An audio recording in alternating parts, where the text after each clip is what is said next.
Hello, how's it going? It's grim on a Saturday. Yeah, damn.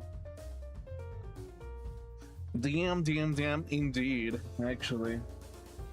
Dude, I just bought my the headphones that came with a microphone again because they were so good. Specifically, they isolated sound so good. And I ended up being like, oh dude, man, this is much better. Actually, much better than the headphones that I had. And it's like, yeah, the headphones that I had were falling apart for some reason, basically. And I was like, yeah, dude, that's feels good, man. Feels good to have equipment once again, a little bit. But yeah, that's what I ended up doing. So I ended up buying Slay the Spire and some other kind of things, basically. So yeah, we are gonna be handling way more.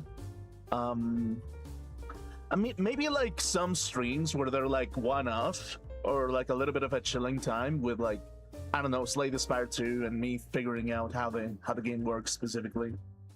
So yeah, we probably can do that specifically. Or the new Vampire Survivors kind of game. That is dude, it's so good. Which they're kind of are dungeon crawler with hearts and stuff attached to it, which is kind of that's kind of my jam a little bit. I kind of really enjoy it. So yeah, I can give it a go. Also, yeah, the thing is, I really have to get into Darkest Dungeon 2 at some point, because even though that it was really fun, the first one was really fun.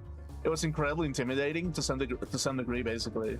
So yeah, that's kind of the thing a little bit. So yeah, I have to look forward to exploring that game at some point. But anyway, so yeah, that's kind of the thing. Before we start the stream, yeah, I kind of have to be a little bit how do I put it? Here's the thing about that I kind of realized when I made my Spanish stream yesterday, that it's yeah, what's up with the world? Why did suddenly the world turn its back on its people at some point? Why did things go bad? Why did stuff go wrong at some point? And it's it kind of made me realize that it's just whenever we think about the ideal, about how the world is supposed to work specifically, it's I kind of realized that it's just yeah, onto the mainstream type of ideology, there are values that are constantly reinforced and repeated. And the mainstream itself is they're yeah, no, you kind of have to do this or do that. And yeah, because we are the ones who are ruling everything and this is how it's supposed to be. And because of that, you kind of have to obey everything that we say. And it's to some degree, part of me, kind of I kind of think about it from some perspective. From the perspective of golden eras for perspectives in particular. And it's when I look at it objectively over how much democracy actually works specifically, it's that's kind of the thing about democracy that is it's not always ethically or morally right. It's just conveniently punishing to individuals who don't necessarily have the same mindset as them. And it's yeah, well, that's kind of what democracy really is, Dumbo. Democracy is about the majority deciding what exactly is the thing to do, basically. But at the same time, it's just yeah, you can have a democracy full of idiots, and the idiocy becomes the ruling ideology, basically. And it's yeah, well, can you truly say that being democratic is ethical or moral if a lot of bad things happen as a consequence? And it's not really. And it's you kind of have to consider it's how much money are you willing to put on the table to buy as many people as possible so that they become immoral and unethical so that their immoral and unethical behavior becomes the the ruling idea to go for, basically. And it's like, partially speaking, that's kind of like the whole idea about adapting according to the ideologies, basically, because it's like, once you kind of realize that it's just like there's regions in the world who have different ideologies, and we kind of ignore those ideologies because it's like, oh, it doesn't affect us to some degree. But it's like, but when it does affect us, because they're knocking on the door saying, hey, you're supposed to give me the things that I want, because screw you, you screwed me, so now it's time for me to screw with you. Let's go. Clean fist fight. Oh no, wait, I dropped my gauntlets, and I have like a shotgun attached to it, and it's like, oh yeah, well, at that point you're just kind of like, okay, well, and suddenly this kind of thing about the human condition and adapting people to ideas, basically, is like, technically speaking, that works. Adapting to people's ideas, because that's where the region works, and within their psychological cycles, it works. But once you kind of one has to kind of understand that there are a lot of psychological cycles that should never be enforced to begin with, such as, like, I don't think that killing people on purpose and saying that it's a good thing, I don't think that's a good thing in particular, basically. Like, in particular, like, and it's because, like, we kind of, in the West, we kind of have this foundation of, like, oh yeah, don't kill, don't steal, don't like get out of control to the point of psychologically destroying another person, because, like, if you do, well, that's gonna be a little bit of a problem. And it's like, here's the thing when it comes to psychology in general, basically, that is just like, we're living in a globalized world, in a world that is always constantly looking to like get things as diverse as possible, but at the same time as like reverse as possible, like trying to revert the damage that has been done, or like at least trying to like adapt to the living people who are actively working on projects in the world. And it's like, when you look at it from that perspective, really, it's like, ideologies are really, really, really, really goddamn important, basically. They're incredibly important. But at the same time, really, like, when you look at it from other perspectives, it's kind of like, yeah, but it's like, is it gonna be the same problem if Susan fucked like, if Susan screwed Fiona's boyfriend? Is it going to be the same thing in another part of the world?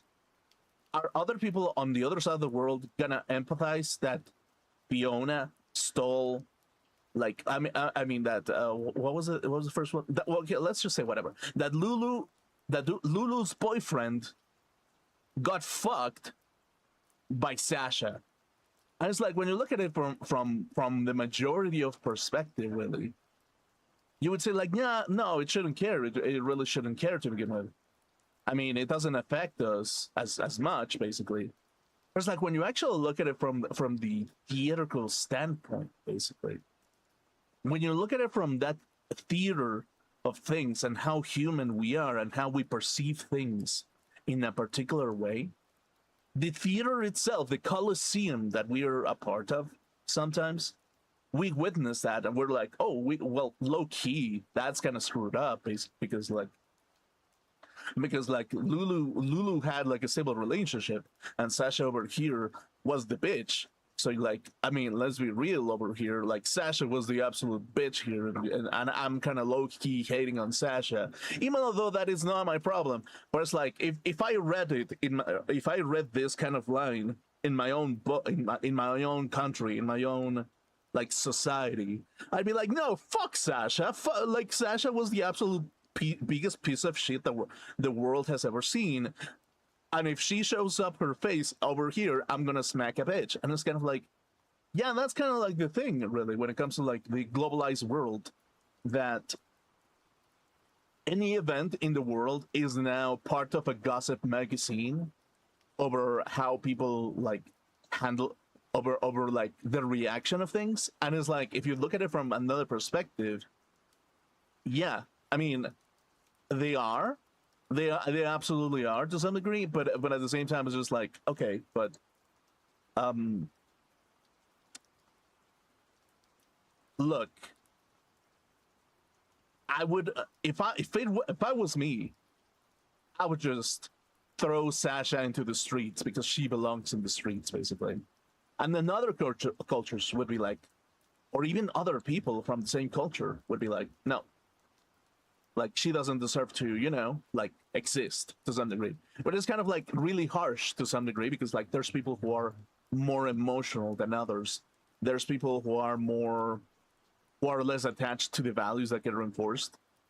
And it's kind of this thing where like I think that regardless of what happens, really, like I don't think that it's a good thing to encourage that people are to be like, I don't know, unalived to some degree, because when you look at it from the purpose of existence, really, it's like humanity is the most beautiful and the most horrible thing our universe has created, because we are a part of it.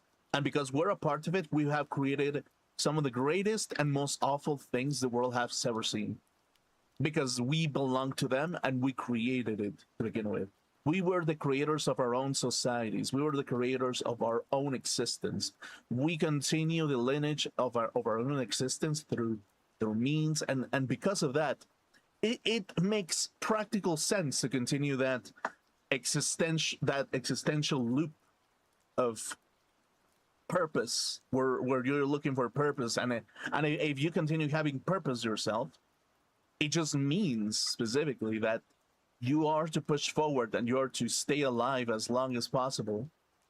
If you are if you are a part of the human existence in its own way, because at that point you've witnessed the beauty of what it means to be alive, the beauty of existence itself, basically. And that's kind of like the thing when it comes to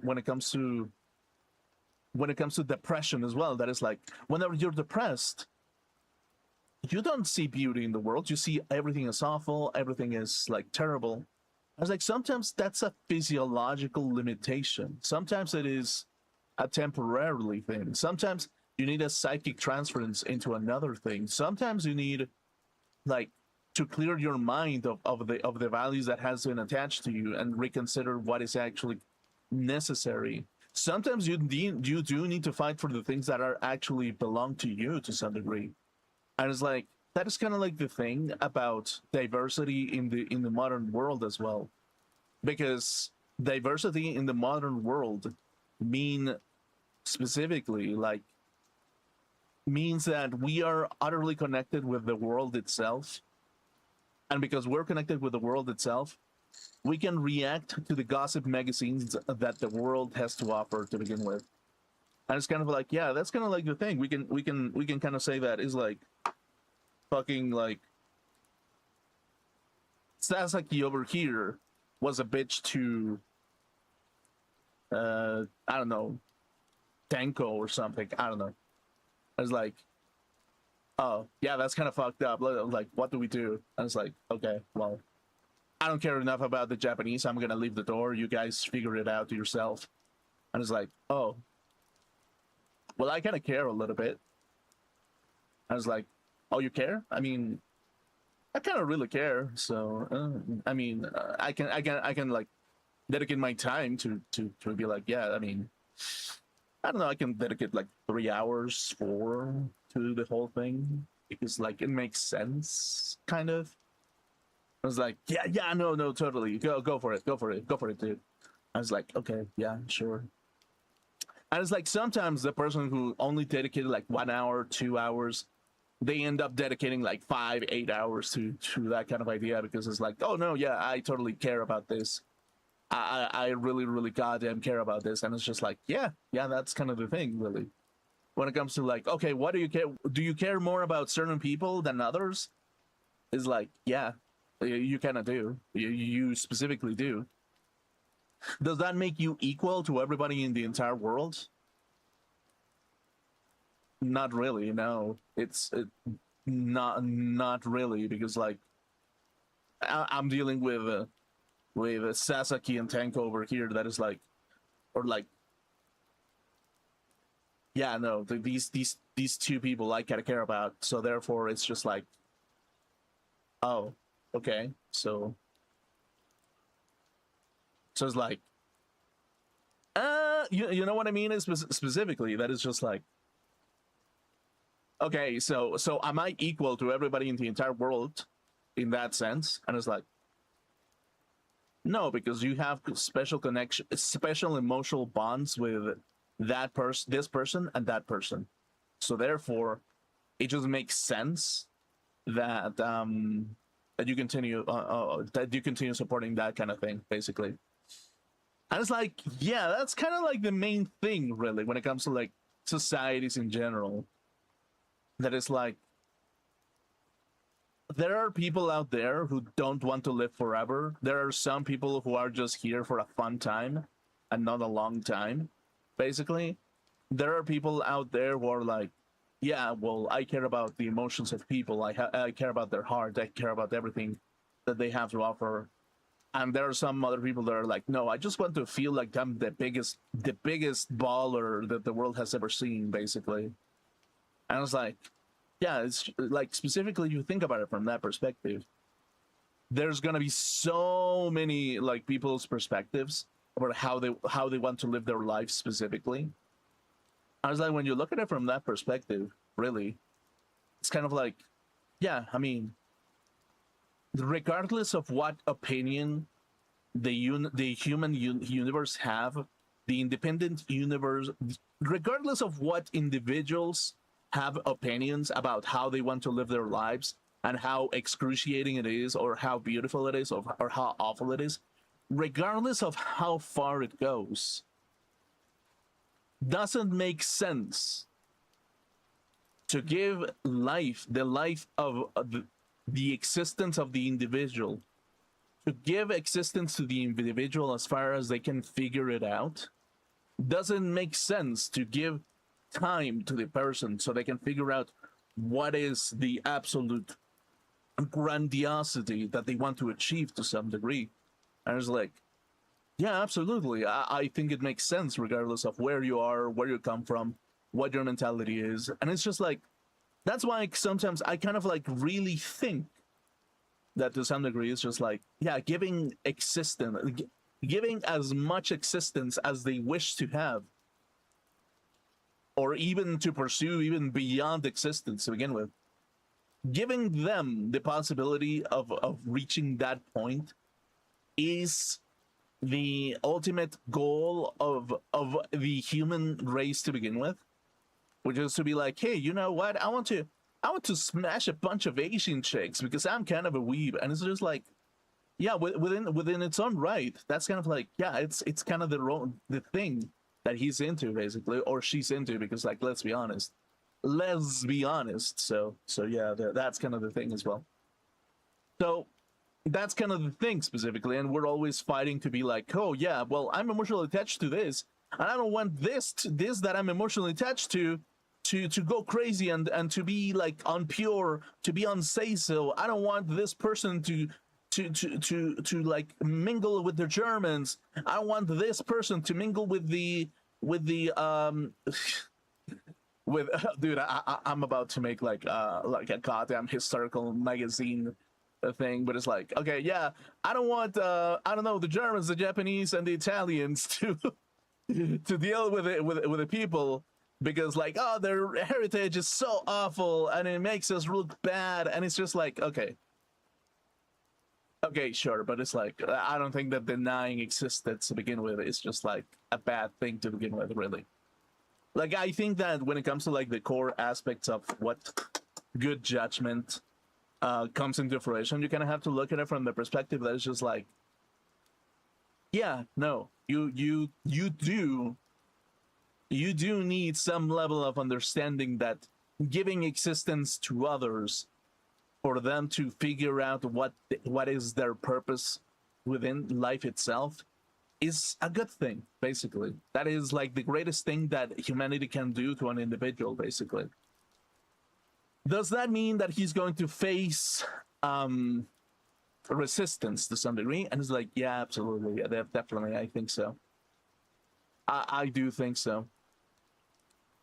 From every angle, from every piece, from every aspect, it's like, yeah, you're inevitable. If you care about something, you're inevitably going to face resistance, no matter what, basically.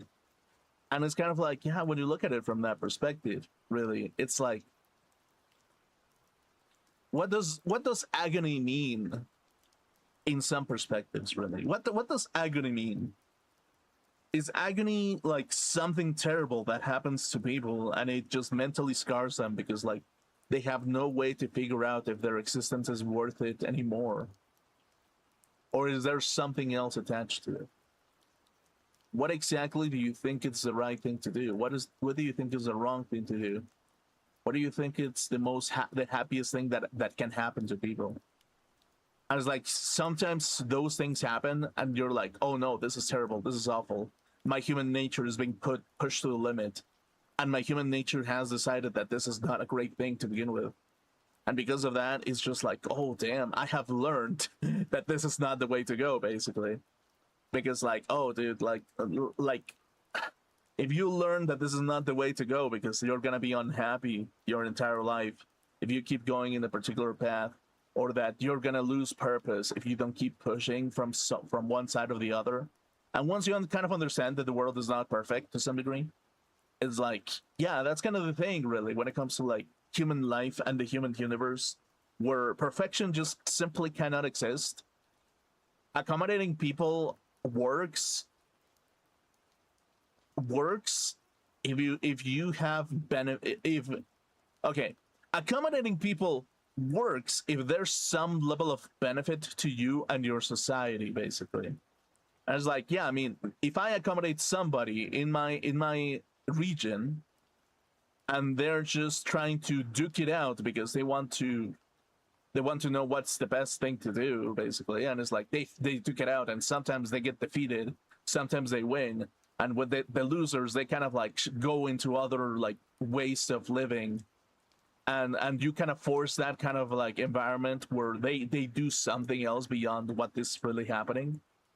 It's kind of like the aspect of like the human beauty that I think the world really needs to see in particular, because it means that they are specifically more likely to have more variety within themselves. There's more diversity of purpose, and there's more diverse abilities that can be planted into a particular setting, so that we have a richer life to begin with, and we see the world in a prettier place rather than the void place where there's no particular establishment of psychic energy, basically. Because it's like, yeah, you can have like an entire land of like, I don't know, you can have an entire land of like, let's say lawyers to begin with. But it's like, if everyone is a lawyer, nobody's a lawyer, basically. If you're a lawyer, well, nobody's a lawyer. I mean, everybody, if everybody's a lawyer within their own right, then it means that that like, I mean, there's no job because everybody has it. And you will, if everybody's a lawyer, then it's just like, well, it's a human attribute that everybody has. Doesn't make sense to give money to somebody who's a lawyer for the sake of being a lawyer, basically, because that's their own nature, and that's the nature that everybody has to some degree. So it's like, okay, so what makes sense at that point? What makes sense at that point specifically? I was like, push them into the limits so they can so we can have cooks, so we can have like scientists, so we can have like, I don't know, musicians, artists, sculptors, anything that is like, that has any kind of like meaning towards their life and within their own freedom. And it's like, okay, yeah, that seems understandable to some degree. That seems understandable. That makes sense within its own right. That grinds the gears of people, and that makes them have more happiness because they have their position into the world, basically. And it's kind of like, here's the thing: sometimes some things do oppose really a lot of resistance, and sometimes whenever there's a lot of resistance, one has to think specifically. Why is there resistance to begin with? Why is there resistance to the circle itself? Why is there resistance to certain things? Why are some things so difficult? And it's like once you actually think about it, it's like they're difficult sometimes because some people make it difficult. Some people don't really want you there. Some people don't want weak people there. So they need somebody who has the balls to be like, hey, you know what? I want to be the ultimate VTuber. Ha ha ha. Hee hee hee ha ha. Hoo hoo hoo. And it's like, yeah, that's kind of the thing, really, isn't it? Because it's kind of like, oh, well, yeah, you know what? Like, you're incredibly smart. So smart that I'm terrified of you taking over like influence in my position, because it's like, if I'm a banker and you're a really strong, if you have really strong knowledge and technical knowledge and charisma within yourself, you're a big threat, and therefore I have to like put everything. I have to do every movement so that you stop getting to the place that you deserve, basically, because it's like, because I think that you deserve a higher place in society. It's just that other people tell you otherwise, because they feel the threat of them having people who are more than capable than they are themselves sometimes. And that's kind of like the thing when it comes to like society in particular, that it's like, how much gaslighting can happen into a society, into a community, into believing that they're worthless. How much gaslighting can you put into people to making them think that there's no purpose in life other than to being a worm in society? How much gaslighting needs to happen so that a person gets kicked out of their physiological abilities? How much gaslighting does it need to happen to make hatred love and love hatred to begin with? How much of these things need to happen so that things go into absolute fucking shit?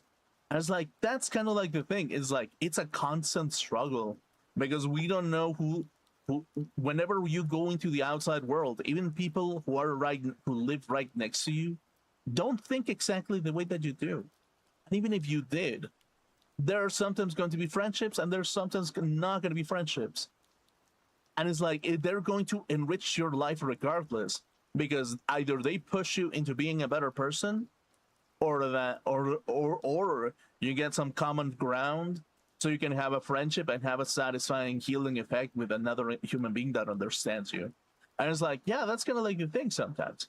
Also, there's the other option where like, if you don't like somebody and you feel like too depressed because the only option that is next to you is like something that is not worth it, basically, that is not worth your time interacting, you kind of like, you kind of can fall into a depressive state, because it's like, yeah, no, this person doesn't think that I mean, this person is not worth of my time, so how am I supposed to like motivate myself?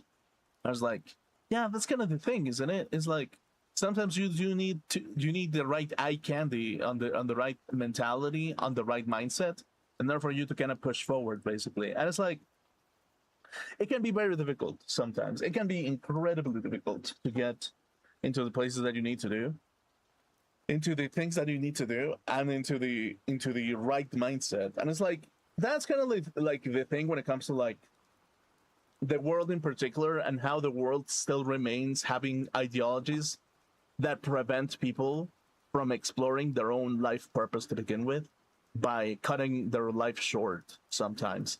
I was like, that's kind of like the thing that sometimes kind of like do irk me, because like science in particularly, it has advanced to such a degree that we're like, that we're getting like more custom made solutions basically for a lot of medical problems, for a lot of engineering problems, for a lot of psychological problems, for all of these kind of things. And it's like we're so far in the humanity is that far in these kind of things, and you being you being a stepping like a step into the higher aspects of medical excellency, like mental health excellency, and like art excellency, and so on and so on, depending on which place you're looking at, or which building you're putting it in, basically. And when you look at it from that perspective, really, it's like, have you done a good job by demonstrating that it is possible to to have good judgment of yourself from the bottom of the abyss of absolute nothing less and no purpose to begin with, or even like a contradicting standpoint? Is it possible? Is it provable? Is it repairable? If it is repairable to begin with, then it means that anything is possible to some degree, really. It's just, you just kind of have to see how far you can push it so things repair themselves, basically, and how much are you willing to discover what it is possible within your own reality to begin with. And that's kind of like the thing, really, when it comes to like humanity and human existence. It's like sometimes you kind of do need to push humanity to the limits to kind of understand where they can sit down, where they can find purpose. How much can you actually do something? How much are you willing to push someone? How willing are you willing to push somebody into a place where they actually want to be, basically? I was like, yeah, that's kind of the thing. I was like, sometimes I kind of like sit down thinking to myself about the how some of our ancestors as well, they had a place in the world strong enough for you to be a part of their generation in 2024. Like, you kind of have to objectively think about it. That is like, yeah, like there has been millions of years, most of them unregistered, of human behavior. Most of them have been unregistered by humans themselves, and only just it was started getting registered like 2,000 years ago. Well, I mean, even more to some degree if you think about it, but like formally speaking, really.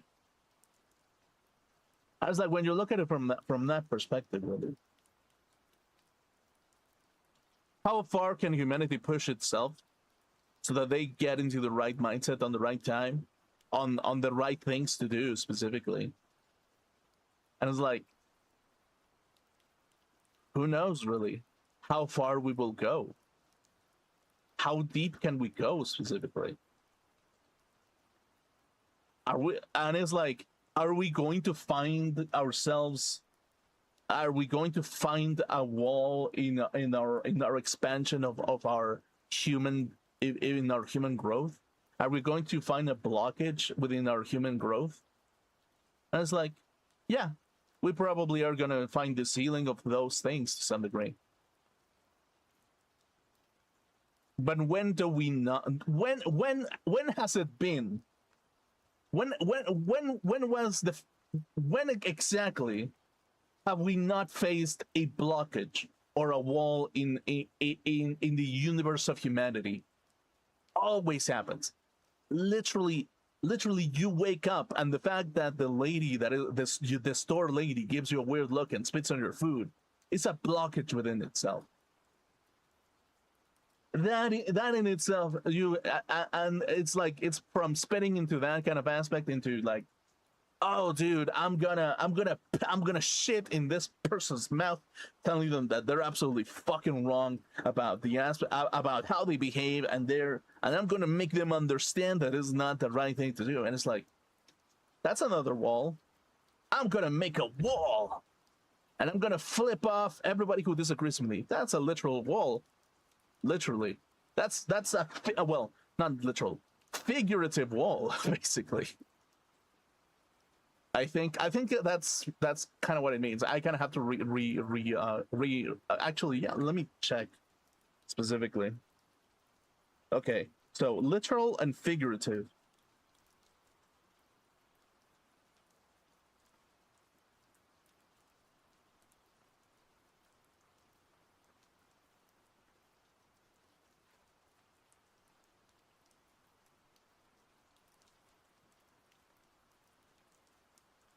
Metaphorical, symbolic, allegorical, illustrative, and even imaginative.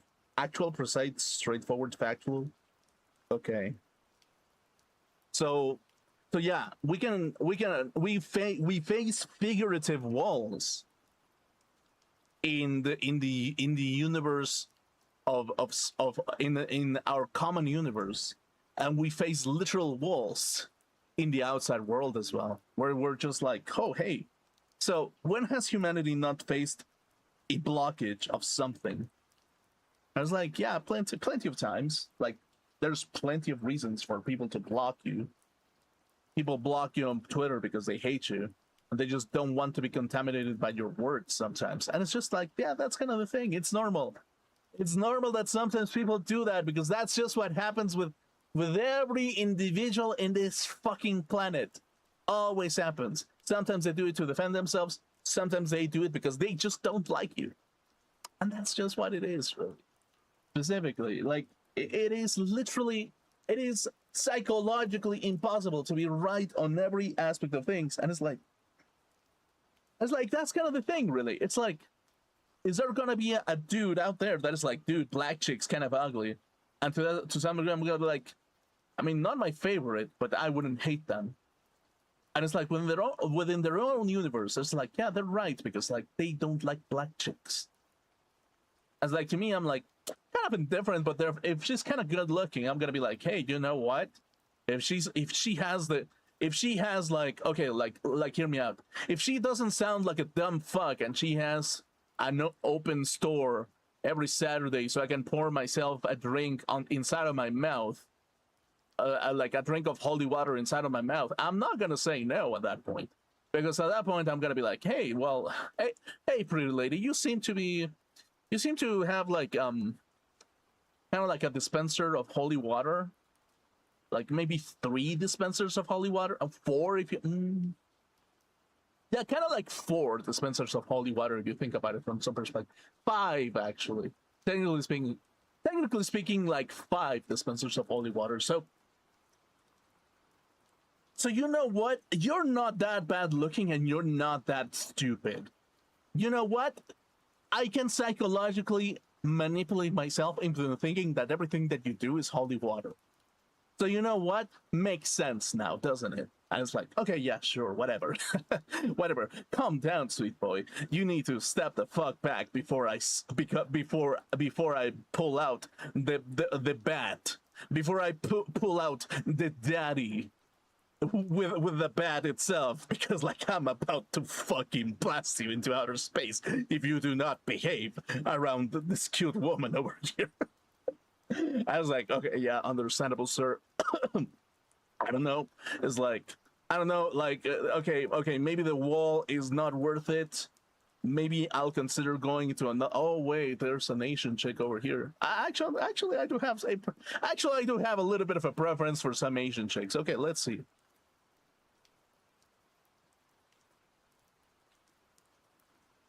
Yeah, no comment. No, yeah, because like because Asian chicks are my preference. I'm not gonna say anything, because it's kind of like, yeah, no, I mean, it's a little bit embarrassing to actually talk about it from that perspective, because it's like, yeah, no, I mean, yeah, like, yeah, like, I mean, come on, like, it's not something that you say, basically. Like, sometimes you don't say the things that you're into sometimes, because it's like embarrassing within its own in its own regard, basically. So it's kind of like, yeah, you know what, leave it at that, actually. So yeah, that's kind of like what it really means specifically when it comes to like society in general, when it comes to like preferences, when it comes to like the things that you enjoy, and how shy you are or how extroverted you are in the positions that you're in, basically. Because it's like, oh yeah, well, this kind of works, that doesn't work. Why doesn't it work? Why does it work? And it's like, okay, yeah, sure, that's kind of the thing, really. So yeah, specifically, in short, what I'm trying to say is just like, dude, humanity always prevails to some degree, basically. So it's up to you to see how it prevails, really. As like, in my book, denying the existence of human beings is the ultimate punishment for existence. It's the ultimate sin, as the individual cannot explore what their existence can be, what the ultimate purpose they will have in the end, basically. So that's kind of like the thing, really. So yeah, and it's like, the thing is, like, people always justifying that it's like, oh, this is the right thing, this is the wrong thing, what is going on, where are bad things happening, where are good things happening. And it's like, sometimes it's like, objectively speaking, the world is a gossip. It's a high school with gossip girls and gossip boys. You just kind of have to figure it out yourself until you actually reach the finish line that you actually want to reach, basically, to kind of understand what is really happening. And it's like, yeah, that's kind of the thing. You kind of have to reach the end of the board of somebody's game to become the queen. I'd be like, well,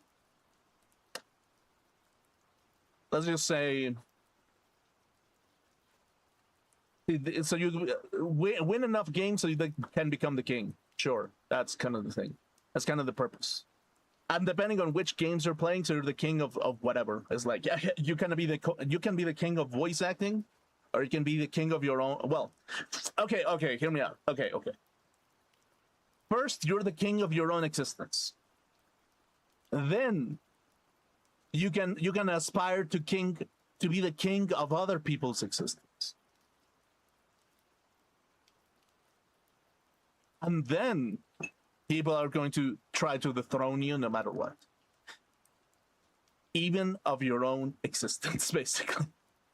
Even of your own existence. They will isolate you and use everything against you so that you become the ultimate self-destructive being, and to consenting to death to some degree sometimes. So that's kind of the thing.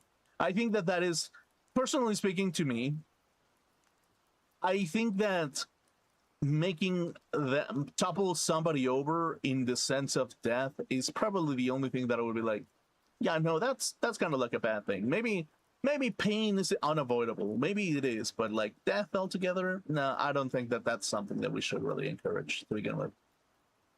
Along other things, basically, but yeah, it's like, we kind of have to look at it from the perspective of like,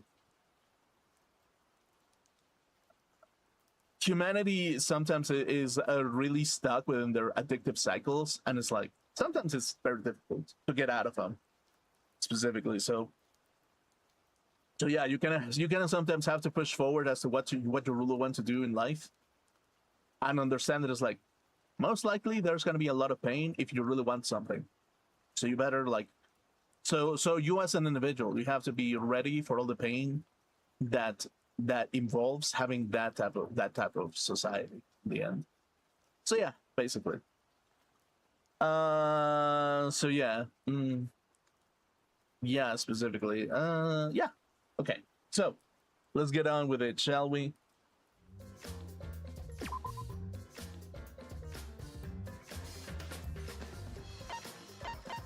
Ba-ba-ba-ba-da.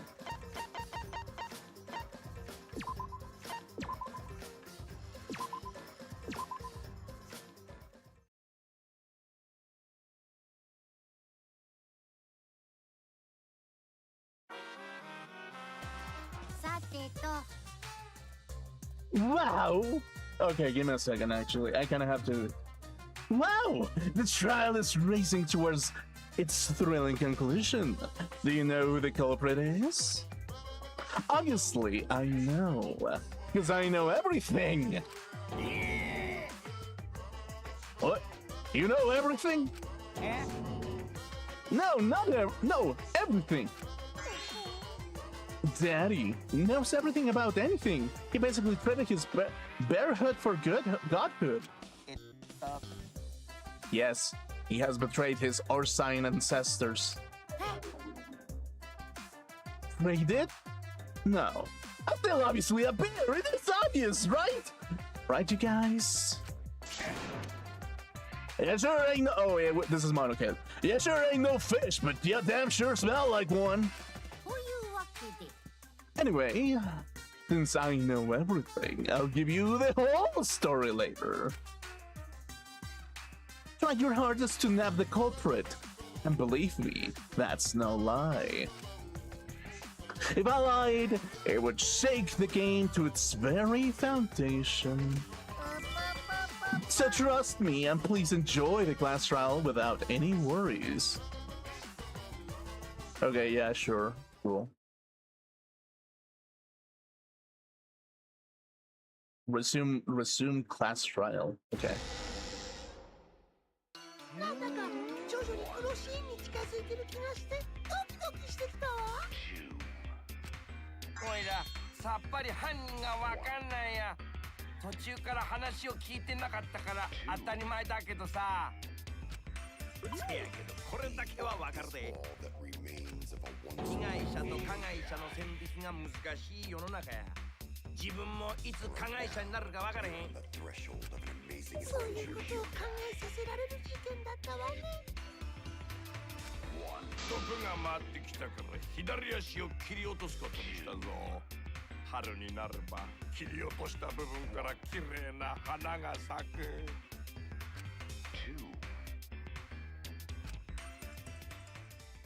Okay, cool.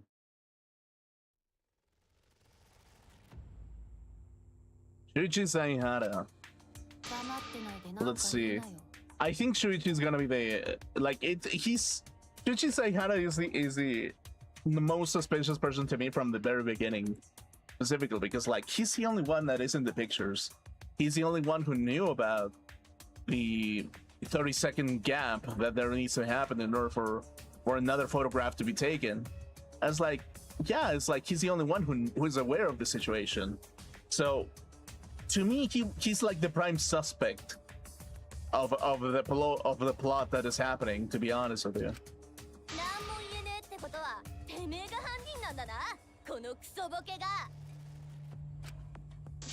ちょっと待ってよ。そんなの違うってありえないよ。だって犀原くんは私と一緒にずっと教室で見張りをしてたんだよ。Right. その犀原くんがいつ天海くんを殺したっていうの？本当にずっと一緒だったの？え？何が？見張りの最中ずっと一緒に離れなかったのかって聞いてるんだよ。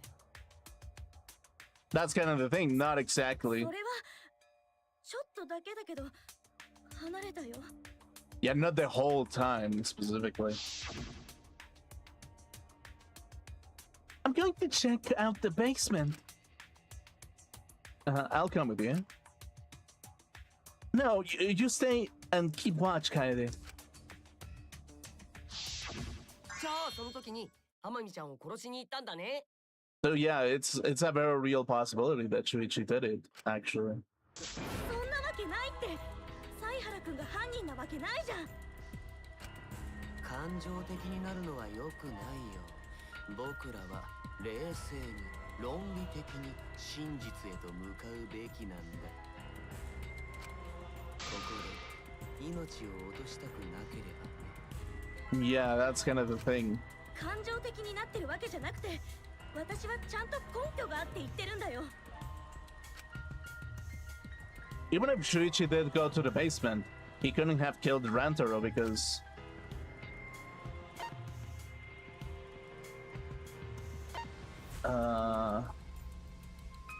the security sensor going off.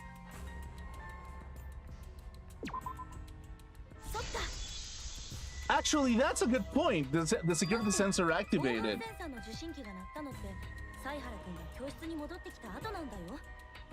Wait, no, that's true.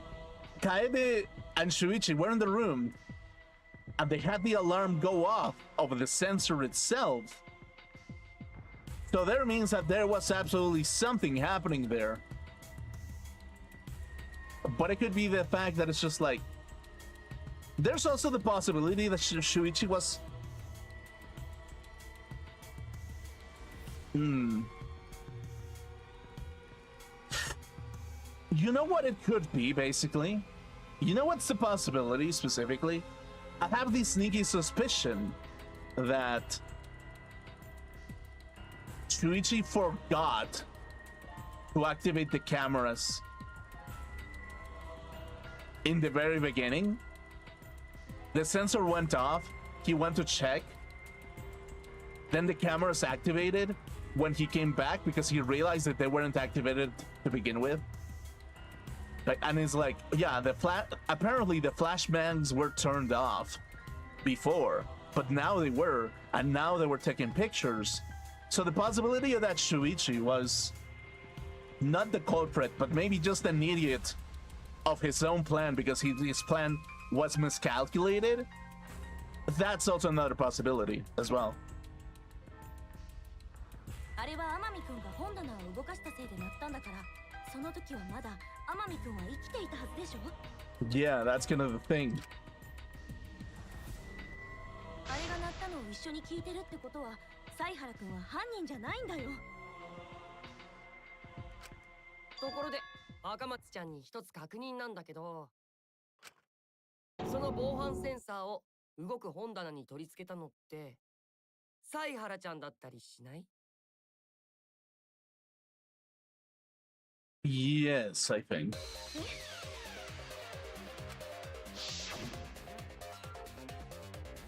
Then I'll set up the camera that's connected to a security sensor.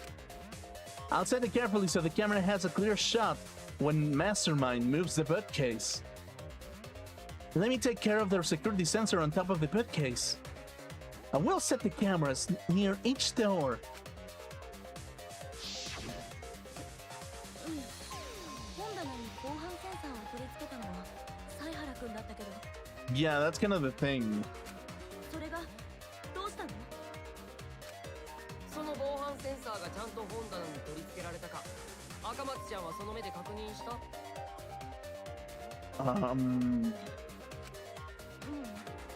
してないけど。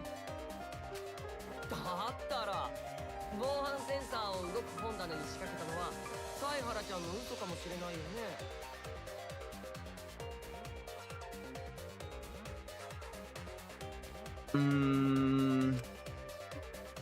嘘？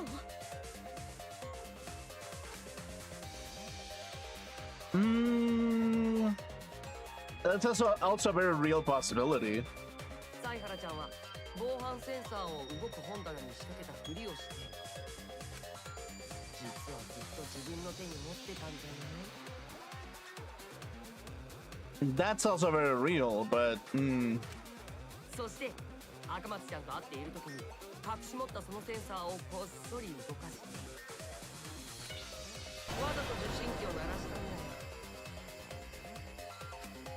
そのせいでたった今誰かが本棚を動かしたんだって赤松さんは勘違いしてしまったんだ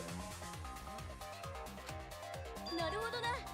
せこい手を使いやがるぜ。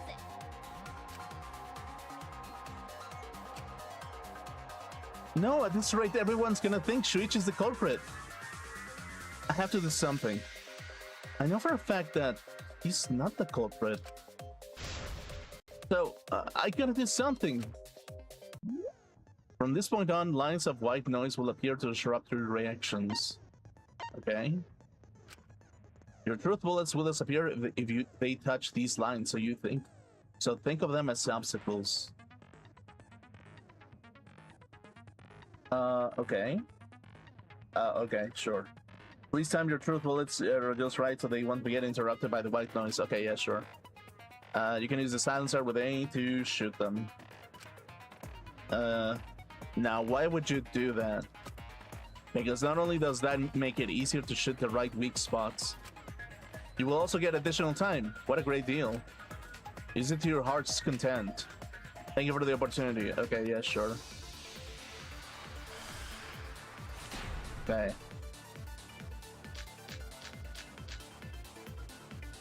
防犯センサーが仕掛けられていたのは動く本棚じゃなかったんだ。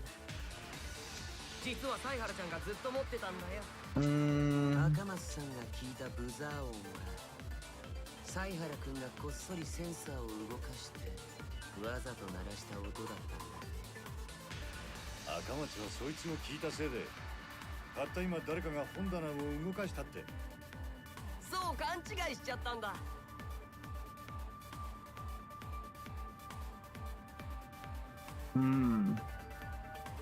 Richie couldn't have had the sensor on him. That's right, and I should have evidence that proves it beyond a shadow of doubt. 防犯センサーが仕掛けられていたのは Okay. The security alarm's receiver. A sensor was placed on the moving bookcase, so in case somebody moved the bookcase, it would notify Shuichi.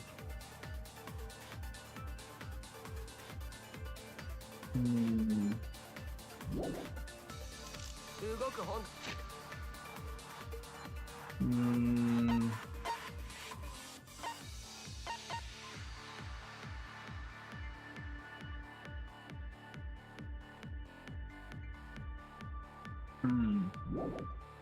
たのじゃなかったんだ。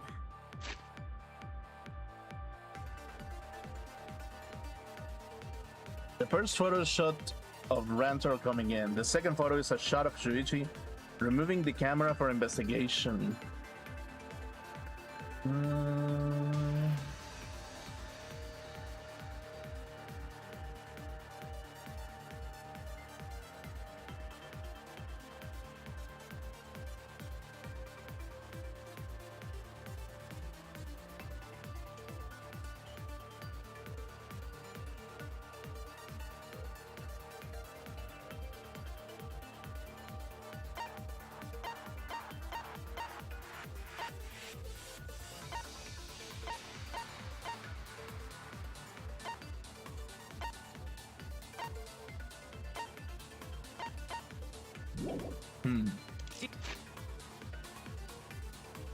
Two photos taken by the camera facing the hidden door.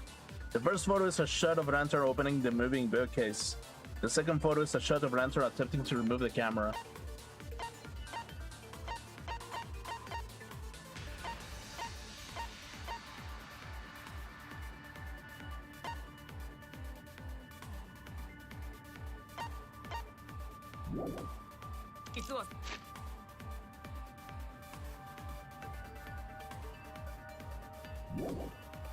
犀原ちゃんがずっと持ってたんだよ。赤松さんが聞いたブザー音は犀原君がこっそりセンサーを動かしてわざと鳴らした音だったんだ。赤松はそいつを聞いたせいで。 I think it's a hidden door photos actually, like 防 personally. 犯センサー実は犀原ちゃん 犀原君がこっそりセンサーを動かして Secretly moved it. I mean, the thing is, like, he couldn't have secretly moved it because the photos themselves show that the blonde dude was like, yeah. I mean, he noticed that he took the photo of that at that point, basically. So, oh wait.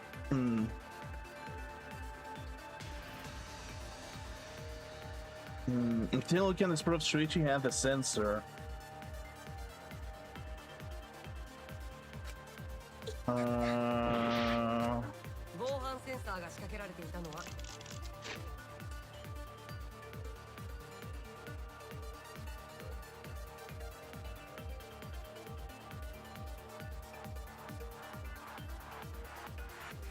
So maybe it's the receiver specifically. 動く本棚じゃなかったんだ。実は犀原ちゃんがずっと持ってたんだよ。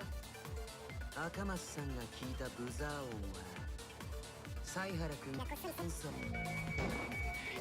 No. Okay, let's see. So objectively speaking, I have to assume that it's kind of like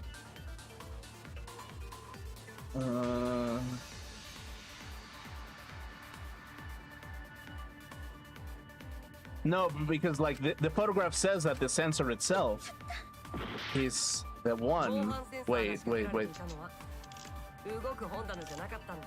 The rear entrance, the 実は hidden 犀 door 原ちゃんがずっと photos. 持ってたんだよ。赤松さんが Okay.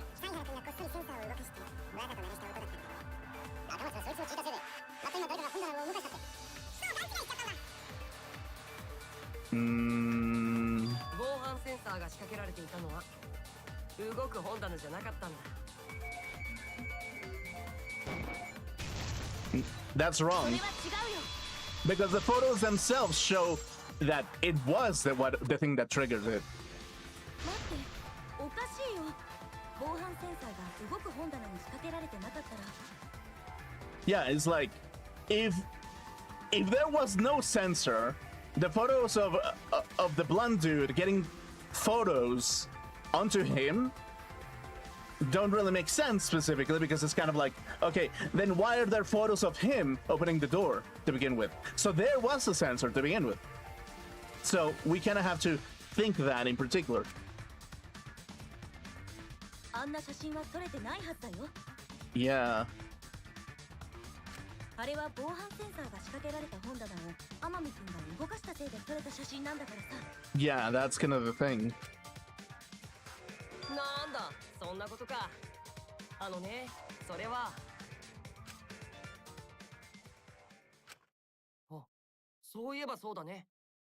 ごめん、そこまでは考えてなかったよ。 Yeah, that's kind of the thing in particular, that is like no, that so there was a sensor, and the receiver that Shuichi had did make sense, did work accordingly.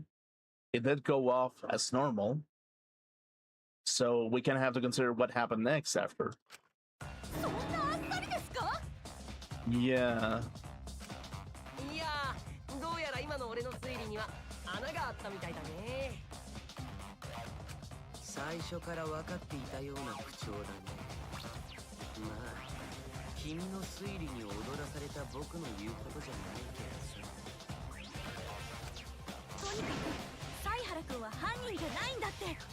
絶対に違うんだって。いやちょっと待て。防犯センサーの受信機には電源がついてたはずだ。だったらこういう方法もあったんじゃねえか。 Okay. 確かに防犯センサーは本棚に仕掛けられていて、犀原はその受信機を持っていた。ただ、犀原はその受信機の電源をオフにしていたんだ。That is a very real possibility as well. That's kind of what I said, is like the fact that there's pictures of him means that they were possibly off. And because they were possibly off, he turned them on, taking a photograph of himself by accident as a consequence. なんで？どうして？そうすれば、天海が本棚を動かしたとき、ブザーは鳴らずに写真だけが撮られるだろう。その後、犀原は地下の様子を見に行くと言って図書室に行き、30秒のインターバルを利用することで、天海の後を追って図書室に侵入したってわけだ。Yeah, that's kind of the thing. そして天海くんを殺した後で動く本棚から防犯センサーを回収すれば。赤松さんの目の前で受信機を鳴らして彼女を勘違いさせることができるね。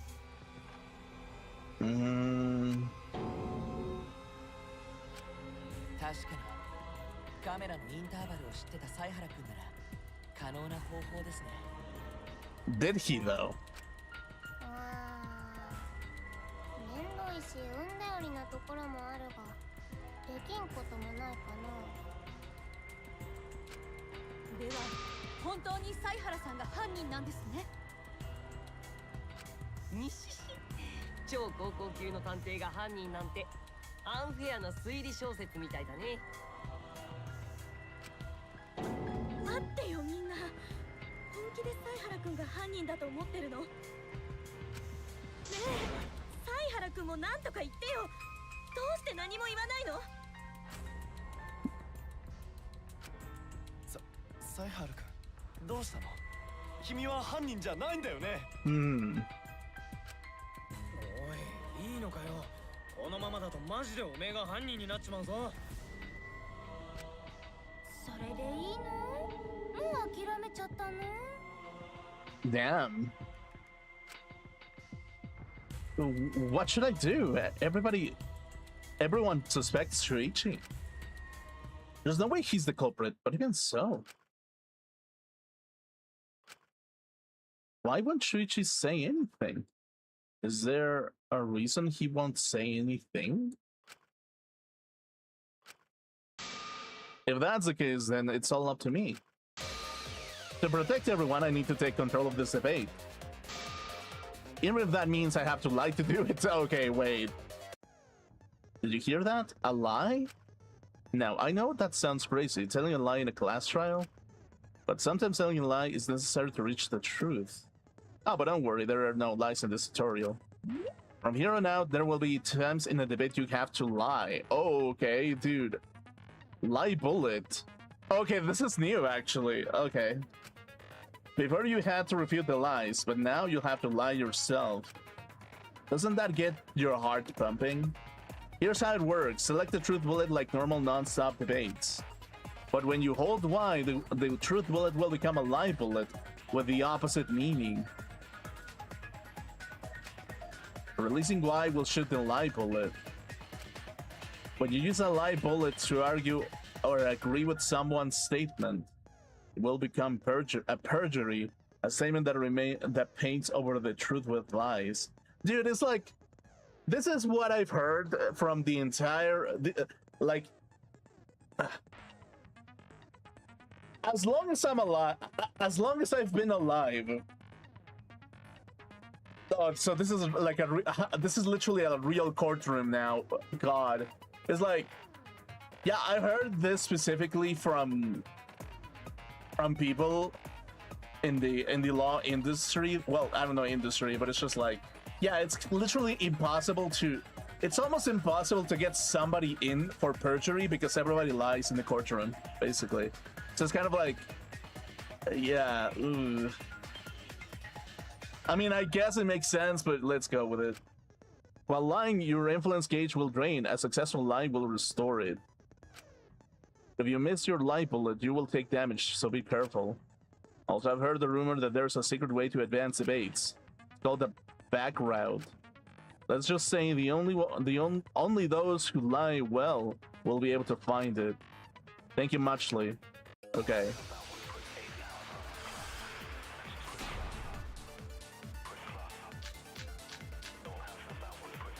Hard breed of dust. 防犯ブザーは動く本棚に仕掛けてあった。犀原も受信機を持っていたが、その電源を切っておいたんだね。だから天海君が本棚を動かした時はブザーは鳴らずに写真だけが撮られたんだ。その後犀原はカメラのインターバルを利用し、図書室に忍び込んで天海をぶっ殺したんだ。そして動く本棚の防犯センサーを回収し、見張り場所に戻ったんですね。あとは楓の前で受信機をわざと鳴らして殺人がその時起きたと勘違いさせれば神った殺人事件の完成だね。赤松は犀原に利用されたんじゃないか。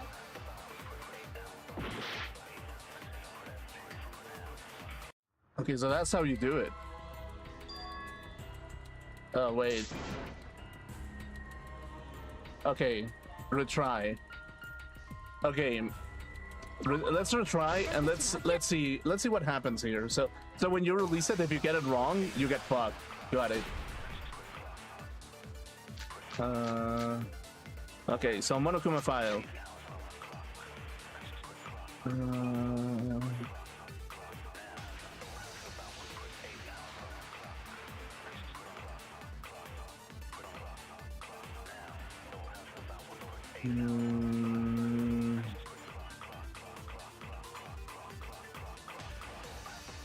Okay, you cannot lie about this one. One of the bookcases in the far left of the library, after it has been moved, it automatically shuts itself to its original place when a certain amount of time passes. The bookcase moved back to its original place right before Kaede and Shuichi moved the body.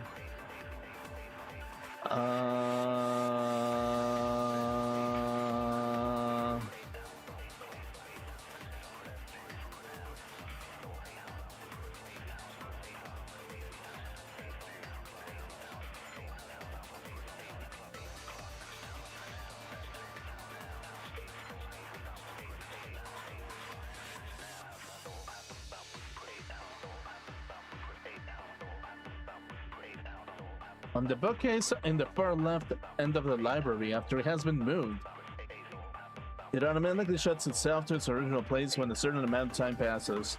The bookcase moved back to its original place right before Kaede and Shuichi found the body. How can I lie about this? The dust Shuichi planted in the hidden doors card reader. You can lie that there was something, that somebody was there. The receiver on Shuichi.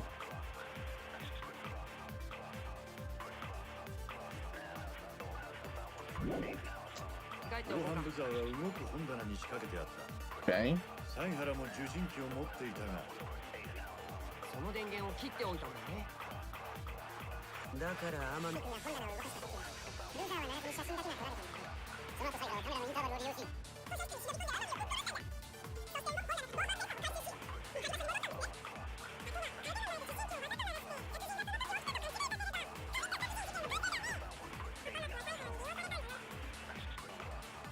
最後にもう一度事件を振り返っておこうか。防犯ブザーは動く本棚に仕掛けてあった。犀原も受信機を持っていたが、その電源を切っておいたんだね。 Ouch. Okay, だから oops. 天海君が本棚を動かす時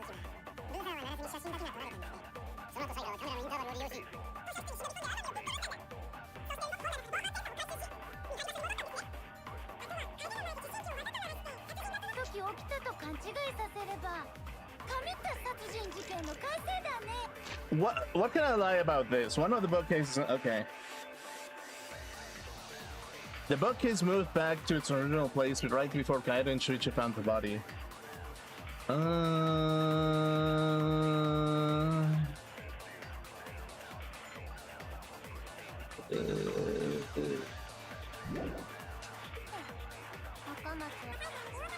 Okay, let's see. 防犯ブザーは動く本棚に仕掛けてあった。犀原も受信機を持っていたが、 Also have the receiver. だから天海君が本棚を動かした時は Okay, so I kind of have to lie on this one, basically, I think. Let's see if this works.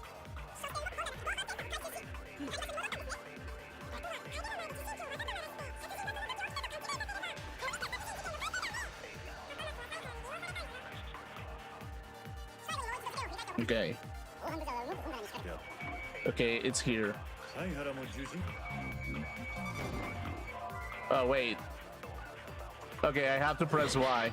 最後にもう一度事件を振り返っておこうか。犀原も受信機を持っていたが、その電源を Oh, 切っておい god たんだ damn ね it! Okay, I missed it.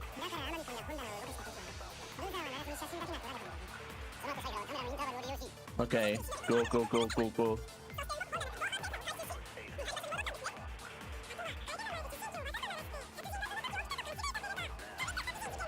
Yeah, get on with it. Yeah, sure. 最後にもう一度事件を振り返って。防犯ブザーは動く本棚に仕掛けてあった。犀原も受信機を持っていたが、 Yeah. この嘘を真実に。 Perjury. Okay, let's see.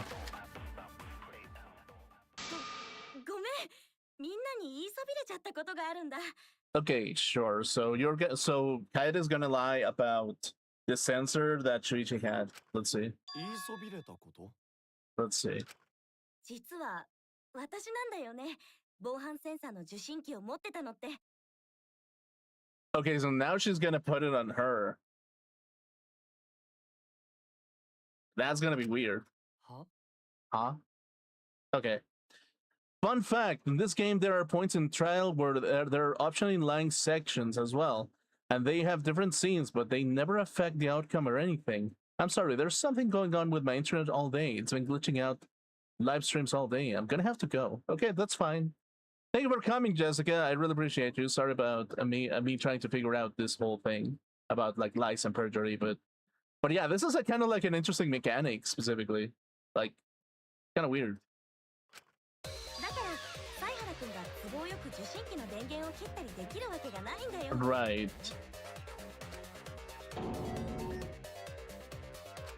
れが本当だとすると今の推理は根本から間違っていたことになりますか？ Right. 赤松さん、今のは本当なの？当たり前じゃん。だって嘘なんかついたって仕方ないし。そんなことしても自分の首を絞めるだけだ。間違ったら全員死んじまうんだからな。死んでもいいから犀原君をかばいたかったとか。 Yeah, that's kind of the thing. 死んでまで他人をかばうなんていくらなんでも考えられません。 Well, except there's a reason, because in the story, Kaede is the one that is like, I kind of like Shuichi because he's kind of like my love interest, and it's kind of like in this story it kind of makes sense a little bit. さすがロボ、心ない発言だね。 Right. ロボに心がないなんて先入観やめてください。計算すれば心ある発言だってできるんです。計算は必要なんだね。ありえない話じゃないと思うけど、狂気の愛に抱かれた人には僕だからさ。愛する人のためなら何でもしてあげたい。そう思った経験は誰にでもあるんじゃないかな。僕にだってあるからね。でもその人は迷惑だったと思います。だってあなたって気持ち悪いですからね。俺も可能性はあると思うよ。二人は仲良しだからしっかり情が映ってたりね。それにさっきの赤松ちゃんってなんか嘘っぽいんだよね。 Oma, yeah, that's kind of the thing with Oma. ほら、俺って嘘つきだから嘘をついてるやつのことが分かっちゃうんだよ。 Yeah, I mean, it was kind of a little bit obvious. Just a teeny tiny bit. ま、 Okay. 判断はみんなに任せるよ。どうする？みんなは赤松ちゃんを信じる？ Right. 赤松さんのことは信じたいですけど、どう考えても犀原さんは怪しいんですよね。Yeah. さっきからずっと無言ですし、男子ですし。Sure. ああ、うちも同感じゃ。それに犀原以外に怪しいやつもいないしね。だったら犯人はダサい原でぶっ決まりだな。もう投票しちまおうぜ。 Right. いや、さすがに犯人を決めるのはまだ早いと思います。 There's still something that kind of like bothers me a little bit. But it's like the evidence itself kind of showed that Shuichi's the main suspect. From the very beginning, he was kind of the main suspect. Even more because like here's the thing about Danganronpa 1. Like in Danganronpa 1, what does the main character go through in the first trial? In the first trial, the idol herself tries to specifically seduce the main character and another person because she was planning to do something, and instead of that happening, she got killed as a consequence by Leon. So in this one, we kind of have to look at it from the affection side of things, and how Shuichi and Kaede have this kind of dynamic as well, where they're playing into the feelings of the player and also the courtroom by saying, yeah, well, I have a defense to defend my lover over here because he or she needs to be to have some kind of room for debate, basically. So yeah, we kind of need more room so that people don't pin him down as the way that has been going. And sometimes it's like when it comes to like a courtroom, I can kind of understand why people do that, because it kind of means that it's like you're not necessarily lying to get to the. I mean, yeah, you're lying not to avoid to get into the final result, but to buy a little bit more time so we can actually figure out what is really happening in the debate itself. Just like in some shape or form, I can see it being like a dirty tactic, but it's kind of like, yeah, I kind of get it to some degree, basically, because it kind of means that it's just like, yeah, we kind of need to be like, we do need to buy more time so that the mental cycles of people stop being hostile for a second, and we can actually get into like a more rational standpoint over the court case in particular, which is kind of like a big brain move when it comes to like social intelligence and emotional behavior, because it's like sometimes you do need to do that to get people off of like an entirely universal hostile environment against the accused. I was like, yeah, to some degree it is kind of necessary from time to time. 私も同感かな。犀原くんが犯人だとは思えないんだよね。Right. ああ、俺も違うと思うぜ。アンジーも違うと思う。 Right. でも神様の意見はわかんないんだ。神様はお昼寝タイムに入っちゃったから。Otherwise, I mean, Angie is so weird, actually. 困ったわね。すっかり意見が分かれているわ。Right. うん、ほとんど真っ二つだね。これってどうやって決めればいいのかな。Right. ちょっと待った。Monokuma, what do you got? 真っ二つ？今真っ二つとおっしゃいましたか？確かに聞きましたよ。おへそのセンサーで聞きました。耳は飾りなんですか？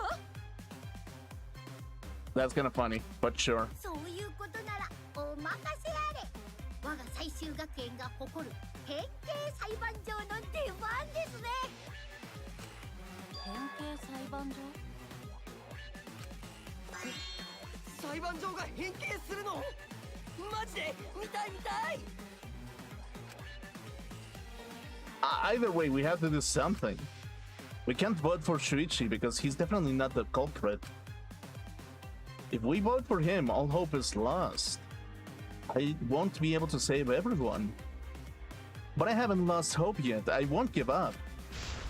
Before I can save everyone, I need to make sure we're all on the same page. You're split down the middle. At times like this, debate scrums are perfect. Okay? In the debate scrum, you will be split into two teams. Oh, damn, okay. Then you argue your opinion against each other. But look, everyone is so fired up, the subjects of your statements don't match. That's not how you debate at all. You have to match your subject with your opponents and put them in the correct order, okay? That's how you make a good debate. Your side's subject's keywords will be displayed, but your opponent's subjects won't be revealed yet. Okay. Listen closely to for the subject of your opponent's argument. Before your opponent finishes their statement, find the same subject keyword with up and down, okay? And press Y to argue the subject with the same keyword. Okay. How is that gonna work? Okay, let's see. Okay, let's see. Opposing subject keyword. Influence, focus gauge, time. But you send, okay, subject, keyword, intervals, okay. Shuichi is the culprit. Shuichi isn't the culprit.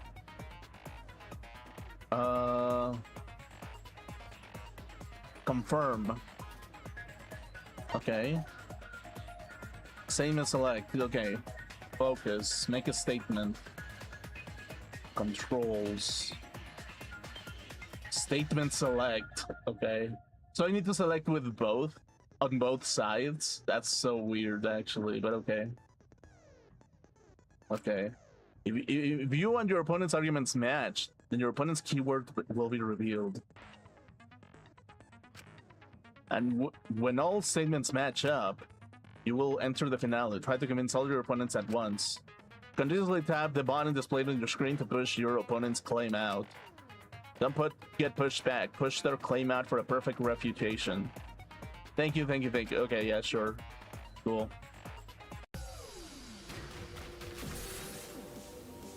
Okay. What is this Buren Lagan bullshit?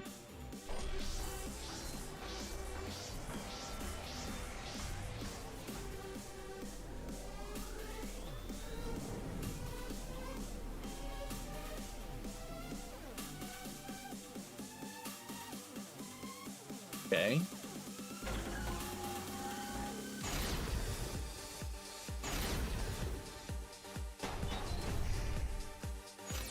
犀原君はカメラのインターバルのことを隠してたよね。俺様にはアリバイがあるだろうが、犀原と違って。犀原と赤松はずっと一緒だったわけじゃないよね。犀原が受信機を持っていたなら偽造の可能性もあるがな。だからそれは赤松ちゃんの嘘でしょ。 Choose what point will be raised before the opponent finishes their statement. Have to be the conductor and match my side's points with the opponent's points. I'm going to convince everybody that Chichi is not the culprit. 犀原君はカメラのインターバルのことを隠してたよね。俺様にはアリバイがあるだろうが、犀原と違って。犀原と赤松はずっと一緒だったわけじゃないよね。犀原が受信機を持って Okay, so... Okay, so... カメラのインターバルのことを隠してたよね。俺様にはアリバイがあるだろうが、犀原と桃田君。犀原のアリバイだって赤松が証言しただろう。 Okay. 犀原と赤松はずっと一緒だったわけじゃないよね。犀原が受信機を持っていたなら偽造の可能性もあるがな。だからそれは赤松ちゃんの嘘でしょ。私が嘘かどうかはもっと話し合ってみればわかるよ。 Okay, sure. 犀原君はカメラのインターバルのことを隠してたよね。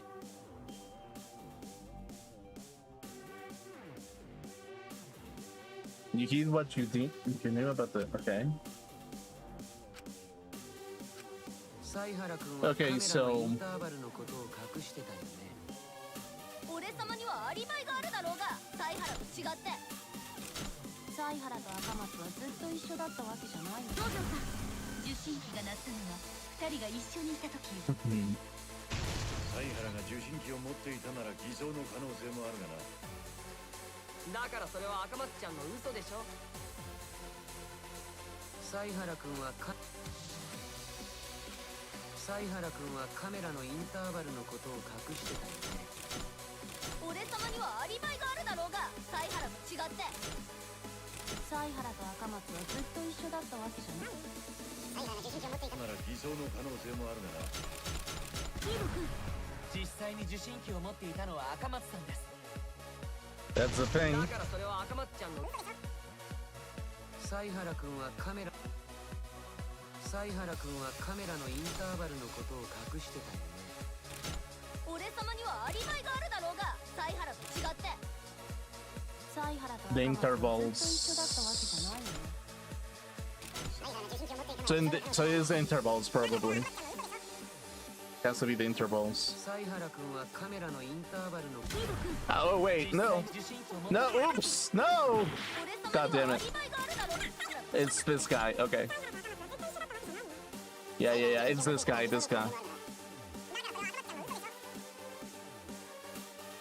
Okay. 犀原 Nice. Okay. 俺様にはアリバイがあるだろうが。 Okay. So there it is. So again, it's like Miu was silent about the intervals as well. So that's kind of a good point. 俺様にはアリバイがあるだろうが、犀原と違って。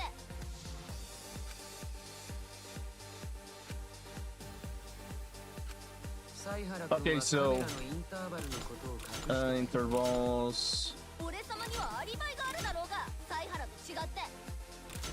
犀原と赤松はずっと一緒だったわけじゃないよね。 Okay, so what do I have to do now? 持っていたなら偽造の可能性もあるがな。だからそれは赤松ちゃんの嘘でしょ。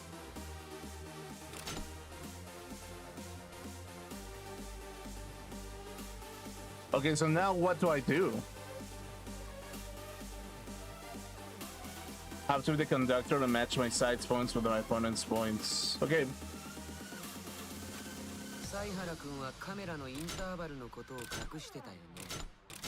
俺様にはアリバイがあるだろうが。 Okay, 犀原 but と違う。 okay, so okay, let's see. だって犀原と赤松はずっと一緒だったわけじゃない。犀原が受信機を持っていたなら偽造の可能性もあるがな。だからそれは赤松ちゃんの嘘でしょ。 Okay, so do I have to do it exactly every single time? Okay. Okay, so let's do it. 犀原君はカメラのインターバルのことをゴンタ君、でも Okay. リボンさんもインターバルのことを黙ってたし Okay, got it. 俺様にはアリバイがあるだろうが。犀原と違って。桃田君、 Okay. 犀原のアリバイだって赤松が証言しただろう。犀原と赤松はずっと一緒だったわけじゃない。道場さん、受信機が鳴ったのは二人が一緒にいた時。犀原が受信機を持っていたなら偽造の可能性もあるがな。キーボ君、実際に受信機を持っていたのは赤松さんです。 Okay. だからそれは赤松ちゃんの嘘でしょ。私が嘘かどうかはもっと話し合ってみればわかるよ。 Okay, yeah, got it, got it.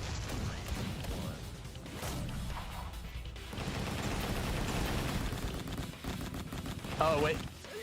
God damn it, okay. I hate it. I hate this. Okay, let's see.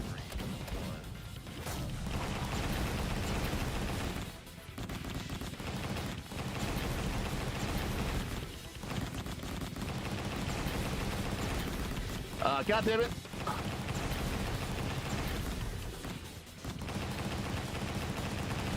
Okay. Okay, got it. Nice. みんな、お願いだから信じてよ。犀原君は犯人じゃないんだって。 Right. だからここで犀原君を犯人にしたら私たちは不正解になっちゃうんだよ。そうしたらみんなは処刑されちゃう。だけは絶対にさせない。私の命に変えても絶対にさせないから。 Okay, let's see how this works out. ああ、赤松の言う通りだ。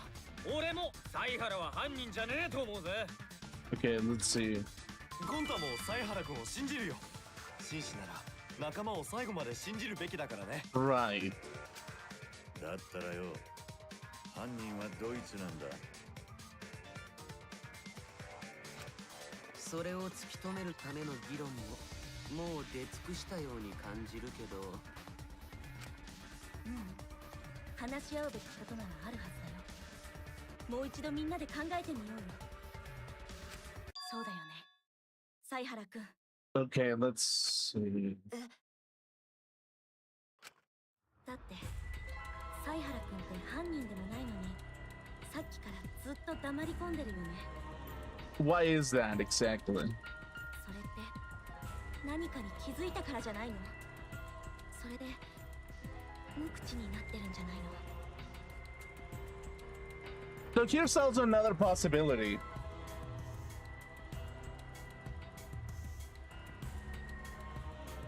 Somebody saw Shuichi like reactivate the cameras, and in that time frame, somebody else came in as well to kill the blonde dude. I forgot his name already, by the way. I don't know. Was it Rantaro? I think it was like that, something like that. 真実を暴くのが怖くてさ。 Okay. Let's see specifically. やっぱりそうなん。でもさ、犀原君。 Well, okay. Actually, you know what? Kaede has an emotional brain.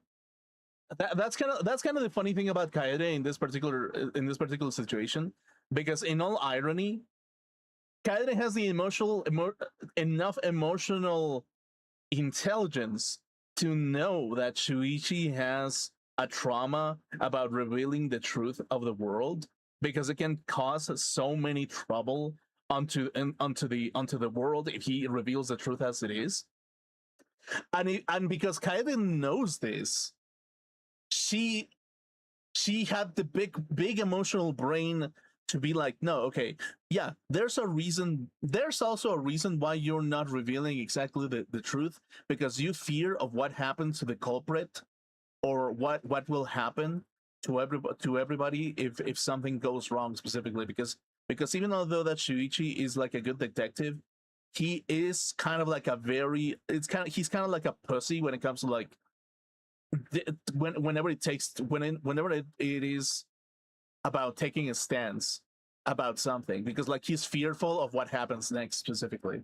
So yeah, that's kind of like the thing in specific when it comes to like a courtroom in particular, that kind of makes way more sense in that regard, because it's like the game itself knows what it's doing. It knows the context of that Shuichi is going through. It knows what you have to do to buy enough time to get more emotional, like how do I put it? It knows specifically what it needs to be done to get an emotional like how do I put it? An emotional retreat from a hostile from a wave of hostiles, in order for them to buy enough time and say Shuichi does have reason to be avoidant of this, because he has a personal trauma of him being a detective and revealing the truth and getting an absolutely dreadful outcome. So in this case, actually, you know what it is? Even though that the previous main characters of Danganronpa 1 and Danganronpa 2 were like kind of simple, Kaede ironically is the one character that I'm actually liking, because she has the emotional intelligence to know that is what is happening. So on the first one specifically, on the first case, and the other ones, the first case was kind of simplistic. This one is now like it's way more fleshed out in the emotional intelligence side of things. So I'll give them that, absolutely. 君は答えるべきだよ。君はどんな真実に気づいたの？ Yeah. 怖がらないで言ってよ。君や私だけじゃなくて、みんなのためにさ。Okay, yeah, sure. お願いだから、真実に立ち向かってよ。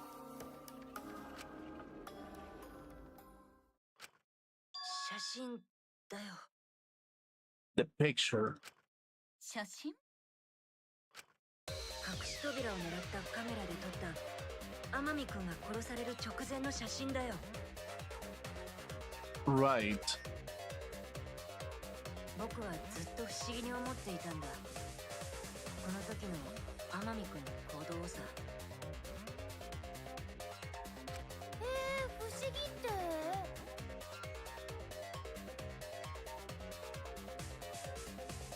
Because he noticed it. この写真を見る限りだと、天海くんがカメラを取り外そうとしているみたいだけど、でもそれって彼は僕らが仕掛けたカメラに気づいたってことだよね。Right, he noticed. 確かにそうですね。でもいつ気づいたんでしょうか。After the first photo was taken, probably. このカメラで撮られた最初の写真の時だと思う。 Right. 天海くんが本棚を動かしたせいで撮影されたこの写真。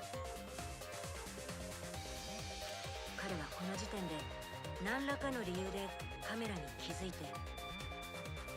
Right.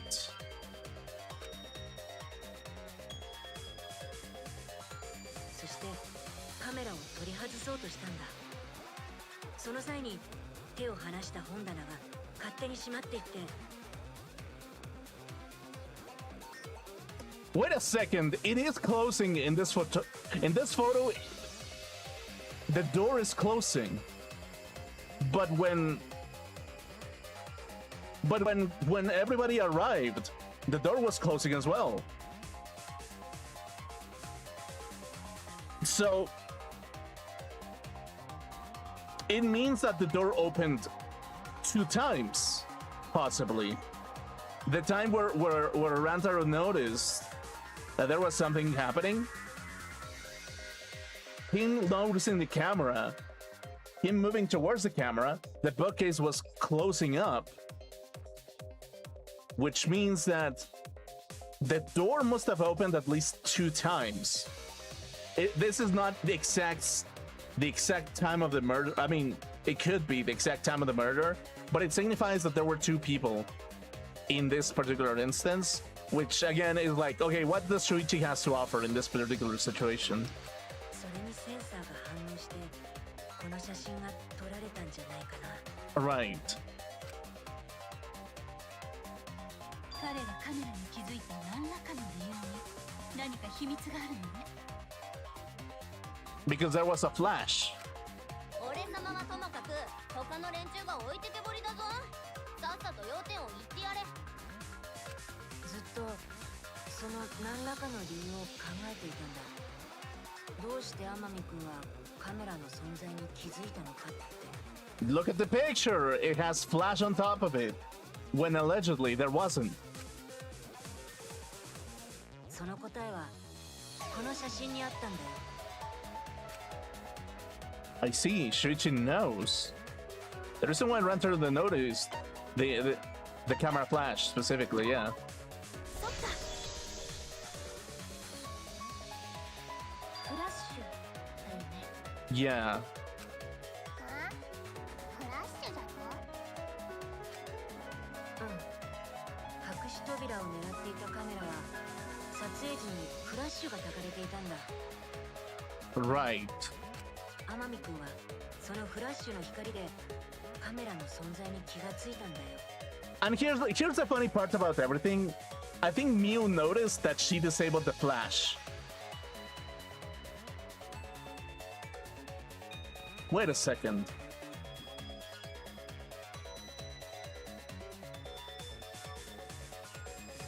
Hmm.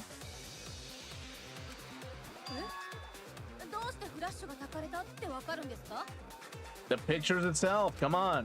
同じような状況で撮られた他の写真と見比べてみてよ。ほら、僕が仕掛けたカメラを取り外すときにうっかり写っちゃった写真があったでしょ。 They don't have flash. 正面口付近に仕掛けたカメラを取り外すときに写っちゃった写真。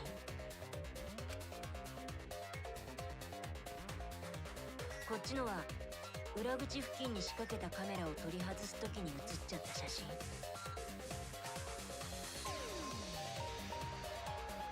そしてこの天海君の写真。 So yeah, from what it's happening specifically, there seems to be a flash in one of them. In the others, there's not. So, is there a possibility that somebody mended, like, somebody noticed one specific camera, disabled it, and re-enabled it with the flash to get somebody distracted or something? Or is like, I mean, it kind of implies that there was somebody who noticed the camera, disabled it, and repurposed it.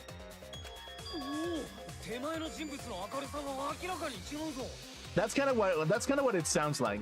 And Miu herself said that she disabled the flash on every single camera, specifically. So that means that there's a third party in this whole thing.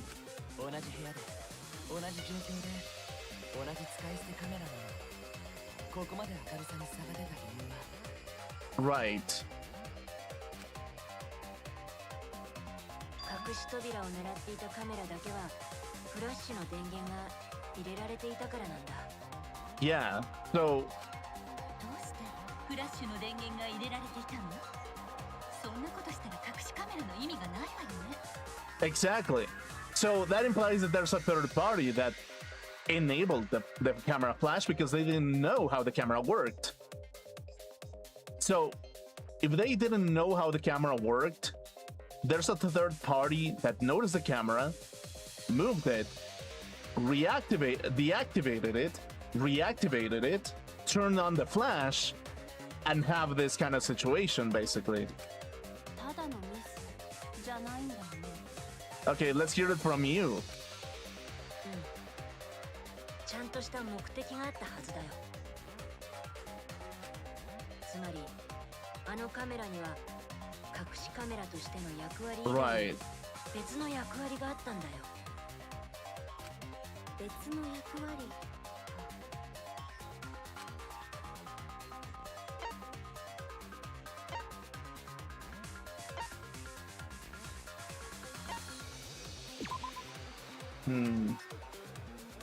Okay, so not...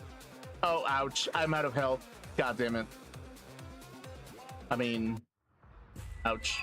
Okay, oops. Okay. Retry. Okay, sure. Okay. みんな、だから、そうだって、Okay, so... Okay, so let's get into the... 答えるべきだよ。怖がらないで。 Okay, sure. 写真 Okay, yeah.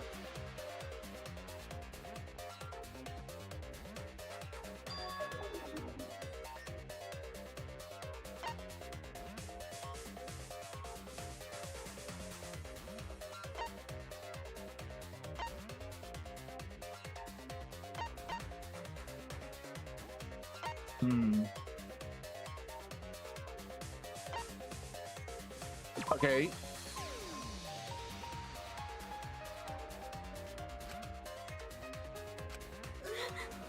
Okay, not that.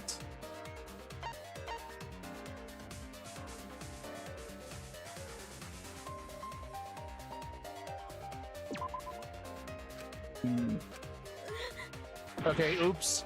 So it is the camera flash. Okay, yeah, he was a flash, but...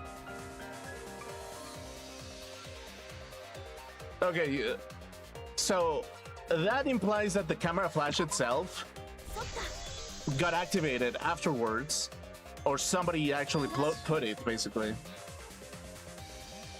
Yeah, right, so... Yeah. But again, it's like we're on another train. We're on another train of thought. We already established that the flash is activated, but it's like we kind of have to understand that it's like, how did the flash get activated to begin with, specifically? 隠し扉を狙っていたカメラは撮影時にフラッシュが焚かれていたんだ。 Right. 天海君はそのフラッシュの光でカメラの存在に気がついたんだよ。 Right. どうしてフラッシュが焚かれたってわかるんですか？同じような状況で撮られた他のほら、僕が Okay, yeah, sure.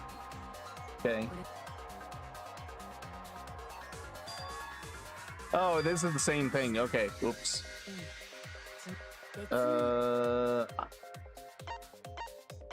Okay.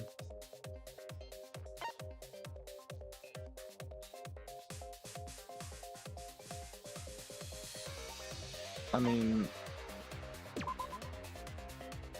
Okay. Okay. To light up the room. Okay. To lure the mastermind closer.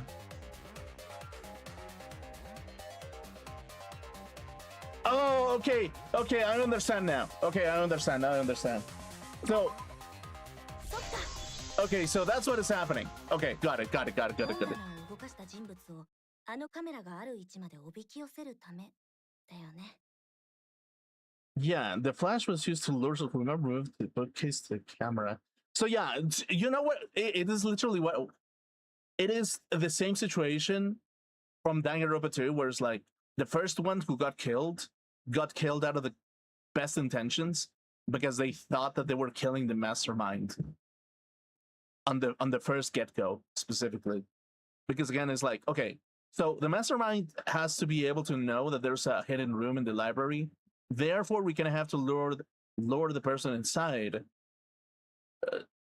in this situation, and it's like if you lure the mastermind into a corner, the possibilities of you grabbing a bullet and knocking their brains out as a consequence makes you the hero that killed the mastermind himself. So you kind of have to look at it from the perspective that it's like, so not only did Kaede and Shuichi know that there was a hidden door in the library, Rantaro did as well, plus another person. So this implies that there was somebody else who knew how the library itself worked in particular. It kind of implies that, like, it kind of implies that there's more people who knew about the hidden room. So we kind of have to go back and ask the real question, which is, who actually knew that there was another hidden room in particular? そのためにカメラのフラッシュを入れておいて、あえてカメラに気づかせたんだよ。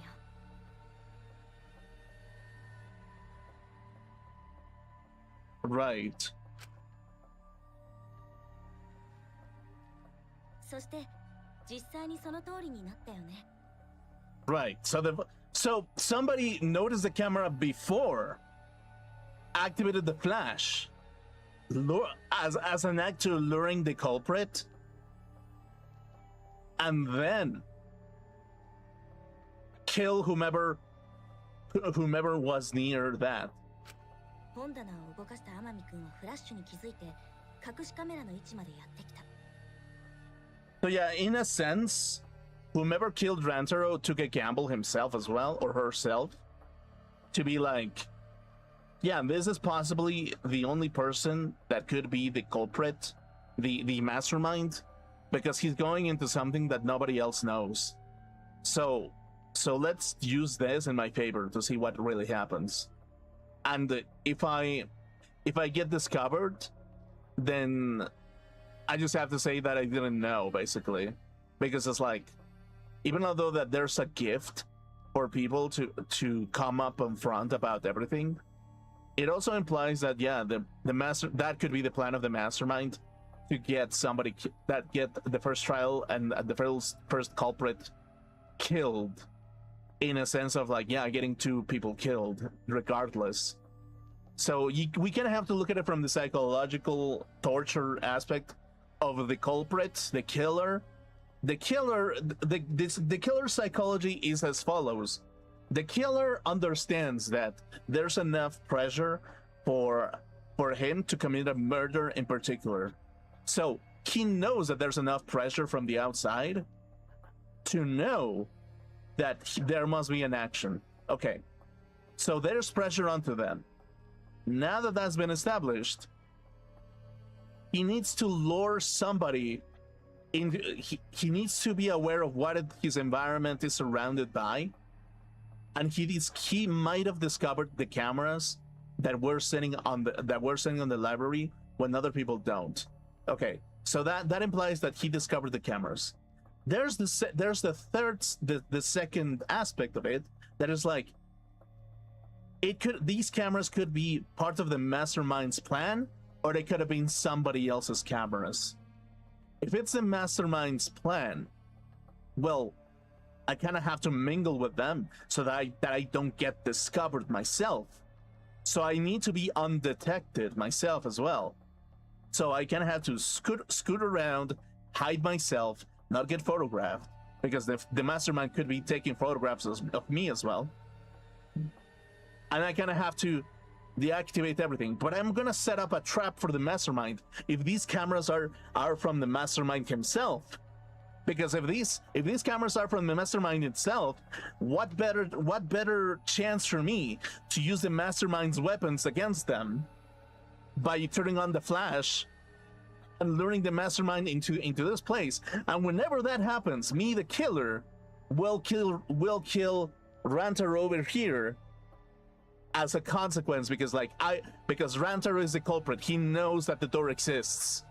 He knows that this is what is happening, and because of that, I'm gonna have to kill him. And it's like, when you put it into perspective into the courtroom, that there's an active mastermind trying to push people into murder itself, you kind of have to look at it from that perspective. It's like, no, he didn't, I mean, in a real court case, probably, you kind of have to look at it and be like, did he get forced into killing somebody else?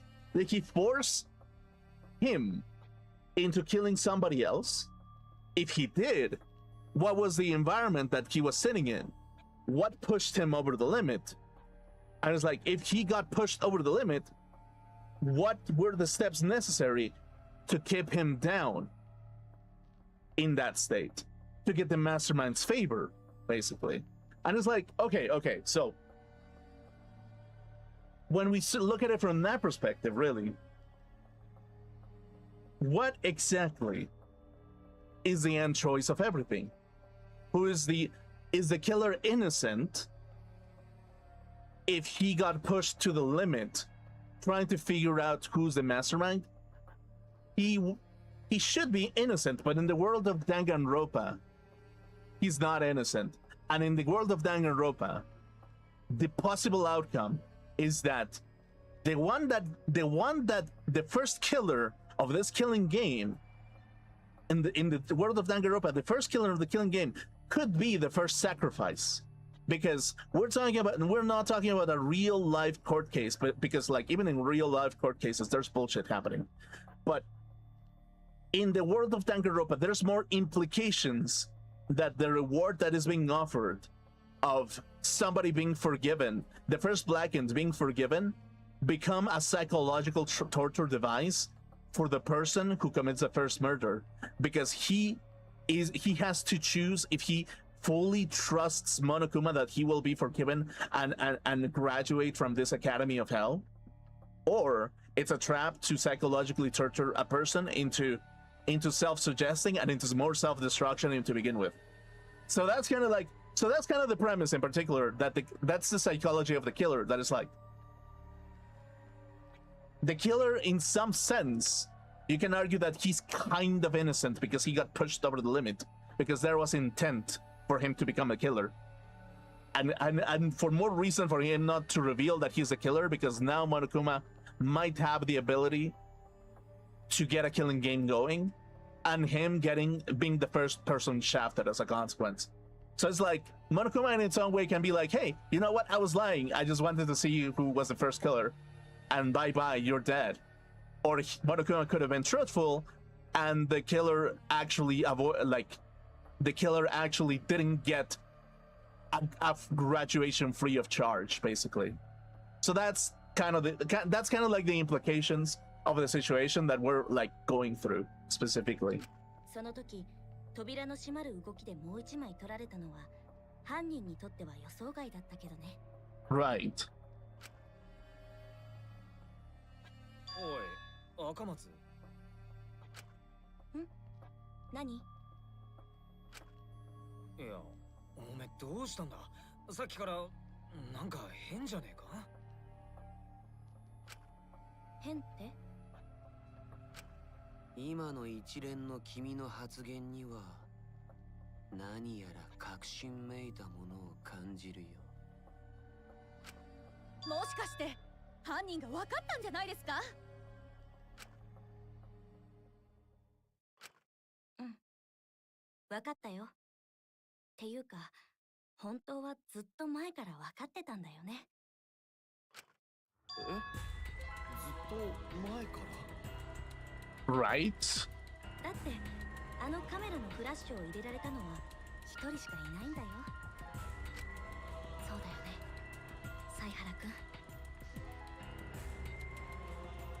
ん。 That's kind of the thing as well. Only 3 people knew that the flash was deactivated. Yeah, it's like only one person. There were 3 people who knew how the cameras worked. Miu, Shuichi, and Kaede. Shuichi got photographed twice. He's the one in the photographs. He's the only one who is aware of it. Kaede was in the classroom the entire time. Because Kaede was in the classroom the entire time, it doesn't make sense. Miu was too busy being exhausted about everything, because she was the one who designed the cameras.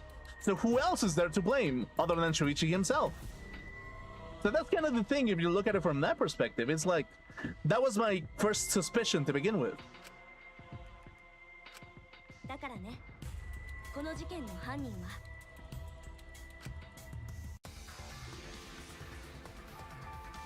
What is this?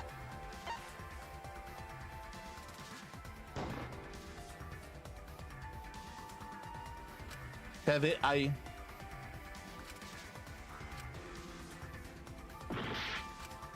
okay. Wait, who else could it be then?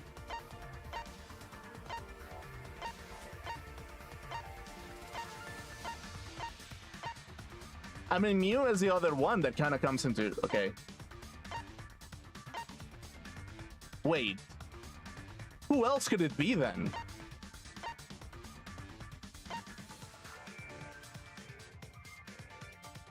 Wait, what?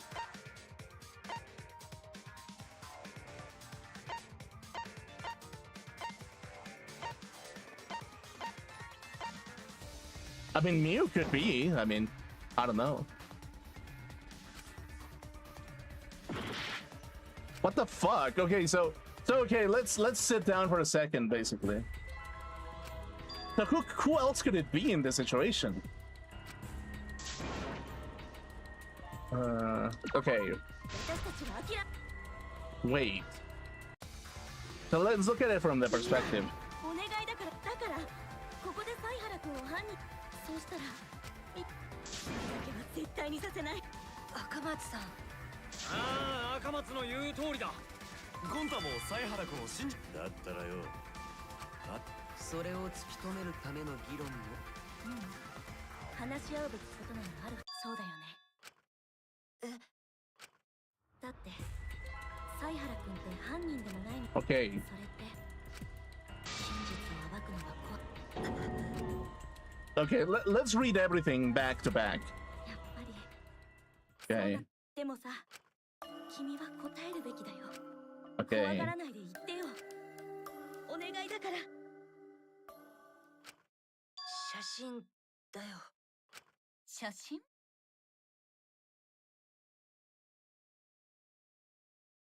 Or there's also that possibility. 隠し扉を狙ったカメラ僕はずっと不思議に思っていたんだこの時の天海君の行動をさ不思議この写真を見る限りだと天海君はカメラをでもそれって確かにそうですね多分 Oh, wait a second! 最初の写真の時だと思う There's also that possibility. Not because nobody stepped up as the first killer. There's also another implication in the process. 天海君が本棚を動かし彼はこの時点で There's also another possibility that is very real そして in this situation. それにセンサーが反応した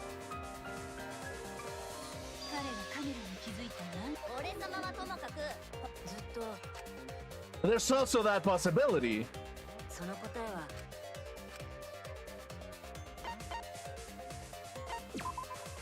そった That's also very real, actually. フラッシ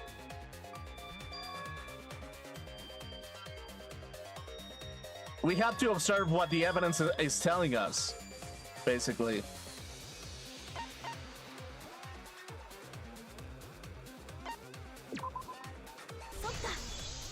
Yeah. Okay.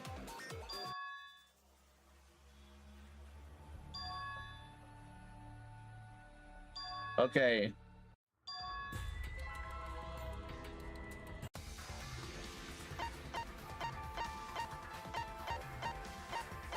It's very real. No, wait. Wait, so it wasn't a suicide then? Then who else could it be?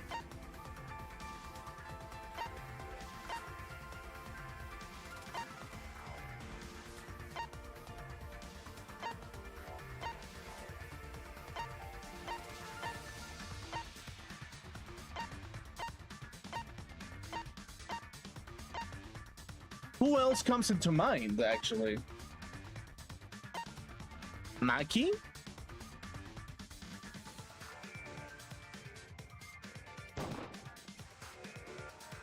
No.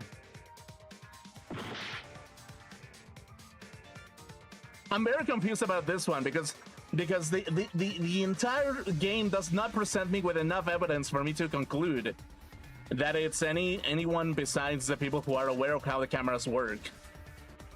So that's kind of the thing, isn't it? Is like who actually is the killer in this particular setting?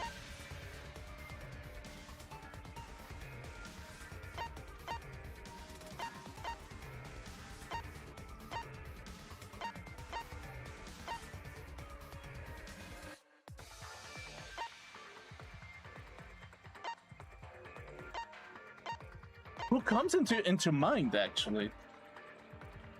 Him? No.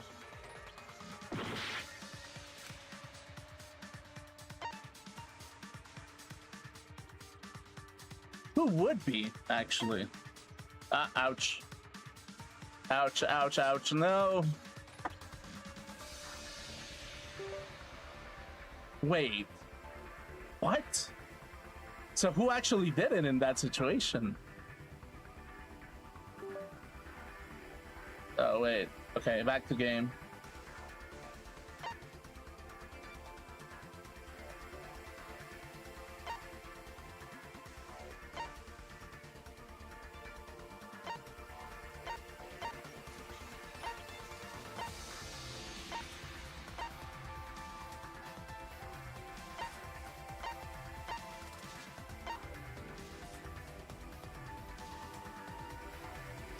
I'm very clueless, actually. Dude, actually, I'm gonna look very bad. I'm gonna look very bad in this situation, basically. Because who actually did into this situation? I don't have enough evidence to conclude who actually did it, specifically. I don't have enough evidence for me to continue this kind of thing. It's like, who else could it be?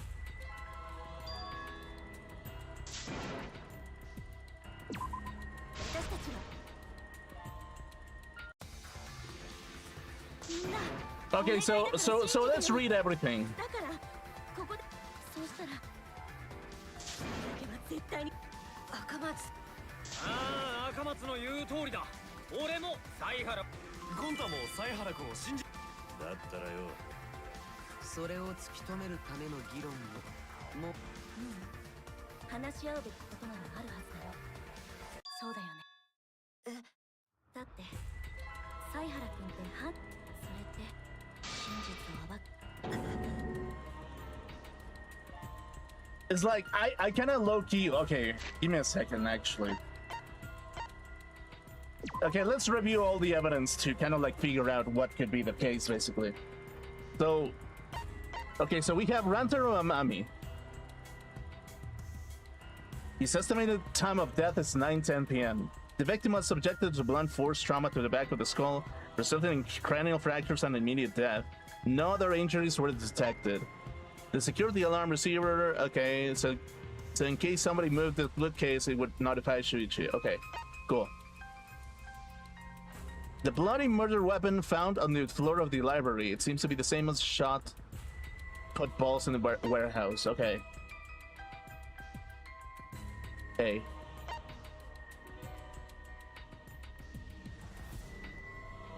Right.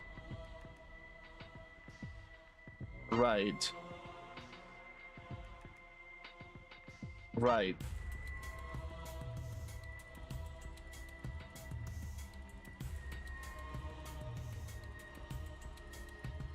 The bookcase moved back to its original place right before Kaede and Shuichi found the body. Okay. Before the murder, 7 people went to the game room in the basement. Rantaro, Maki, Kaito, Tenko, Anji, Kimiko, and Gonta. But Gonta had immediately locked himself in the aviary room in the back. Okay. Rantaro left to go to the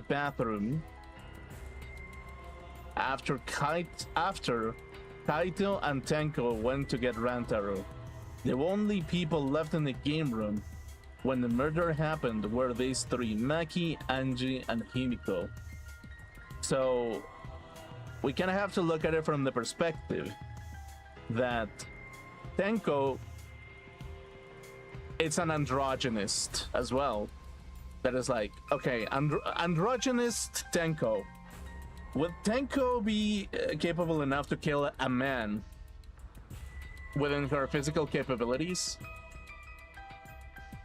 Very possible, actually. Sliding door in the AV room would that leads to the hallway. The door was poorly made and it only opens wide enough to split an arm through. It would have been difficult for the person to enter and exit through it. It is faced straight to the library's rear entrance. Okay.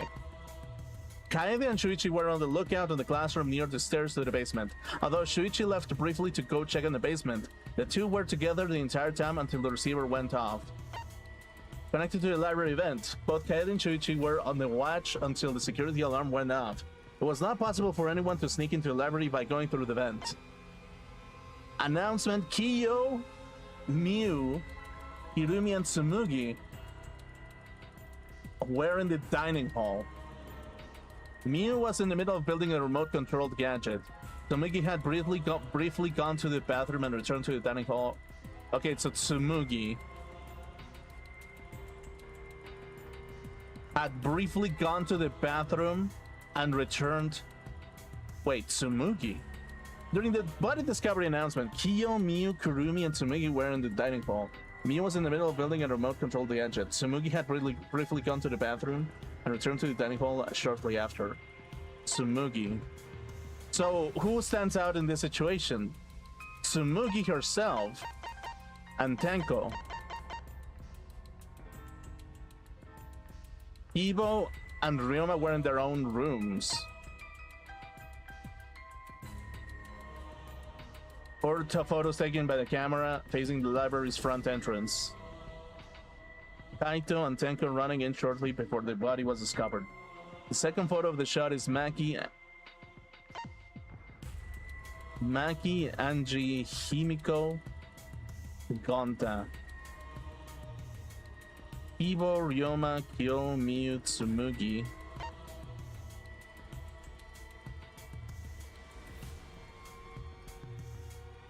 Could it be the ultimate cosplayer as well? Ryoma, Kyo, Miu, Tsumugi.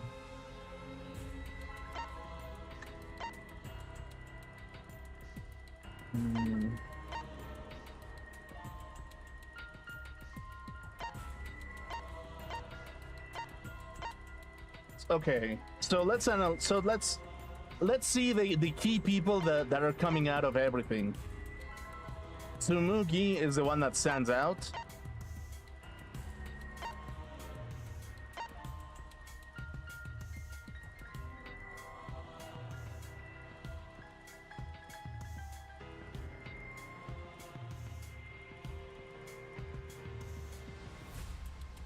Tsumugi, to me, the only three people that kind of stand out: Gonda, Tsumugi, and Tenko herself. Right.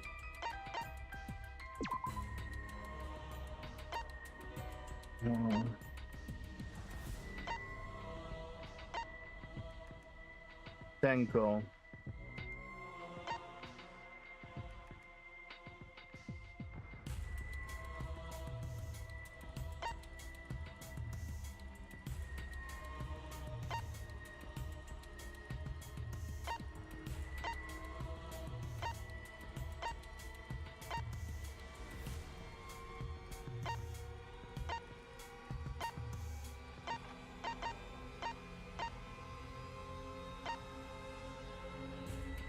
It's between these two specifically.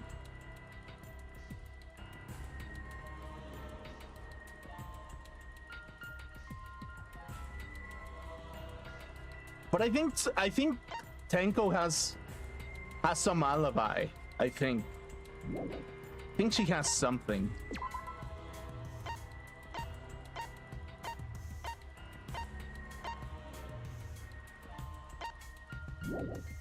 Let's go with it. Let's see. でもさ、Okay.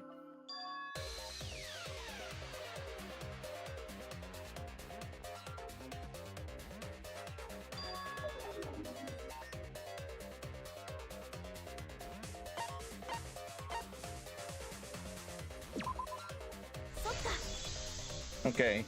Let's go from that perspective.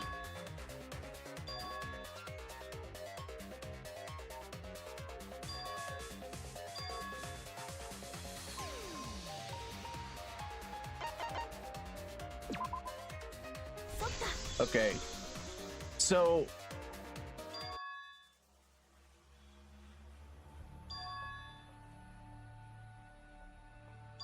actually, you know what's also a possibility? We have to look at it from the perspective that this is a weeb game in particular. Would a weeb game have emotional attachment to a cosplayer herself? Would the writers put the cosplayer as the first one to go, the same way that they psychologically manipulated their own fan base into never doubting that the idol wouldn't be able to do anything wrong or bad? The same way that the first person to die to be the cute chef that is very inoffensive.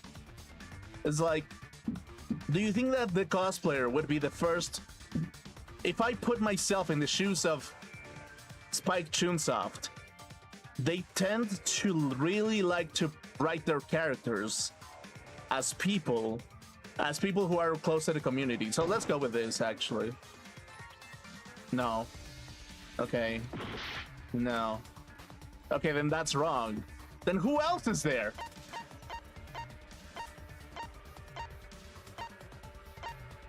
I mean, Gonta is the only one that kind of sticks out as well. And Tenko herself.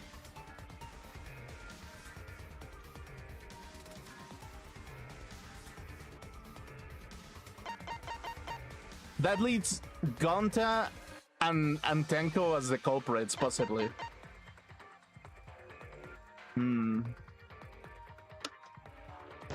Let's go with Tenko herself. No. So it has to be Gonta then.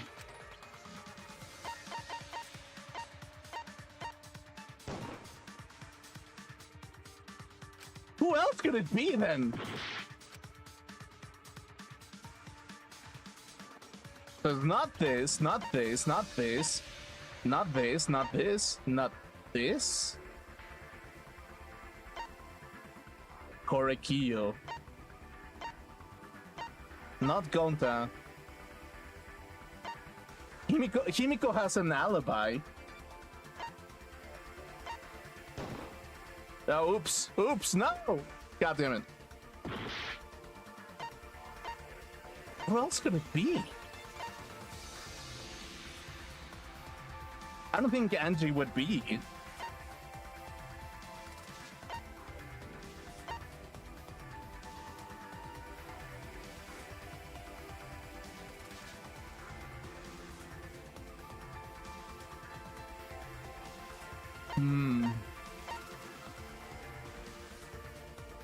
Wait, where was Angie the entire time?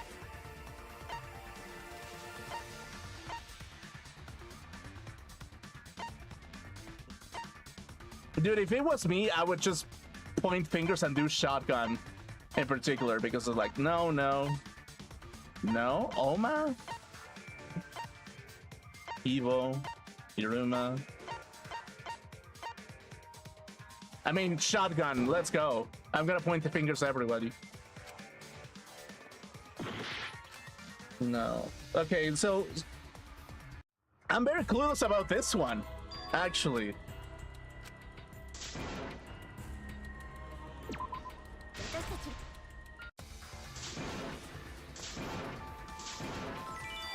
Am I dumb? Am I stupid? Am I not getting something out of this one in particular? What exactly would it be?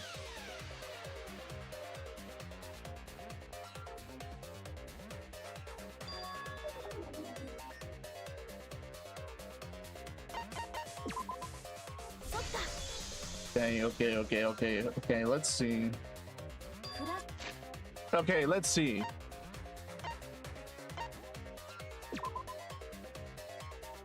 9:10 p.m.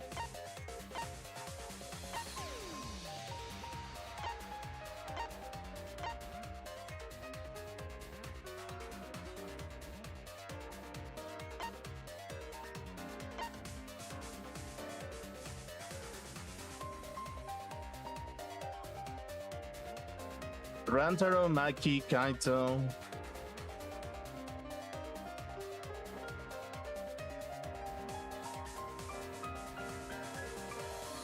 Maki, Angie, and Kimiko.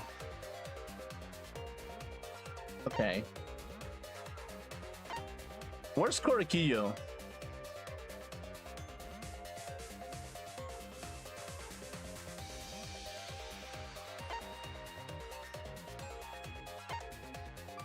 Wait, where is Korikiyo? Oh, here he is, okay.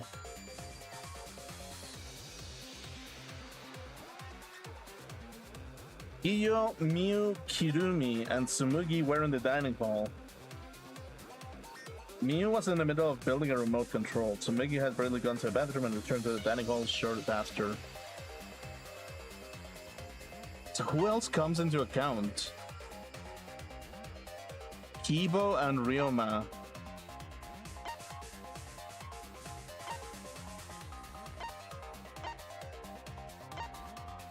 Wait, where's Kibo? Oh, there's Kibo. Okay, Kibo and Ryoma.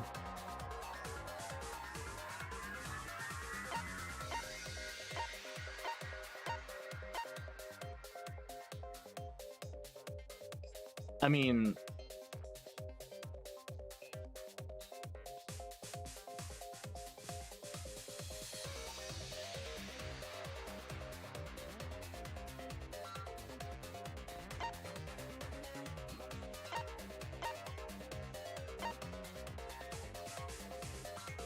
Huh?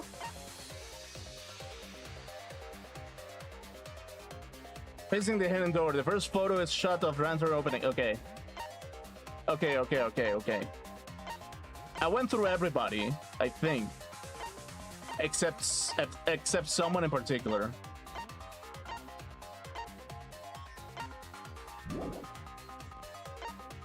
Okay.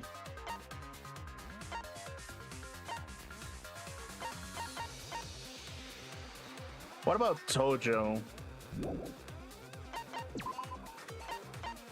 Where was Tojo?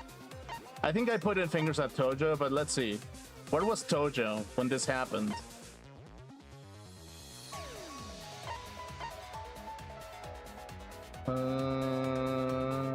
Maki, Angie, and Kimiko.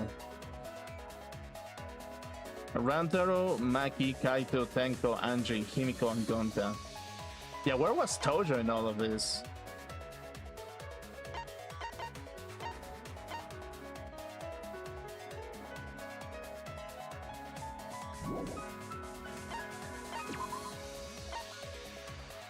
Hirumi, were there. Kimiko was there. Tenko was out. Tsumugi was out. Angie, Miu, Ryoma.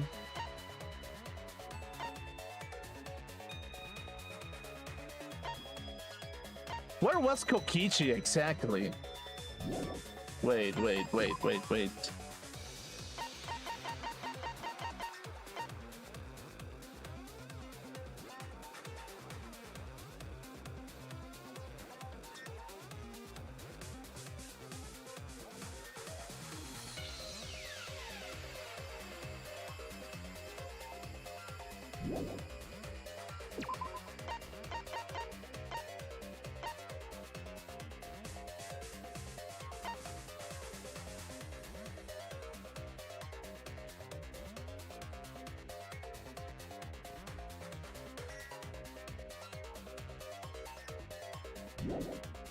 Who else? Okay.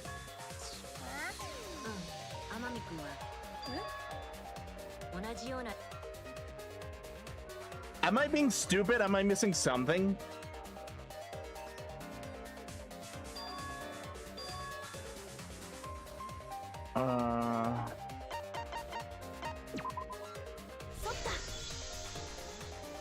I mean, Kibo doesn't seem to be involved at all.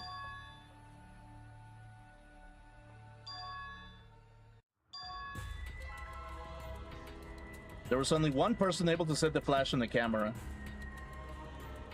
Who exactly, though?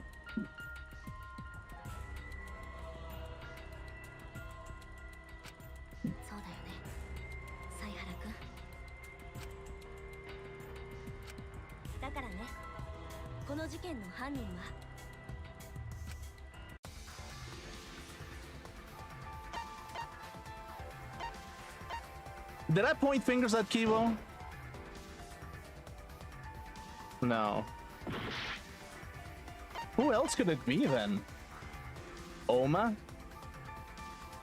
Kokichi was in the dining room.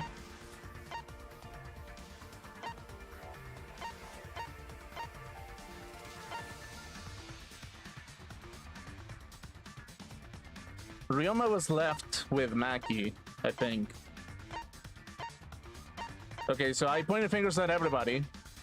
I'm being stupid, I guess, at this point. Okay, okay, not you, not you, not you. Himiko was with the others. Do I have a bias? Probably. Who have I not pointed out? Herself? Okay, that would be hilarious. I'd be like, hey, I killed him. Why?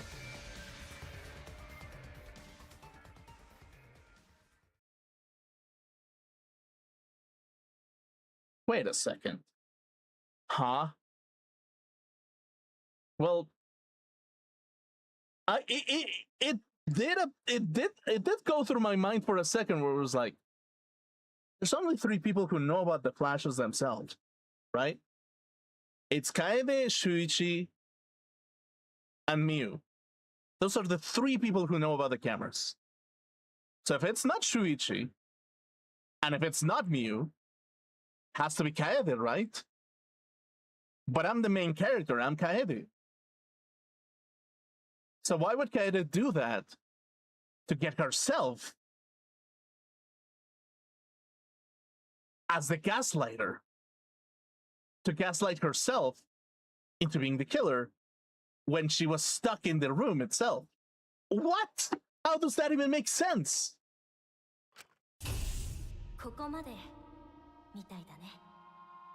Are you going to bait people? Are you gonna bait yourself? やっぱり私じゃ無理だったか。首謀者の正体にはたどり着けなかったね。ごめんね、みんな。ごめんね、天海くん。ごめんね、犀原くん。君がずっと黙ってたのはそれに気づいちゃったからなんだよね。でもそれじゃダメだよ。私はここで終わりかもしれないけど、せめて私の思いだけは君に託すよ、犀原くん。ここからは君がやるんだよ。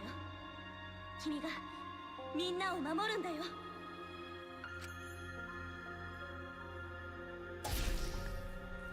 赤松さん、君は僕に託そうとしているんだね。でもそれは残酷だよ。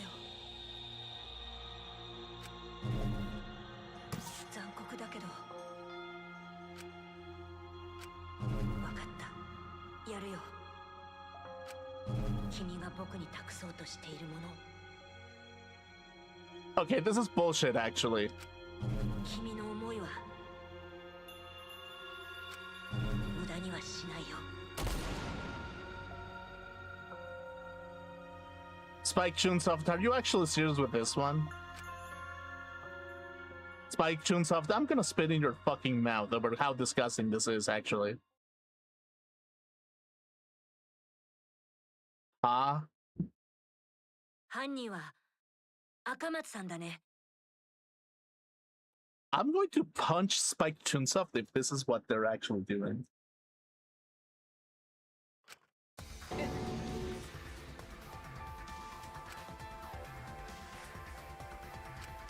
Akamatsu-san が犯人？そんなわけないじゃないですか。ねえ、赤松さん。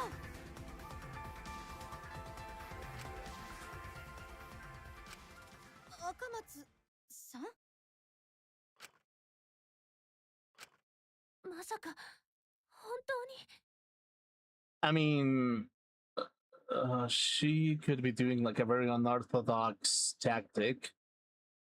But yeah, maybe. 冗談だって。冗談だと。え？もしかして本当に私が犯人だと思っちゃった？やだな、そんなわけないじゃん。だって天海君が殺された時、私は犀原君と一緒に教室で見張りをしてたんだよ。その後で図書室に行って、そこで初めて死体を発見したんだから。そもそも私は天海君と会ってないんだって。彼を殺せるわけないでしょ。そうだよね。赤松さんが犯人なわけないよね。もう当たり前じゃん。あんな重い砲丸で人を殴れる腕力が私にあると思う？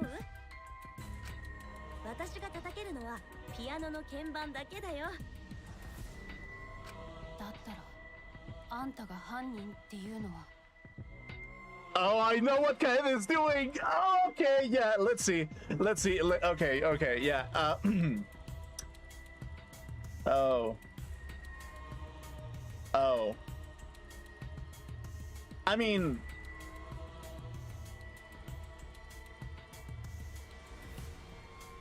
it could be, but at the same time, it couldn't be. That's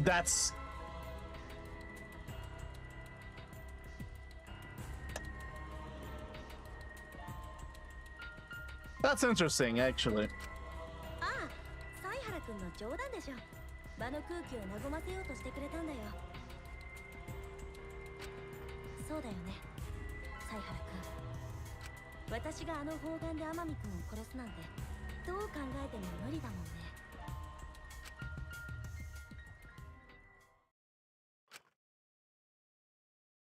I understand, Katie. You want me to reveal the truth, don't you? I think everyone is afraid of learning the truth. But the people who are willing to find the truth are the ones who can decide their fate. If you never know the lies from the truth, then you can choose a path. You won't even know what you're on a path. So fighting for the truth, even if it is frightening, I know you can do this. If you're scared, borrow the strength from others who will be there to help you. Think of everyone you're helping and let that be your strength. いや、冗談なんかじゃないよ。天海君を殺したのは間違いなく赤松さんだ。Right. なんだと？ I mean, sure.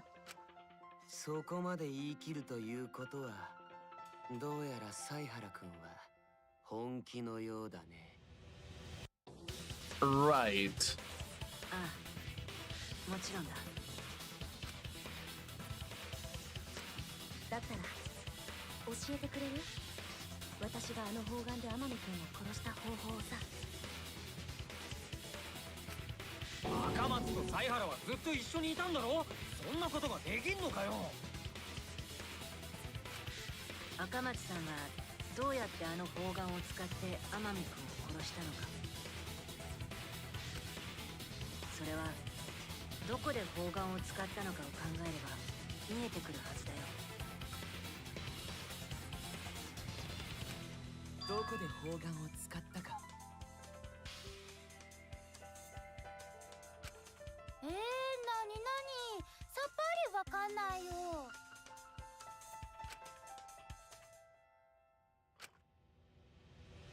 Kale wants me to reveal the truth. She will trust me with her wish, so I can't back down. I need to fulfill her wish. I need to fight for the truth. Okay. Okay.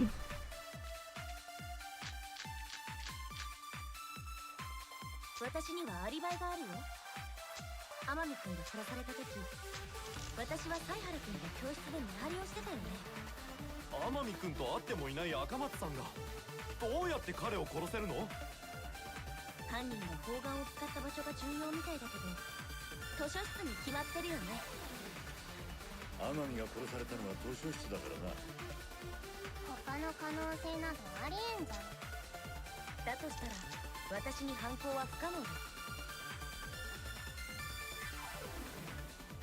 私にがあるよ。天海君が教室で見張りをしてたよね。天海君と会ってもいない赤松さんがどうやって彼を殺せるの？犯人が砲弾みたいだけど、図書室に決まってるよね。天海が殺されたのは図書室だからな。可能性などあした。だとしたら私に犯行は不可能だ。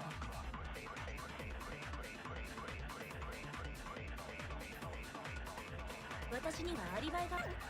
天海が殺された時、私は犀原君と教室で見張りをしてたよね。天海君と会ってもいない赤松さんがどうやって彼を殺せるの？犯人が砲丸を使った場所が重要みたいだけど、図書室に決まってるよね。天海が殺されたのは図書室だからな。他の可能性などありえんじゃん。だとしたら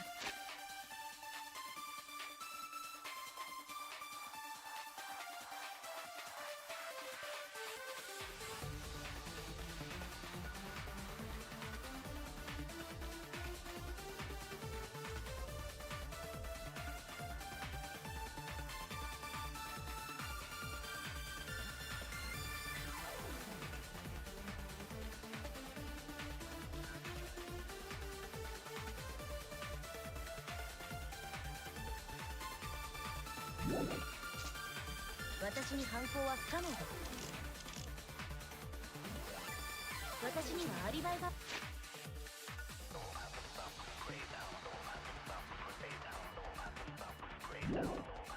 あるよ。天海君が殺された時。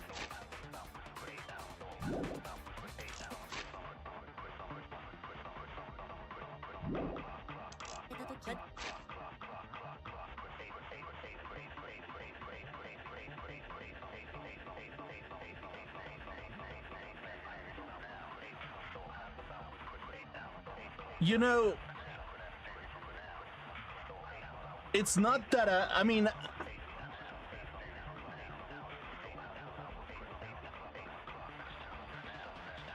I love Danganronpa actually.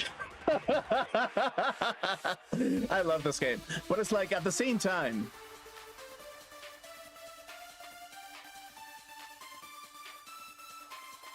it's like the world is a complicated place, actually. It really is. So, yeah, there's like plenty of things that can go wrong in this situation. So, okay.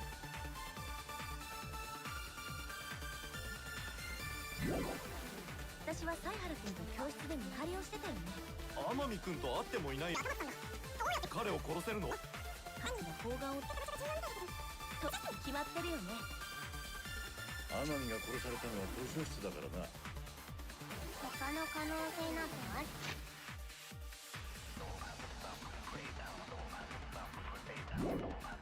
いいんじゃん。だとしたら私に犯行は不可能だ。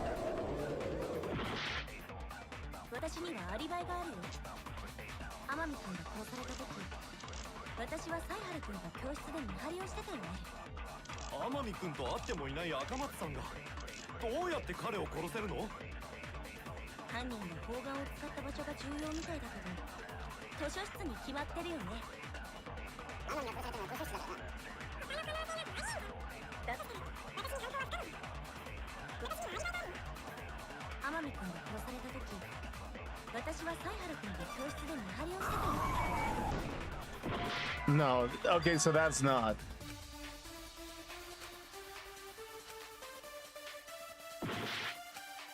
Okay, no. Okay, okay, okay. 私にはアリバイがあるよ。天海君が殺された時、私は犀原君と教室で見張りをしてたよね。天海君と会ってもいない赤松さんがどうやって彼を殺せるの？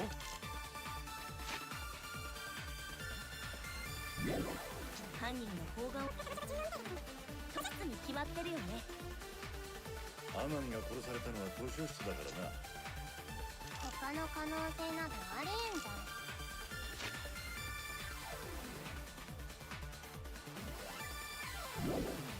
だとしたら私に犯行は不可能だ。私にはアリバイがあるよ。天海君が殺された時、私は犀原君と教室で見張りをしてたよね。天海君と会ってもいない赤松さんがどうやって彼を殺せるの？犯人が砲丸を使った場所が重要みたいだ。 How would I use this 図書室 actually? に決まってるよね。天海が殺されたのは図書室だからな。他の可能性などありえんじゃん。だとしたら私に犯行は不可能。Hmm. The back of the skull resulting kind of fractures and immediate death. Okay. Planter's belongings. Okay. 私にはア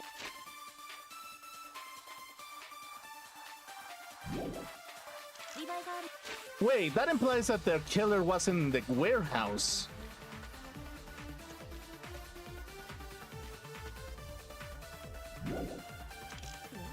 I just realized that.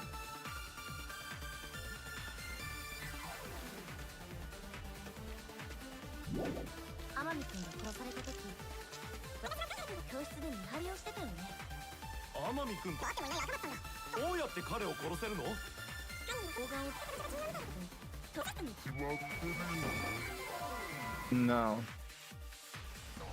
Okay. Okay, I have to redo this real quick. Okay. Okay, yeah. Let's get on with it. Okay.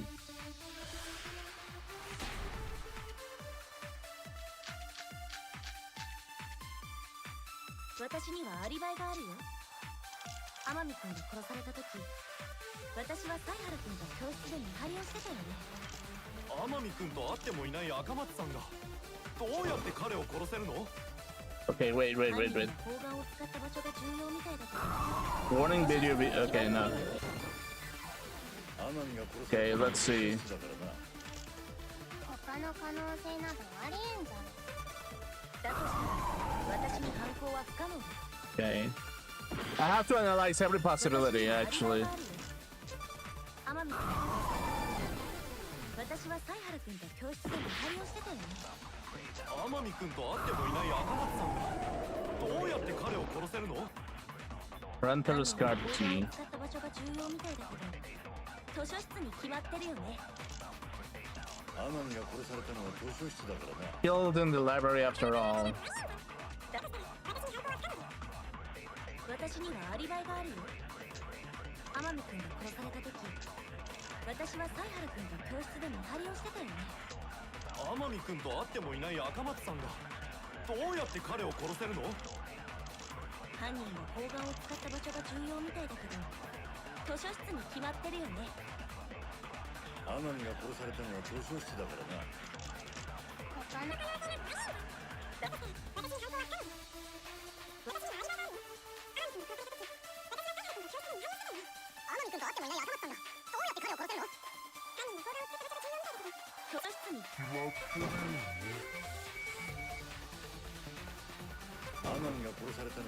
We know that it was okay. I think I. Wait. That didn't go through. Let's see. 私は犀原君教室で見張りをしてたよね。天海君と会ってもいない赤松さんがどうやって彼を殺せるの？犯人が砲丸を使った場所が重要みたいだけど、図書室に決まってるよね。天海が殺されたのは図書室だからな。 Wait, no? Okay. Hmm. 私にはアリバイがあるよ。天海君が殺された時、私は犀原君と教室で見張りをしてたよね。天海君と会ってもいない赤松さんがどうやって彼を殺せるの？犯人が砲丸を使った場所。 Okay, so maybe what it's trying to make me do is specifically 私にはあるよ。 antagonize her for the sake of antagonizing her. 私は犀原君と教室で見張りをしてたよね。 No. Okay, no. 私にはアリバイがあるよ。天海君が殺された時、私は犀原君と教室で見張りをしてたよね。天海君と会ってもいない赤松さんがどうやって彼を殺せるの？犯人が砲丸を図書室に決まってるよね。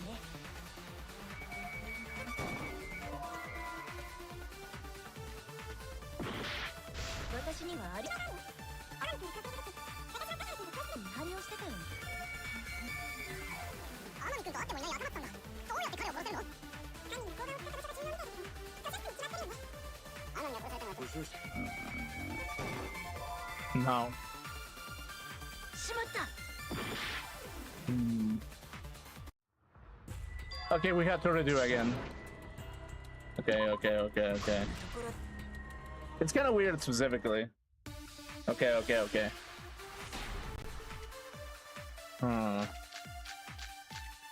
Okay, so what 私 exactly? にはアリバイがあるよ。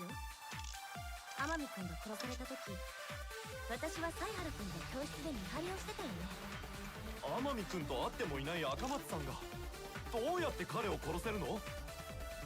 犯人が砲丸を使った場所が重要みたいだけど、図書室に決まってるよね。天海が殺されたのは図書室だからな。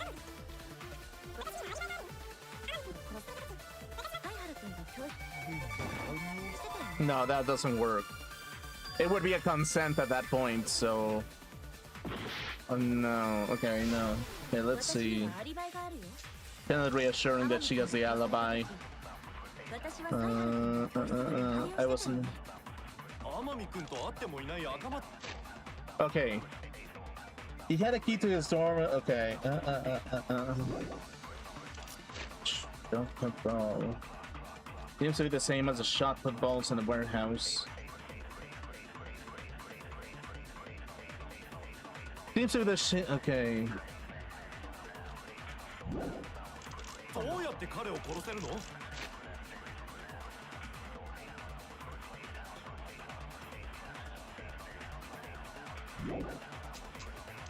犯人。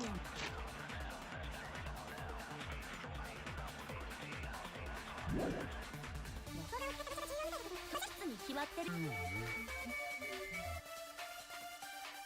たのは図書室だからな。の可能。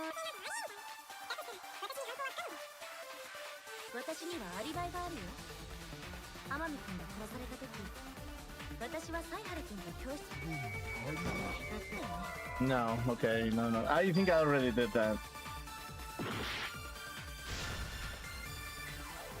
私にはアリバイがあるよ。天海君が殺された時、私は犀原君と教室で見張りをしてたよね。天海君と会ってもいない赤松さんがどうやって彼を殺せるの？犯人が砲丸を使った場所が重要みたいだけど、図書室に決まってるよね。 We know that it was in the library. I mean, yeah, definitely.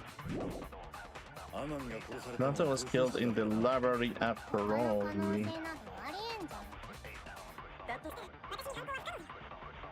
私にはアリバイがあるよ。天海君が殺された時、私は犀原君と教室で見張りをしてたよね。天海君と会ってもいない赤松さんがどうやって彼を殺せるの？犯人が砲丸を使った場所が重要みたいだけど、図書室に決まってるよね。天海が殺されたのは図書室だからな。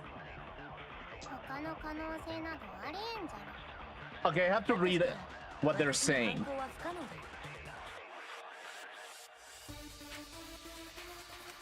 私にはアリバイがあるよ。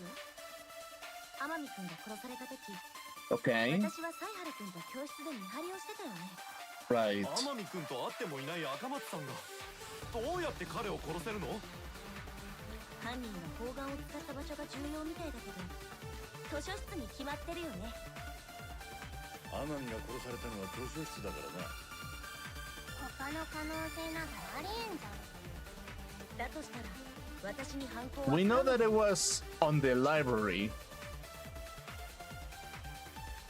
私にはアリバイがあるよ。天海君が殺された時、私は犀原君と教室で見張りをしてたよね。天海君と会ってもいない赤松さんがどうやって彼を殺せるの？犯人が砲丸を使った場所が重要みたいだけど、図書室に決まってるよ。 We know that it was in the library. If Ranther was killed in the library, it's obvious that the shot was used there. Was it?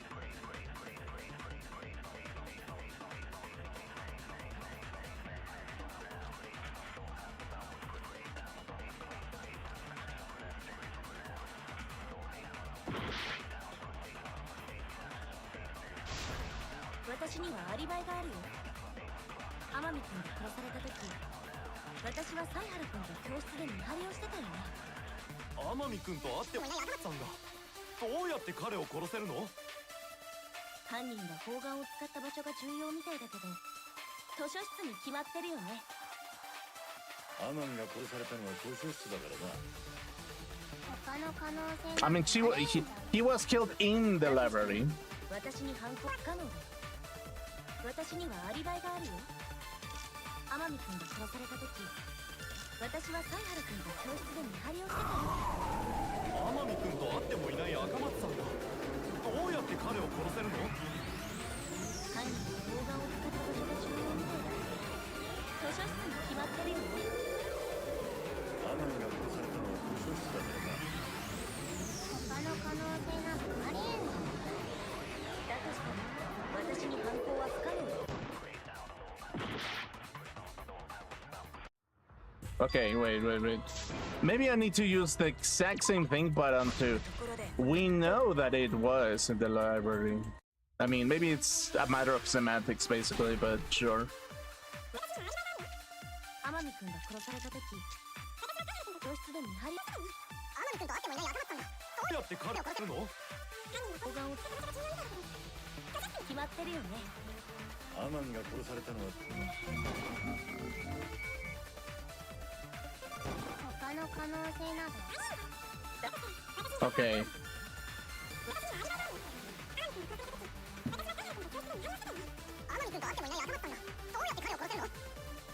Hmm.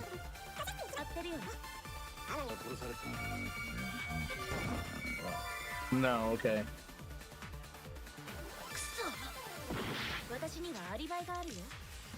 Look at downstream. 私は犀原君と教室で見張りをしてたよね。天海君と会ってもいない赤松さんがどうやって彼を殺せるの？犯人が砲丸を図書室に決まってるよね。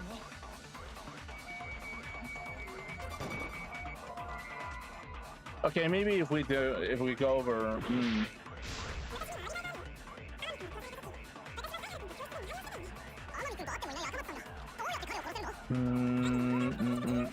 Where would the arguments be done?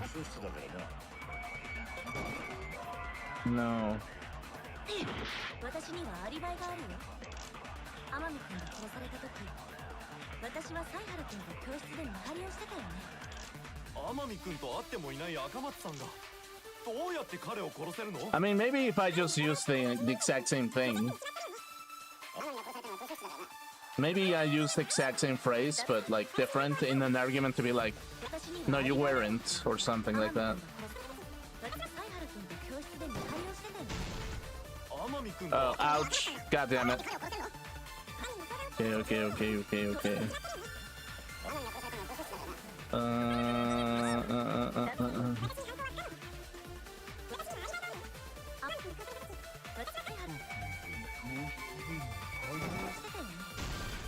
Come on. Oh, dude, come on. What the fuck? Okay. Fuck this game in particular, dude. What this shit? Okay, yeah. Sure. Get on with it. Yeah, sure. That I don't know if I used this argument before.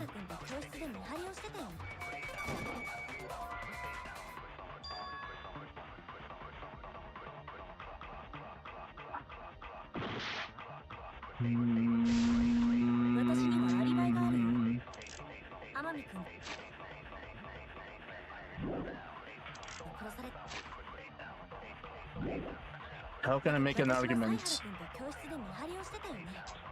In the classroom. Okay, in the classroom.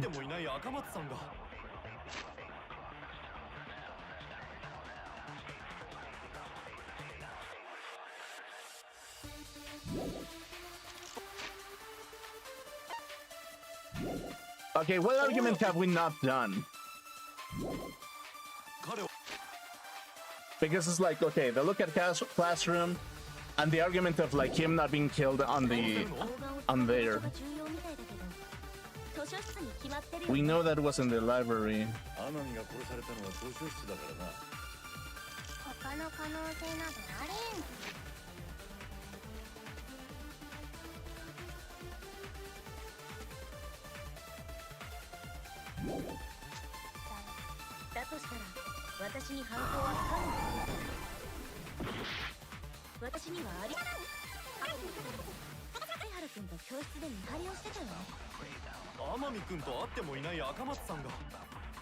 I'm very confused as to what the argument is here, actually.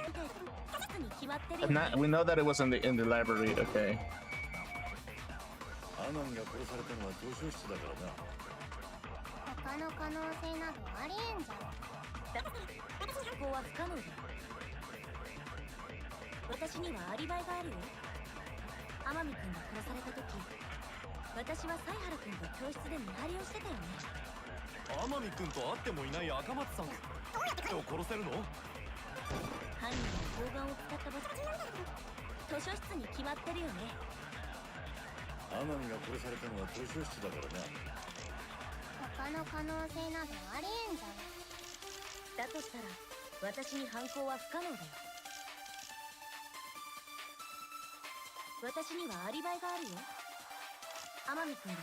I'm very confused, actually. Okay, so let me analyze for a second. The arguments we have is just his belongings, the shot with blood on it, her explaining that she has an alibi by getting herself lured into that kind of thing. So it's like, what would be the effective action here? The effective action, it could be that I lie on purpose to get more heat onto Kaede and see who reacts to that situation, which is what I tried, but it didn't work. The other action specifically could be in this situation.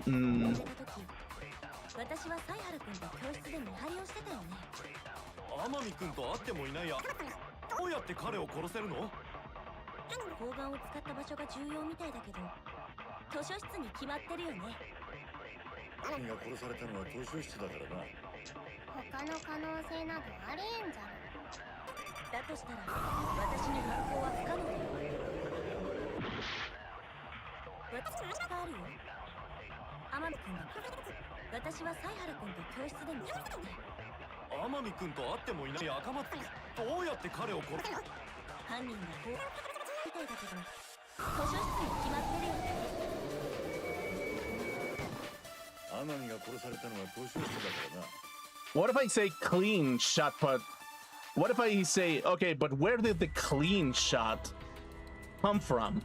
Specifically, from the warehouse. Maybe that's how the progression of the argument comes. It's like, okay, yeah, sure. Maybe that's how the argument continues in this situation, basically. Maybe that's very possible. That's very possible. That's very possible, actually.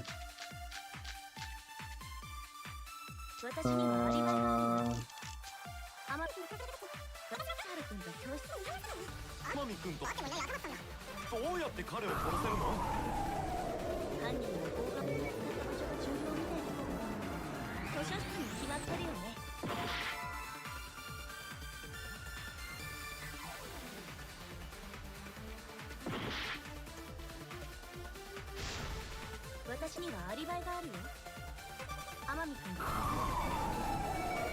私はサイハル君の教室で見張りをしてたよね。天海君と会ってもいない赤松さんがどうやって場を年使ってるよね。天海が来たのは図書室だからな。他の可能性な God damn it. 私にはアリバイがあるよ。天海君が殺された時、私はサイハル君と教室で見張りをしてたよね。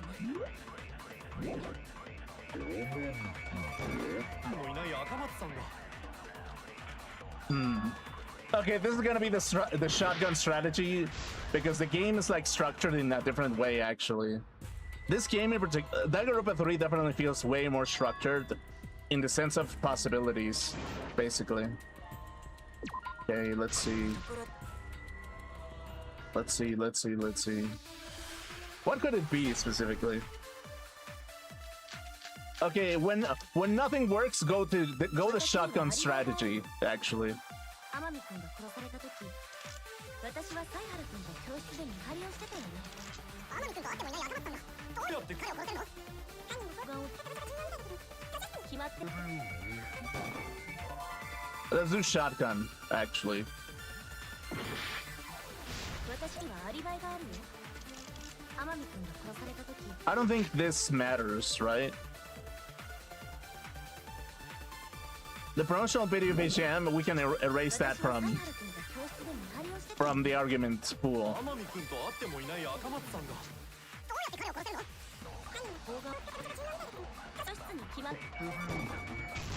Okay.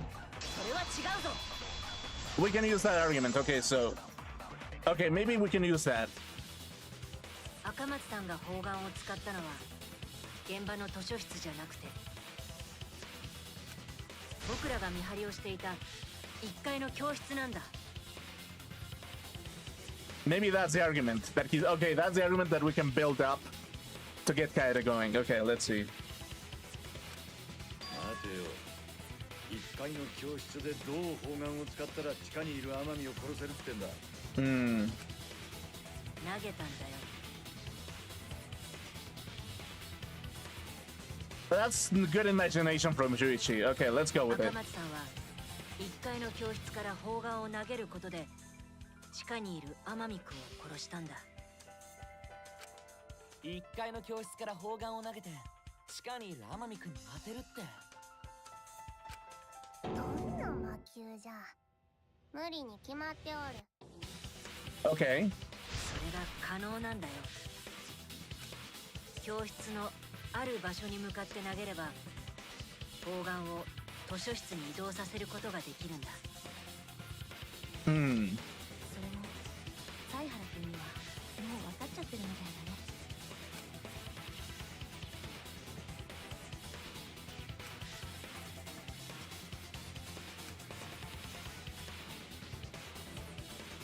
Right.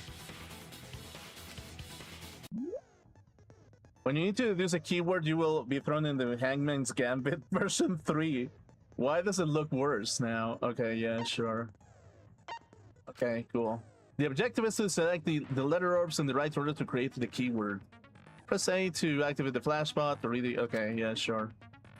Yeah, sure. To make sure to remember where they are, I'll press Y to get the letter orb. But remember, you have to select them in the correct order. Deduce the keywords from the letter orbs that you will see in the flash spot. The flash spot uses focus energy, so use it wisely. Waves of light will also occasionally cross the screen, so you have to read the letters orbs then. So take advantage of that as well. Thank you for listening to me. Okay, sure.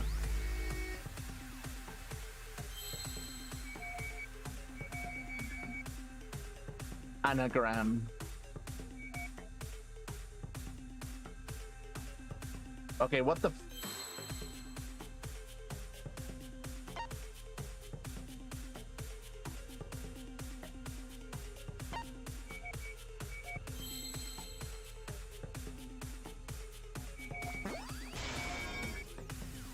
Oh, I see.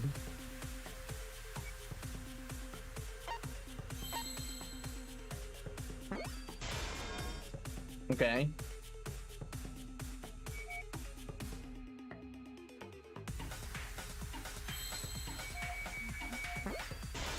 Okay, interesting. Yeah. Where's the light?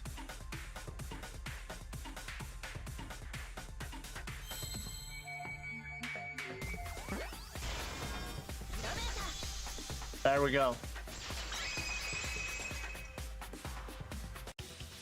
教室の通気口だよ。 Yeah, the classroom vent specifically, yeah. あそこに投げ込めば砲丸は図書室まで移動するよね。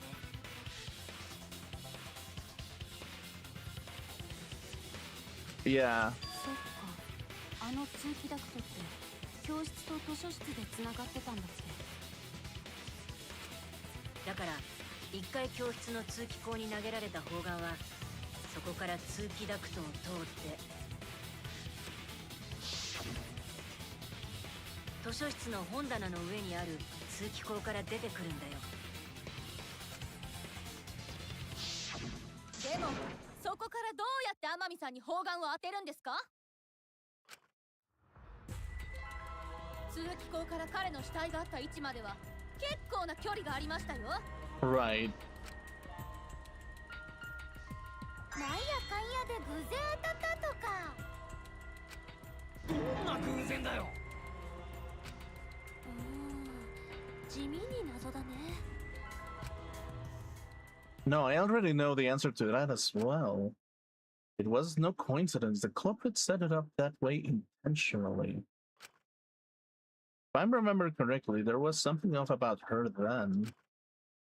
Damn it. How could I not realize it? It's too late. I regret the past. I regret the past. I said I wouldn't back down. I made a promise! Okay, yeah, sure. Okay.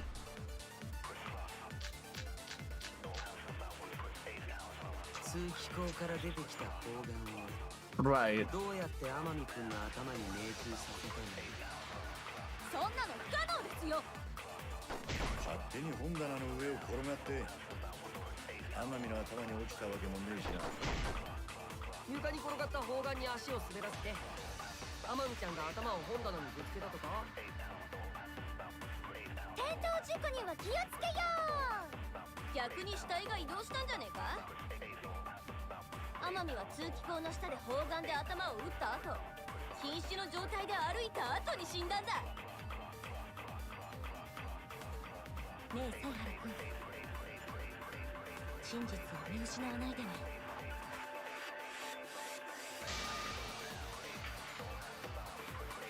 Don't lose sight of the truth.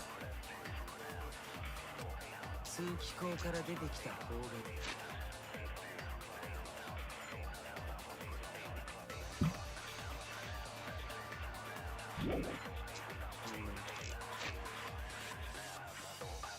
Library books that could be not fit in the bookcase and were instead stacked on top of them. Nothing has changed since Shuichi and Kaida placed them hidden cameras. The books Kaida stacked in front of them were left exactly the way they were. どうやって天海君の頭に命中させたの？そんなの不可能ですよ。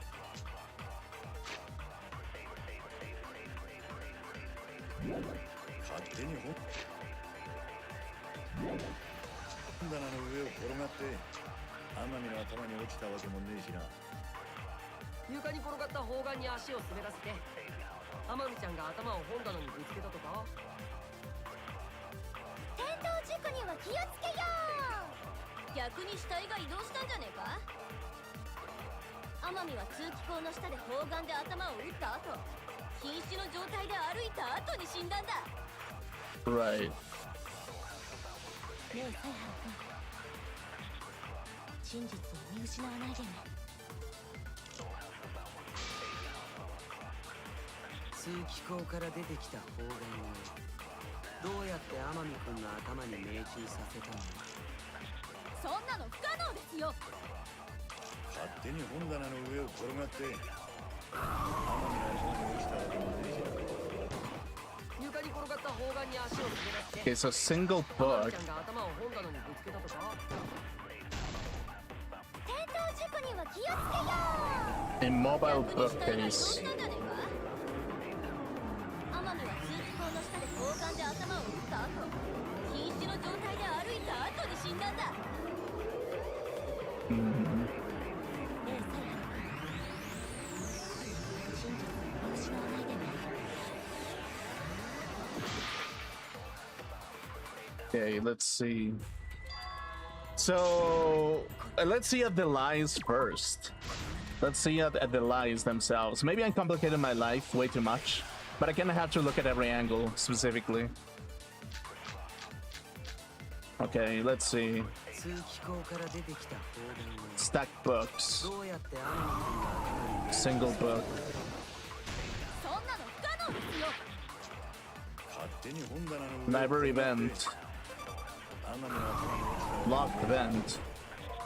床に転がった砲弾に足を滑らせて Renter's belongings. Okay. Okay, so the lies don't really 事故には気をつけよう逆に死体が移動したんじゃねえか。 corpse moved on its own. No. 砲弾で頭を撃った状態で Okay, no, no, no. That doesn't make sense. That doesn't make sense. 通気口から出てきた砲弾をどうやって天海君の頭に命中させたのそんなの不可能ですよ。勝手に本棚の上を転がって天海の頭に落ちたわけもねえしな。床に転がった砲丸に足を滑らせて天海ちゃんが頭を本棚にぶつけたとか。転倒事故には Stacked books.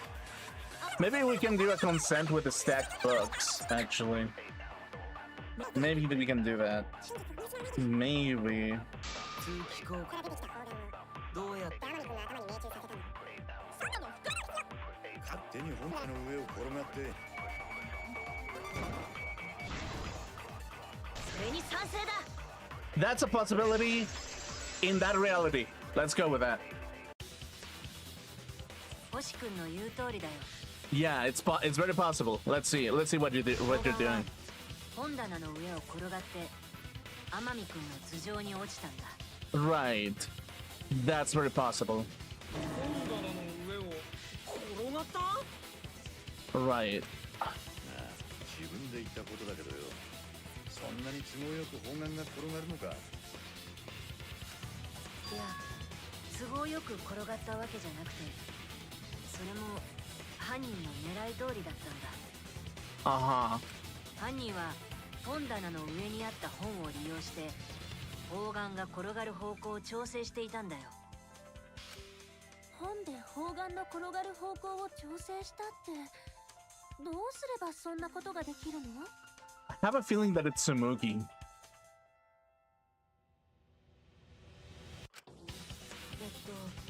それを説明するには図書室の見取り図的なものがあると早いんだけど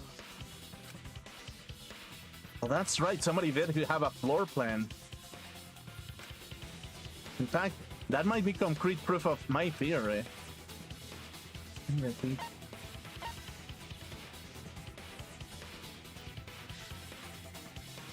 Wait, who had the floor plan? I don't remember. Was it Tojo?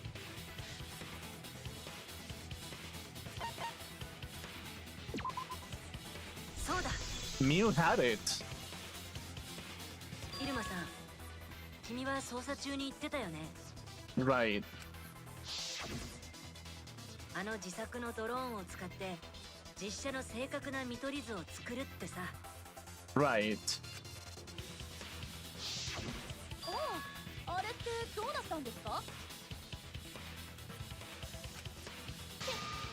写真を現像してもらって見取り図も作成済みだっつうの。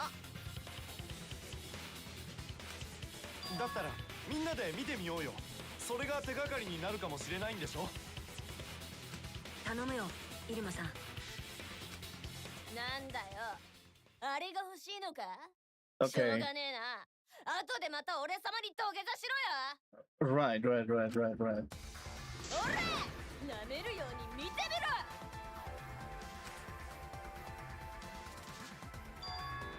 There it is.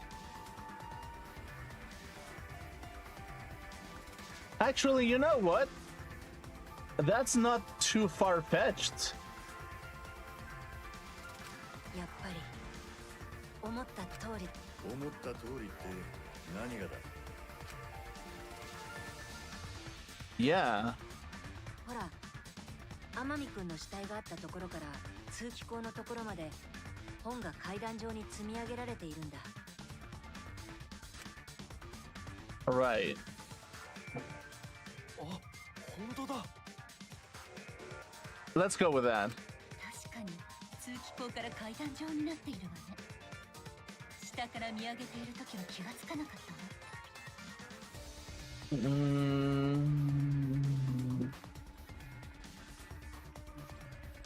Actually, the back row sort of is. なるなる、砲丸はここを転がったんだね。間違いないよ。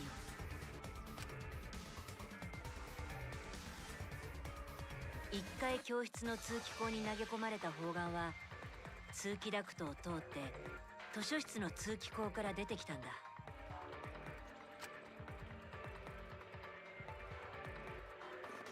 そこに通気口の蓋を斜めに立てかけておけば砲丸の勢いを殺すことなく本棚の上を転がすことができるけど、赤松さんがやったんだよね。あの時通気口の蓋の置く位置を調節したんだよね。 Right.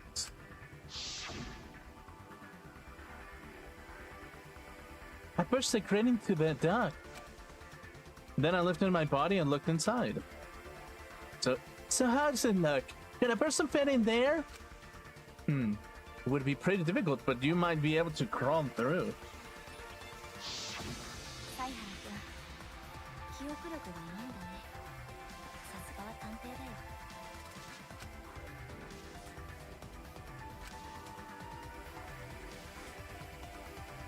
そして本棚の上に出てきた砲丸はストッパーとなる本の山に当たって進行方向を変え、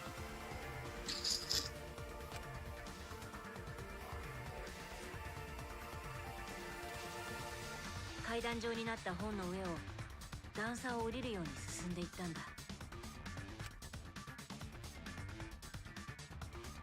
本棚の上の本は3列に並べられているけど、手前側の本は砲丸が落ちないための壁であり、同時に目隠しにもなっていたんだよ。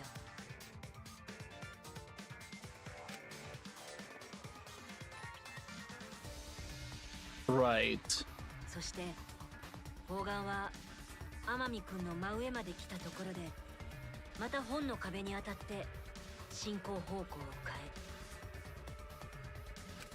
変え、開かれた状態で置いてある本の溝に沿って転がって天海くんの頭上に落ちたんだ。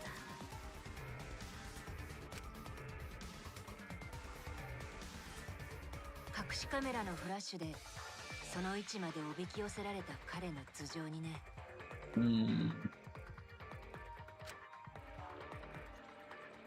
次々とからくりが連鎖していく仕掛け装置なんて、まるでルーブ・ゴールドバーグマシンだね。この仕掛けは赤松さんが作ったの？まあそういうことに。いや待てよ、そんな仕掛けがあったとしてもいつ赤松が砲丸を通気口に投げたってんだ。そうですよ。赤松さんが1階の教室にいた時は犀原さんも一緒だったんですよね。 When did Canada roll the shot football? Notice how... Here's one thing that I noticed is that Tenko got agitated. So did this guy. But Tsumugi is the only one that is completely calm with this situation. But that's kind of interesting, actually. He had to have been at just the right time to kill Rentaro. Had it rolled the shot...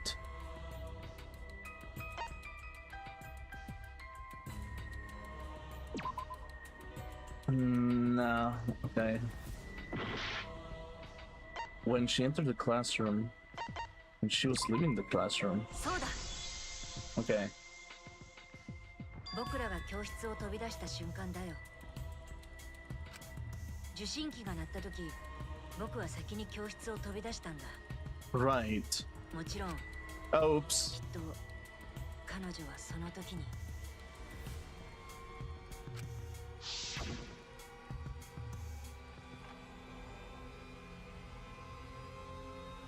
Chichi, the receiver. Somebody move the bookcase. Hurry, Kaede.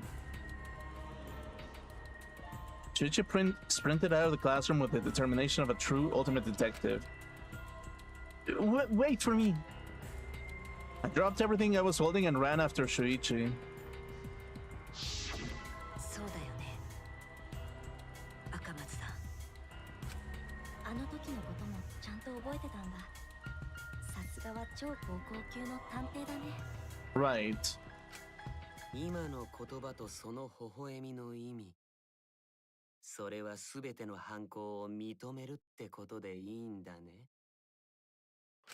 ちょっと待て、勝手に話を進めるんじゃねえよ。まだ他にも疑問はあるぞ。変なの。どうして桃田ちゃんが必死になって反論するの？そんなの当たり前だろ。Hmm. あんなに殺し合いを否定していた赤松が犯人なんて信じられるわけねえじゃねえか。 Kaito is too agitated. That's also a sign. Kaito is a little bit agitated. Tsumugi and Kaito to me seem like the most interesting out of the bunch, because Tsumugi herself could be too chill to be like, oh, okay, thank God it's off of my chest, and Kaito could be like, yeah, well, I feel guilty now because like now Kaede is like really fucking like sacrificing herself over something that she didn't do, which that's also a possible thing. そうだよ、ゴンタも信じないよ。赤松、おめえは何も言うな。おめえの疑惑は俺が晴らしてやるからよ。 Right, and Kaito could be as well this kind of thing where it's just like he could actually genuinely care about Aede, and the evidence that he has in front of his face are revealing that she's not the culprit. Because according to Kaito, like Shuichi is the culprit at that point. Probably. 赤松が犯人なんて信じられっかよ。まだ疑問だって残ってるしな。疑問とは何だ。そいつは音だ。図書室は静かなはずだ。砲丸が通気ダクトの中を転がってったらかなりの音が響いちまうじゃねえか。そうだよ、そんな音が聞こえたら天海君に警戒されちゃうよ。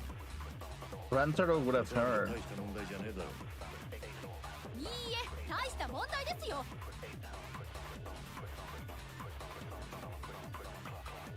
The sound of the shot rolling. 赤松が犯人なんて信じられっかよ。まだ疑問だって残ってるしな。疑問とは何。音だ。図書室は静かなはずだ。砲丸が通気音が響いちまうじゃん。 Okay. Okay, let's go with this. 実は音。図書室は静か。 This is wrong. それは違うぞ。 Because there was the promotional killing game soundtrack was playing.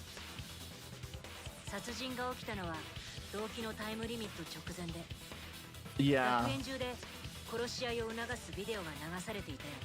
Yeah, specifically. That's kind of the thing. だから事件発生当時、図書室の中は静かじゃなかったはずなんだ。 Right. ああ、あの不愉快な音楽で砲丸の転がる音はかき消されちゃったんだね。 Right.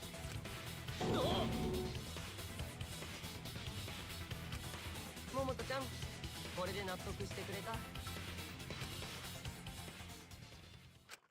くそー、じゃあマジだってのかよ。マジで赤松が犯人だってのかよ。Kaito doesn't seem like he's the culprit at all. だとすると赤松さんの犯行のほとんどは一緒にいた犀原くんの目の前で行われていたんだね。Right. うん、その通りだよ。教室で砲丸を投げた時もそうだし、Uh-huh. 通気口の蓋を外して砲丸が出てくるようにした時もそう。そして砲丸が本棚の上を転がるように本を並べ直した時もだ。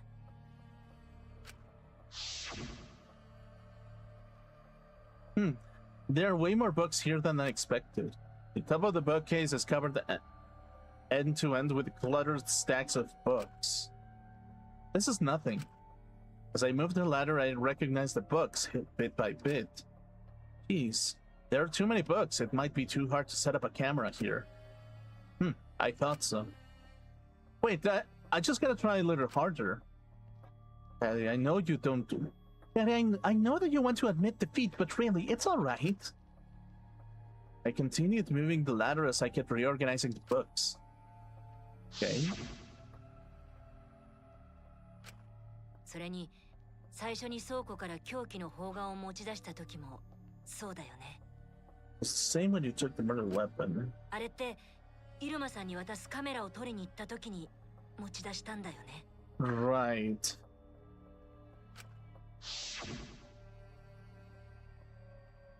Kaede, is something wrong? We need to go before Miu changes her mind. Shiju was already at the door of the warehouse waiting for me. Oh, sorry. I shoved the things I was holding into my backpack and ran after him. Okay. その時からずっと隠し持ってたんですか？ Right. 隠し持つってどこに？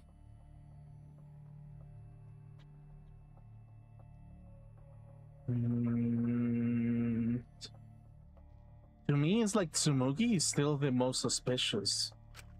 But maybe I'm wrong. Where did Kaede keep it? It could have been only one place. Backpack. そうだ。 Yeah. 赤松さんのリュックだよ。彼女はその中に凶器を入れて持ち運んでいたんだ。Right. いくら重い砲丸とはいえ、背負って運べないことはないからね。君はリュックに替えのベストを入れていたけど、砲丸はそれにくるんでいたんじゃないの？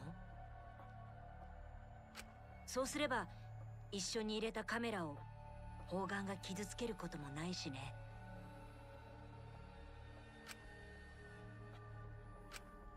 じゃあ本当に何もかもが犀原の目の前で行われてたんだね。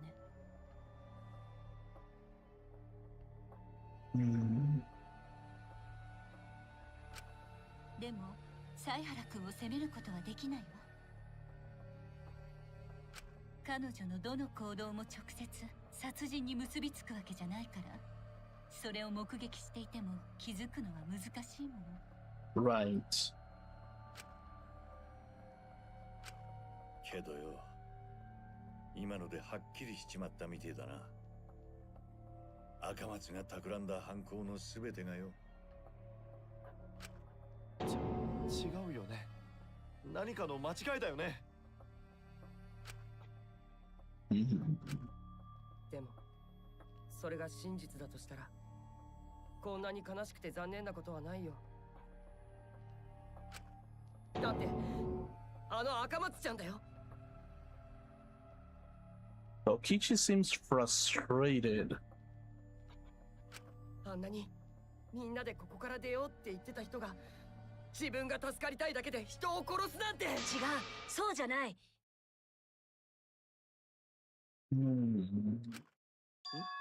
違うって何が？赤松さんはそんなことをする人じゃない。 Right. ことをする人じゃないって。でも赤松さんが犯人って言ったのはあなただよね。 Tsumugi seems so suspicious to me. Holy shit. Tsumugi is the only one that has been reactive without any kind of emotional guilt or pain. Maybe it's her personality a little bit, but it's kind of pointing towards that kind of idea that it's Tsumugi herself. そうだけど違うんだ。本当は赤松さんはそんなことをする人じゃない。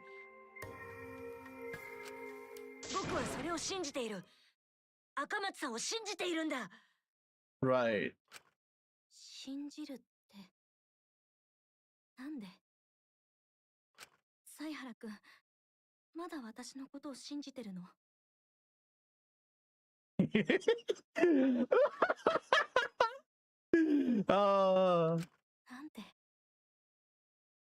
なん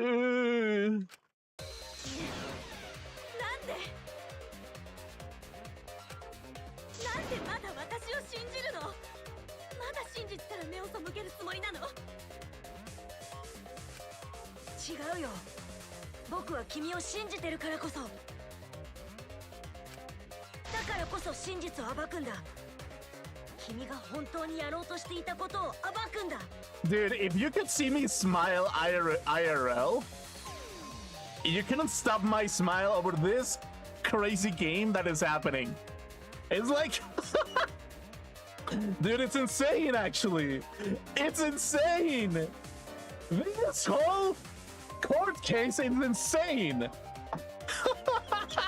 そこに君の真実があるはずなんだ。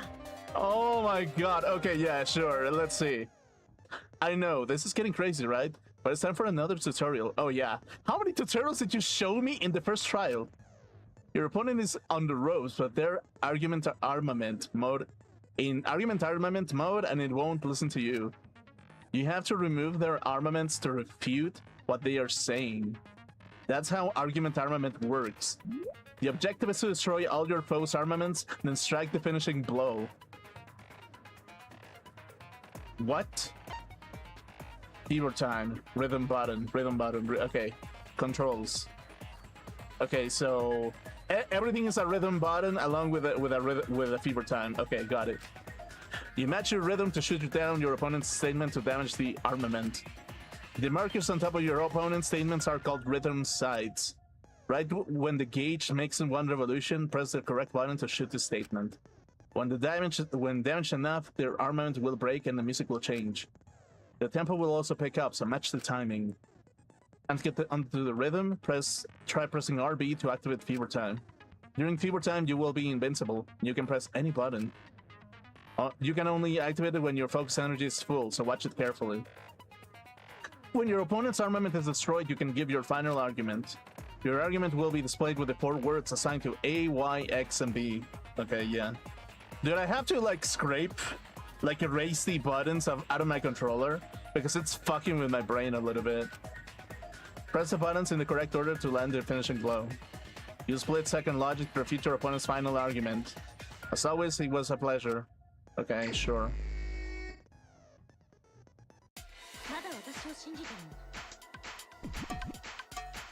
Oh, wait. Oh, wait. Okay, this is... Okay.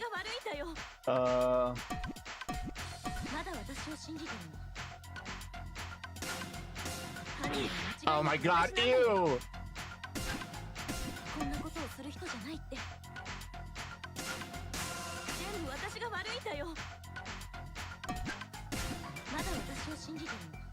Okay.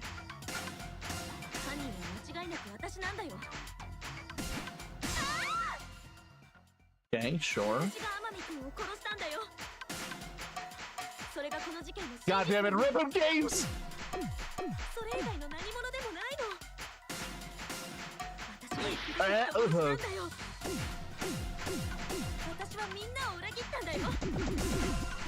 Okay.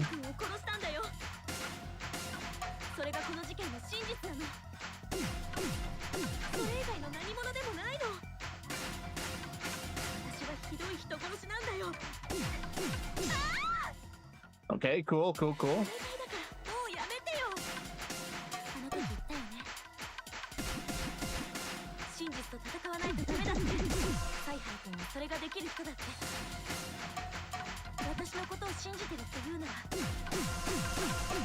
真 Ow. 実から目をそらさないで。お願いだから Okay. もうやめてよ。あの時言ったよね。 Okay.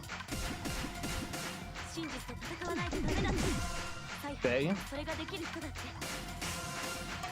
私のことを信じてるって言うなら、真実から目をそらさないで。お願いだからもう Okay. やめてよ。 Okay, final blow. 君に私の本当の目的がわかるの？ Okay, no, kill the mastermind. That's what it meant. Okay. Oops. Oops. Do I really have to do the minigame? Again? Fuck my life, dude. Fuck, I have to do the minigame again. Blech. まだ私を信じてるの？ Okay, sure. 犯人は間違いなく私なんだよ。 Okay, sure, sure. こんなことをする人じゃないって。 Hey, sure. 全部私が悪いんだよ。まだ私を信じてるの？犯人は間違いなく私なんだよ。こんなことをする人じゃないって。 Okay, cool. Yeah, yeah, go on with it. 天海君を殺したんだよ。それがこの事件の真実なの。それ以外の何者でもないの。私はひどい人殺しなんだよ。私はみんなを裏切ったんだよ。 Okay. 私が天海君を殺したんだよ。 Okay, cool, cool, cool. だからもうやめてよ。その時言ったよね。真実と戦わないとダメだって。サイハラ君はそれができる人だって。私のことを信じてるって言うなら、真実から目をそらさないで。 Okay. お願いだからもうやめてよ。その時言ったよね。真実と戦わないとダメだって。サイハラ君はそれができる人だって。君に私の本当の目的がわかるの？ Okay, there we go. Break. There we go. Let's see. 君はモノクマに乗せられたわけじゃない。自分が助かりたいから人を殺したわけじゃない。 Yeah, no. 君がやろうとしていたのは、この殺し合いの首謀者を殺すことだったんだ。 Yeah, that's exactly what it was happening, right? 首謀者を殺す？ Right. 赤松さんは天海君を狙っていたわけじゃなくて、首謀者を狙っていたんだ。 Right. この殺し合いを終わらせるために、僕らを助けるためにね。そうなんでしょ？そっ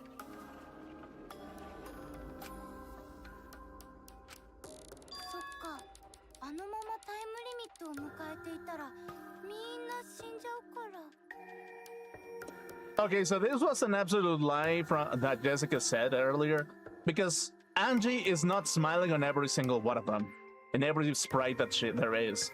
I don't think that this counts as a smile. だから首謀者を殺してこの殺し合いを終わらせようとしてたってのか。 Right. でも、そうだとしたら僕のせいだ。赤松さんは僕の推理を信じて、あそこに首謀者が来るって信じたからこそ、 Right. 首謀者を殺すための罠を仕掛けたんだ。だから何もかも僕のせいだ。僕の推理のせいなんだ。やめてよ。そんな風に言わないで。お願いだから自分のせいだなんて言わないでよ。そっちの方が辛いよ。サイハラ君のせいじゃないよ。全部私が勝手にやったことなんだよ。だから私のせいなんだよ。赤松さん。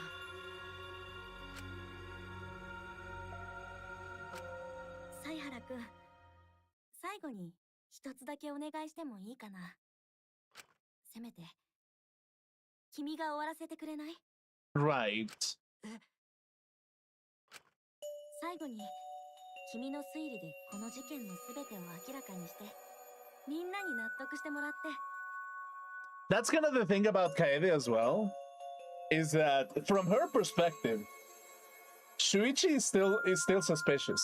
Actually, she's not denying the possibility that Shuichi killed Ramtaro. She isn't. But at the same time, she's also using him to see if there's something else that we are yet to understand. And depending on how emotionally Shuichi responds, she will have some kind of clues as to who exactly did the killing, because there's just simply not enough evidence to go through. And the evidence, it's all pointing out to Shuichi himself. So yeah, to some degree, I kind of have to be a little bit cautious in this situation, basically. それで終わりにしてほしいんだ。 Right. それが私からの最後のお願いだよ。わかった。僕が終わらせるよ。最後に全てを明らかにするよ。この事件の嘘と真実を。I want to help. I want to help you grant Kaede's wish. I will now explain the closing argument, the final piece of the detective work to end this trial. In the closing argument, you will wrap up the case. You'll have to reproduce the order of events in the case in the form of a comic book. Expand panel controls, okay. This recreation is just Shuichi's deduction, so there are gaps here and there. Gaps are areas where the number of pieces are missing. After selecting the panels with this, press the LS to move over the gaps. Oh, I can actually do this. And then fit the panel in the empty space with Y. Only the correct panel will fit. Compare the empty space hints with the stock panel hints to complete the comic. There will be some panels that you cannot select at first. Filling in some gaps correctly will unlock the other panels. Press LB and RB to switch pages. And okay, sure. Thank you. Sure. Closing argument. Start. Who wanted to fight against Monokuma after hearing the additional motive? Plenty of people, actually.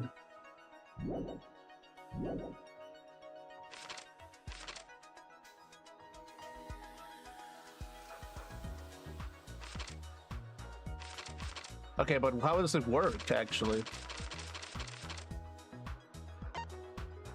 Oh.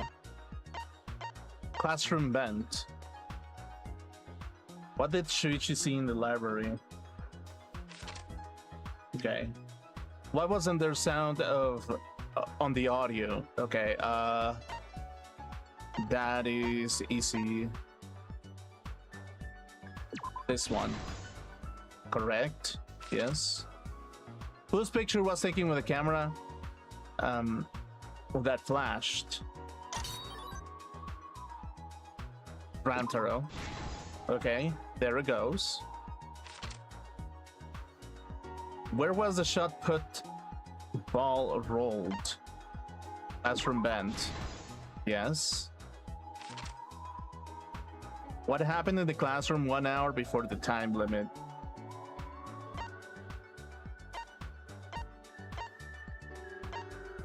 Okay. What did the culprit do with the modified camera? Turn on the flash. What books did the culprit set up last?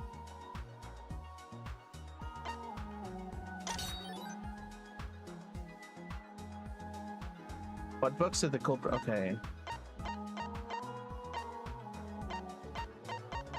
Is there still something? What did the culprit do with the library spend? Okay,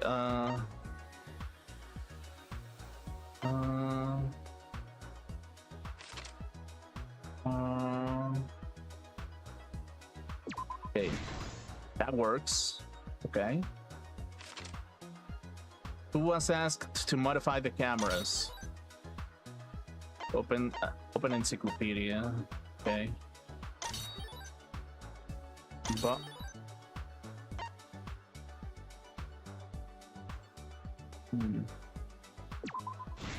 okay, so Mew got asked to fix this thing.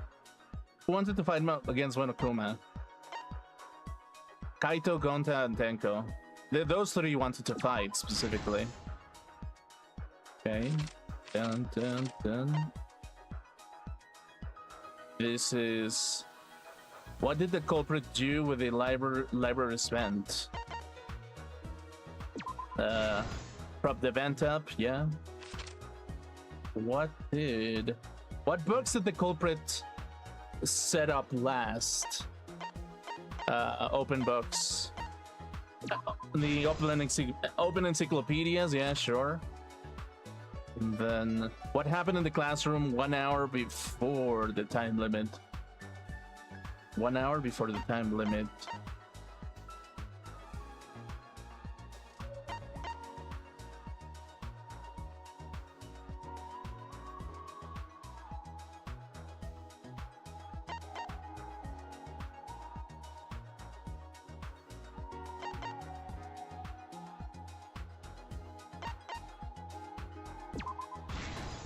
The sensor goes off.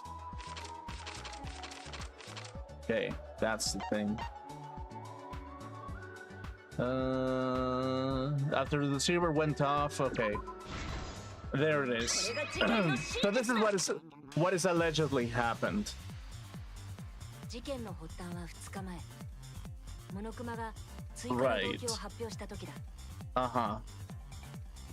ここで追加された殺し合いのタイムリミットが結果的に犯行の引き金となってしまったんだ。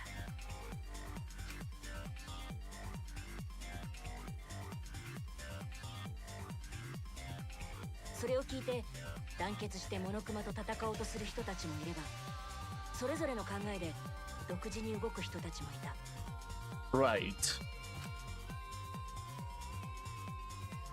僕も首謀者を見つける作戦を思いついて、ある人に協力してもらうことになったんだけど、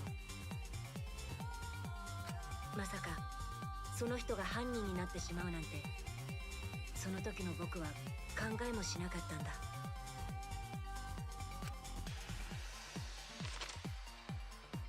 僕と犯人は首謀者の正体をつかむために図書室に隠しカメラを仕掛けることにした。 Right.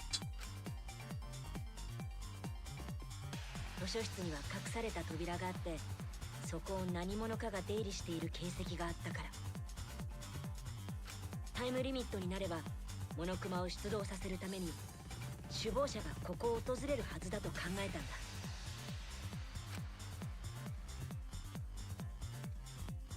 そして翌日、僕らは罠に使うカメラをイルマさんに改造してもらうため、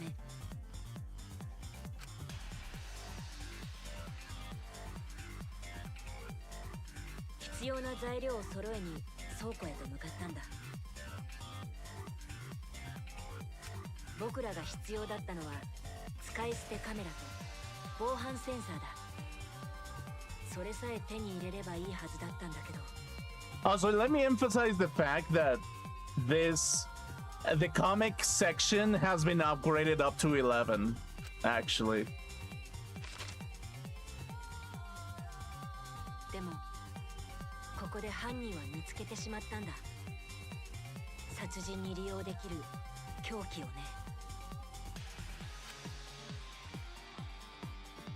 そう、砲丸の弾だよ。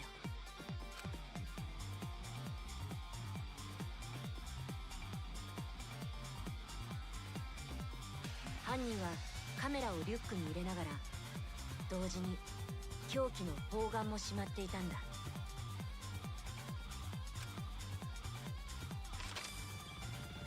そして事件当日、殺し合いのタイムリミットの日、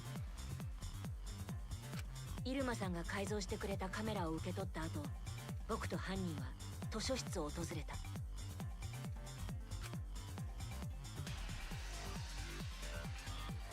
そしてすぐに僕らはカメラを仕掛ける場所の検討を始めた。 Right. だけど犯人の殺人ギミックの準備はすでにこの時から始まっていたんだ。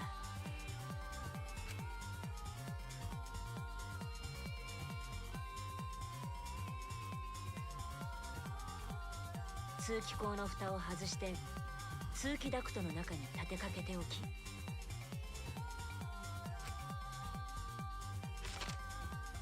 本棚の上にある大量の本を整理するふりをして移動させていった。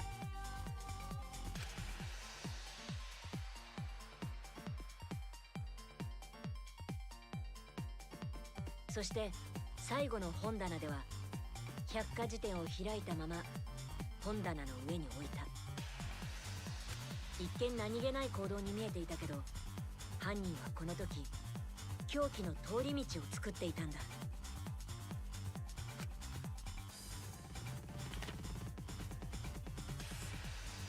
さらに犯人は防犯ブザーと連動した改造カメラにも細工を行っていた。他のカメラは僕が仕掛けたけど、そのカメラだけは犯人が仕掛けていたせいで僕は気がつくことができなかったんだ。 Okay, so this is the alleged setup for Kaede. But we kind of have to observe the plausibility of this actually being the murder case over what happened after Mew gave us a layout of the entire room. So there is a possibility that this is all true, but this kind of implies that there was someone inside of the vent as well. So yeah, that's kind of the thing. 犯人がカメラをガムテープでがっちりと固定し、フラッシュ機能をオンにしていたことに。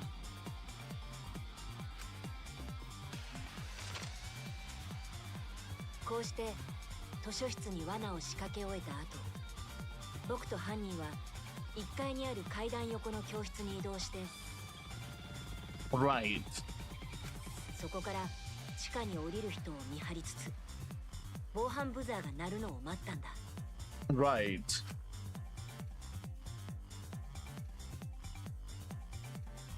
見張りの途中で僕らは桃田くんをはじめとした7人が地下に降りていくのを見かけた。その中には天海くん、今回の被害者の姿もあった。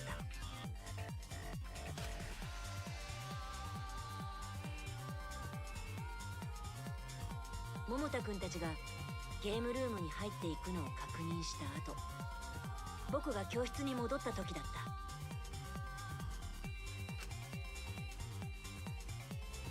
タイムリミットが残り1時間であることが告げられ、直後僕が持っていた防犯ブザーの受信機が鳴ったんだ。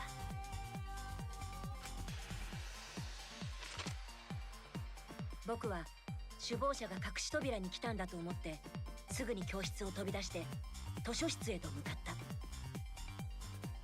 その時の僕は焦っていた。一緒に行動していた犯人を置いていってしまうほどに。でも今思い返せばそこが殺人を食い止める最後のチャンスだったんだ。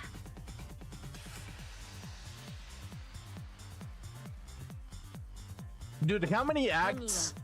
僕が教室を飛び出した後、隠し持っていた砲丸をリュックから取り出して。 How many acts the case one have? I mean, yeah, like this is having like 8 acts in particular that are super long. What the fuck? それを教室の通気口へと投げ入れた。 Right. Okay, okay, okay. この瞬間、犯人の殺人ギミックが動き出してしまったんだ。 Right. 防犯ブザーが鳴った時、図書室では天海くんが動く本棚を動かしていた。この時、犯人が図書室に残した仕掛けも同時に動き出していたんだ。 Right. まず防犯ブザーと連動した改造カメラがフラッシュを焚きながら天海君の姿を映した。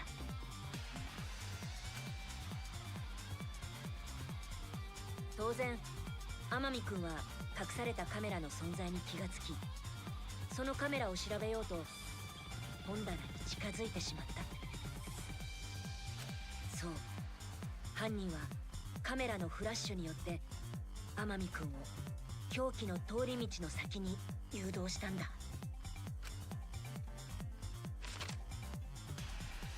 一方で犯人の手を離れた砲丸は教室の通気口から通気ダクトの中を転がり、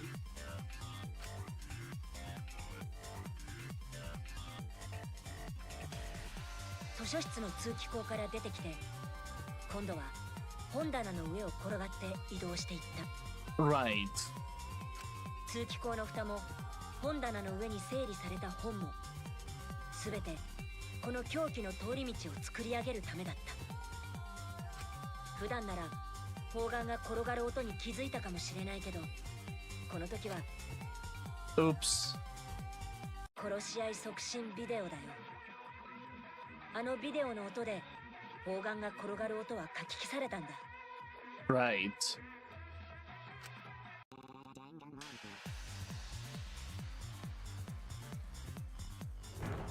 そして砲丸は凶器の通り道の先にいた天海君の頭上へと落ち、彼の命を奪った。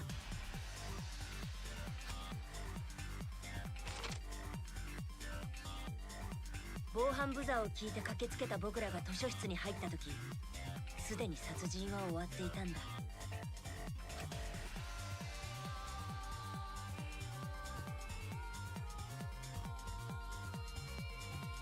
天海君の死体を確認した時、犯人はこう考えていたはずだよ。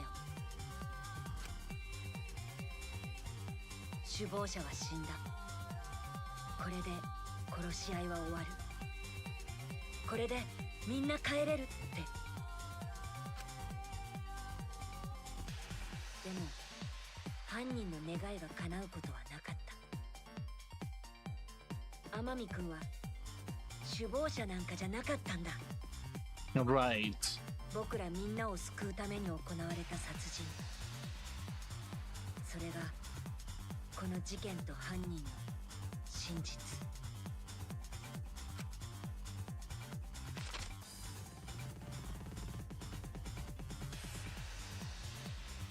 そして君の嘘の正体なんだ。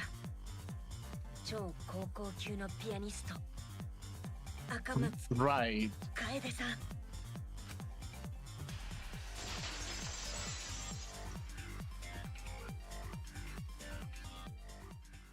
これがこの事件のすべてだよ。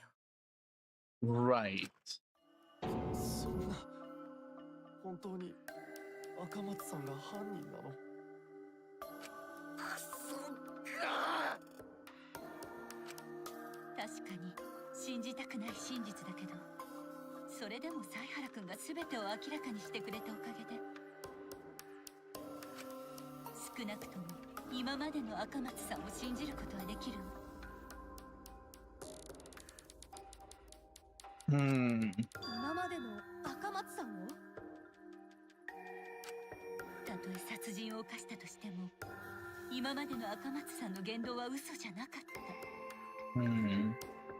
私たちを守りたいと言ってくれた彼女の言葉は嘘なんかじゃなかった。それさえも嘘だったとしたら、この先何にも信じられなくなっちまうところだったな。優しいんだね、みんな。私はみんなを裏切っちゃったっていうのもさ。違う、裏切ったんじゃない。だって君は僕らを救おうとして。犀原くん、やるじゃん。さすがだったね。さっきの君は本当に頼もしかったよ。でもまだまだだけどね。もっと早く俺のターンにしなくちゃダメじゃん。本気を出したら君はちょっとすごいんだからさ。 Right. 赤松さん、なんでだよ。なんでそんな風に笑うんだよ。なんでまだ僕を勇気づけようとしてくれるんだよ。なんでなんだよ。なんで周りのことばっかり考えるんだよ。Because otherwise everybody would have gotten killed eventually, so... Makes sense, doesn't it? It's like, sometimes you really have to do a lot of, like, tough plays to get the right bricks on the right place to get the right outcome. And just because something sounds very strong doesn't really mean that it's the most efficient. It's kind of the same way on how democracy can be ruled by a bunch of idiots leading themselves to their own destruction. Or you can get the right people in the right place to get the right movements so that things don't get out of control and people start killing each other for no reason, basically. So, yeah, that's kind of the thing. そうじゃなかったら君はこんな殺人なんて犯さずに済んだのに。なんで君はそうなんだよ。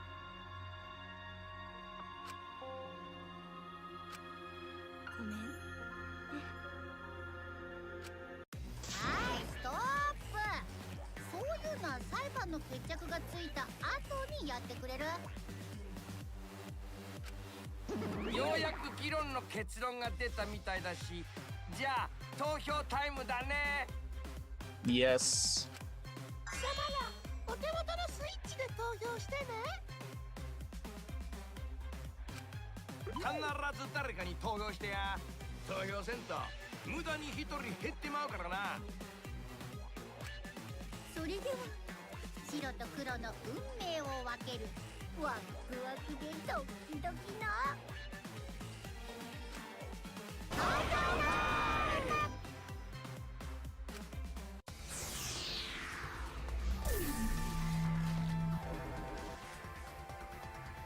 So are we actually voting for Kaede?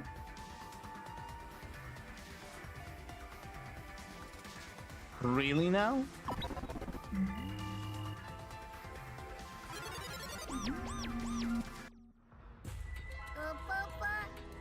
投票が終わったようですね。 Are we actually doing this? 早速結果発表に行きましょう。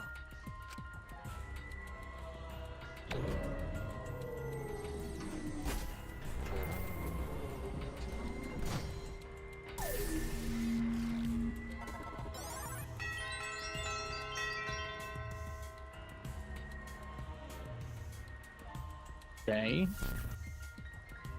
投票の結果、黒となるのは誰か。その答えは正解なのか不正解なのか。 Right.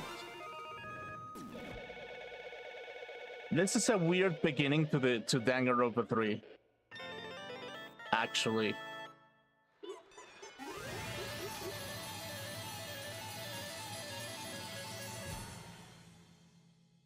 Is she actually gonna get executed?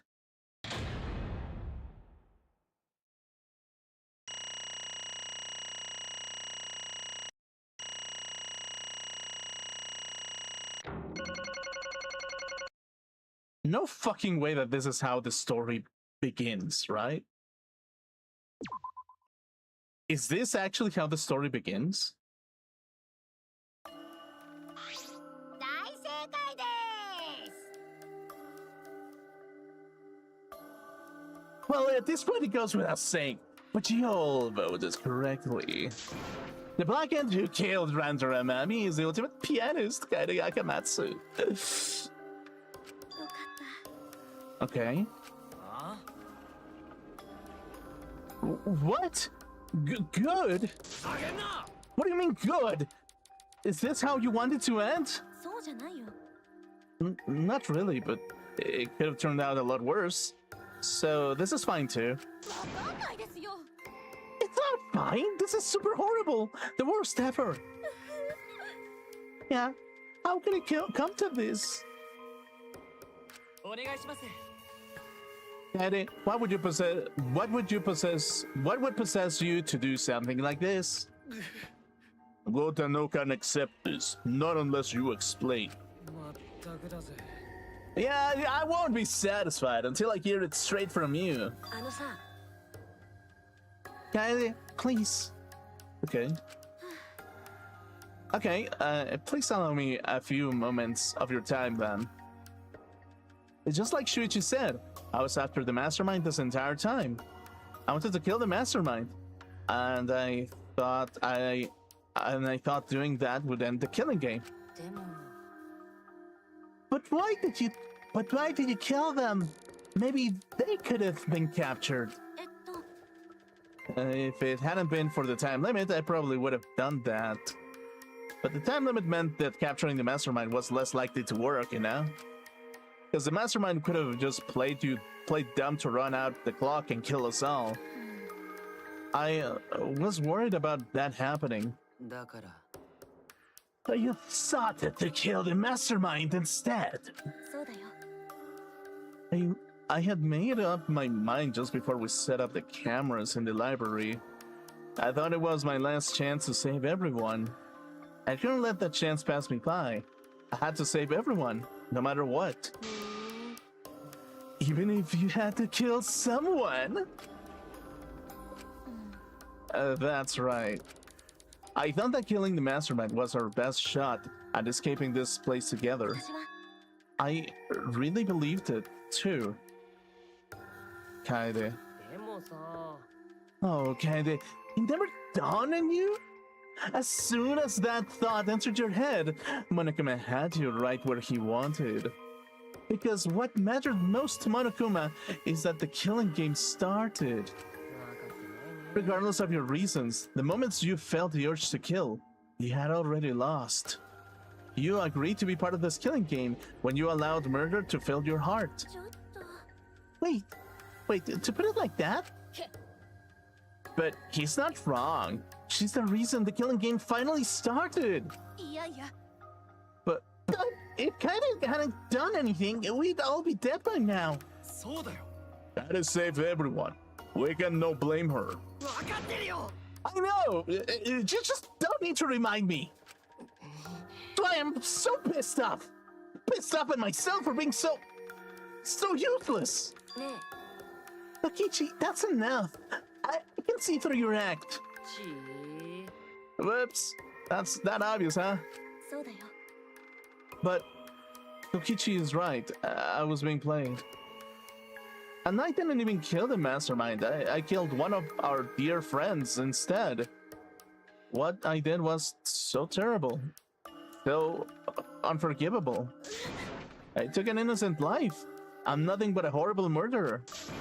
You should all hate, blame, and be disgusted by me. ちょっと Candy, please calm down. Okay.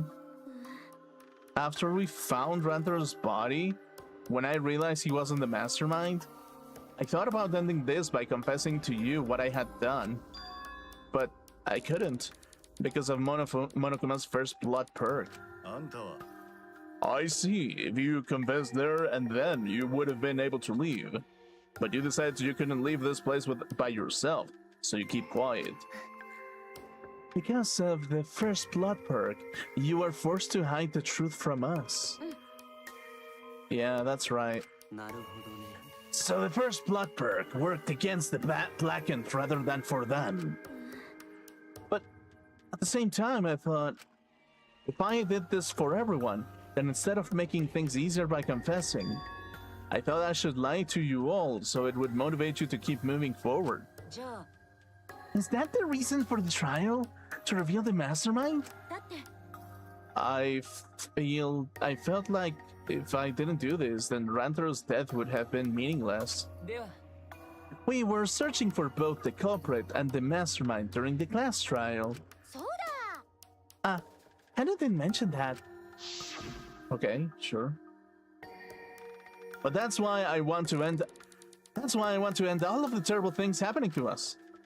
I'll defeat the mastermind and then this dumb killing game. I'll even use this class trial to do that.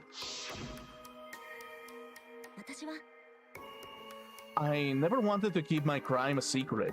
I was going to tell you eventually. But before I did, I wanted to expose the mastermind first.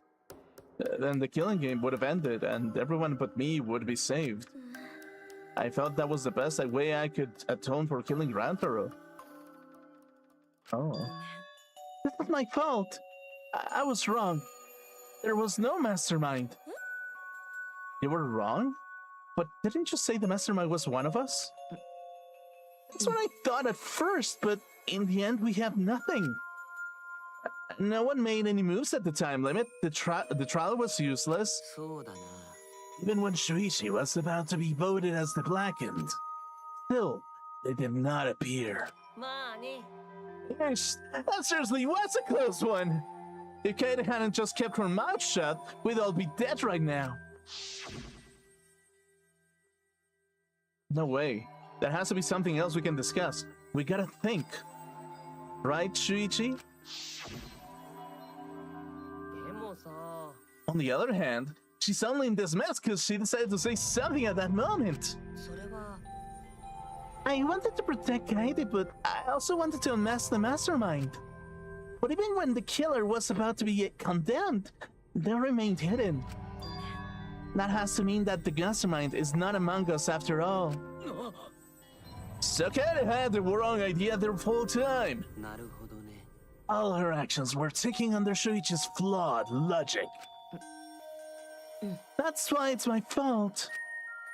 All of this happened because my detective work was wrong. If I hadn't been so stupid, I never said anything about the mastermind to Kaede. Rantaro wouldn't have died, and Kaede wouldn't be a murderer. It's all my fault. 違う No, it's not. Kaede, だって I killed him. Not you. Right? Didn't I? Oh. ですが。 But, Kaede, why did you set up such a convoluted trap? If your intent was to kill the mastermind, there was no reason for you to cover your tracks. Isn't it obvious? It's because she didn't want Shuichi to know. Hmm? Of course, I didn't want everyone else to know either. Because I said I wanted to escape this place with everyone. だって But you guys wouldn't want to be friends with a girl who killed someone, would you? Be friends? They put a lot of thought into this. She put so much thought into this. It drove her to commit murder like a lunatic. God, you're such a dumbass. I know, right? I'm such an idiot. だが We only survived the time limit because of that idiocy. Yes, we're still alive thanks to you.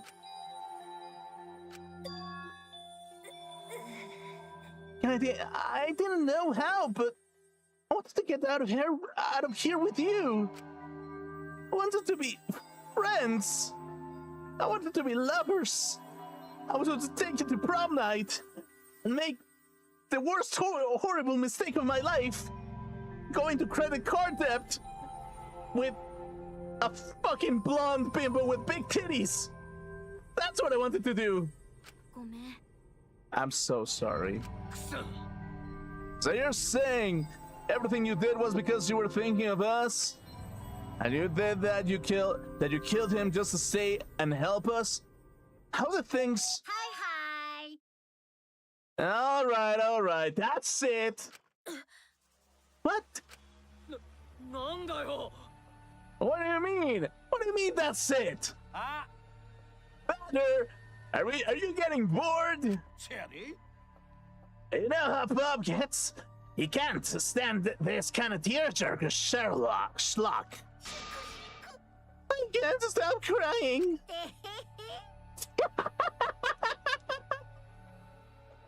I see nothing get past my adorable little cubs. I don't even let advertiser get past me, especially if someone else bought them. というわけで We can't let this boring display grind the action to a halt, so time to make things interesting. Huh?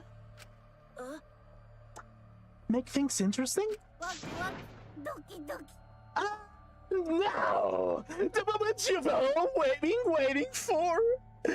Punishment time. Punishment? You mean Kaeda's execution? No freaking way! There's no way we'll let you do that! Exercises assemble! Okay, yeah, sure.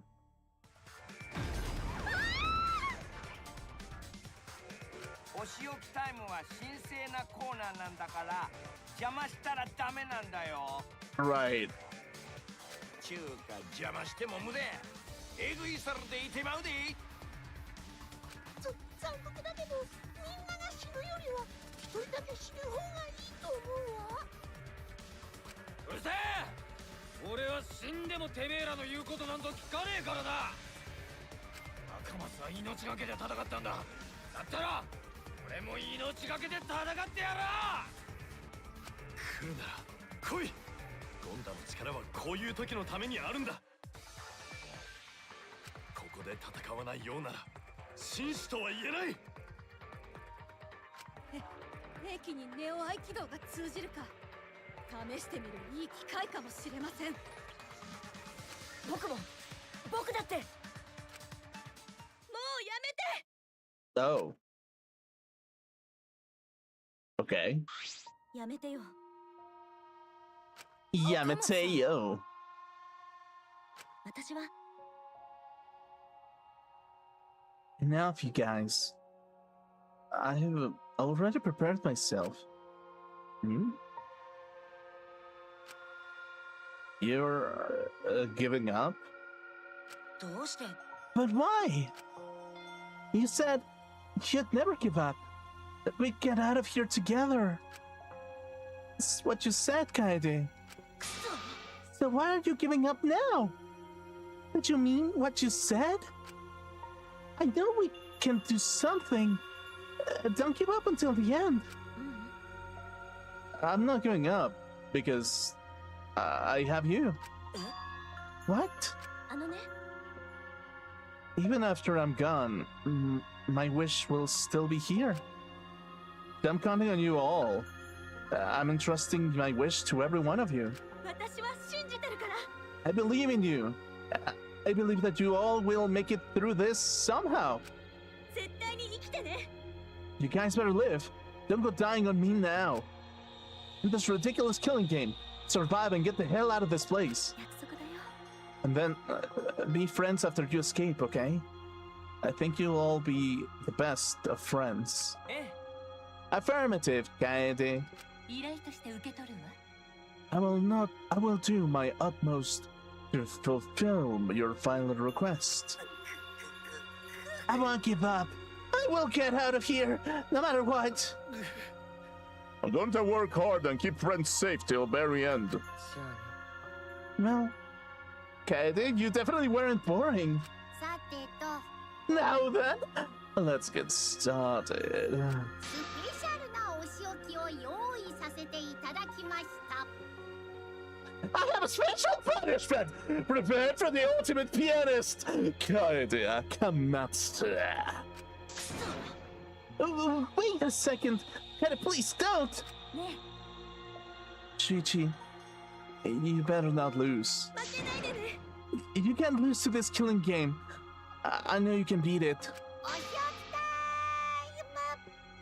イム。 Let's give it everything we've got. It's punishment time. 私は信じてるから。 I believe in you guys, so please believe in yourself. 約束だよ。 Okay? It's a promise. Okay, sure. No fucking way that this is how the story begins. Wow, okay.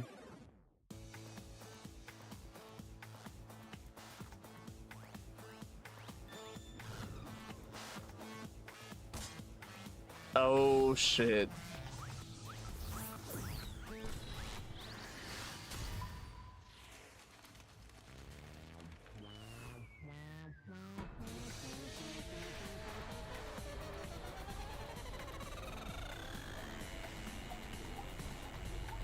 Oh my god.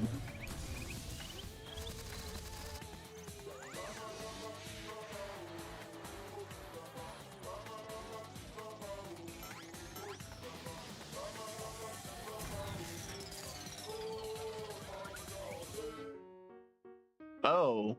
Oh. Okay. Yeah. Right. That makes sense, actually.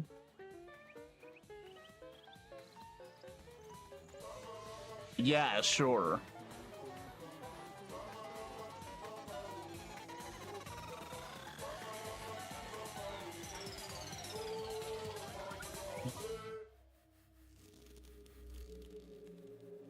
Oh. Wait, what? And the kid is dead as well? Right.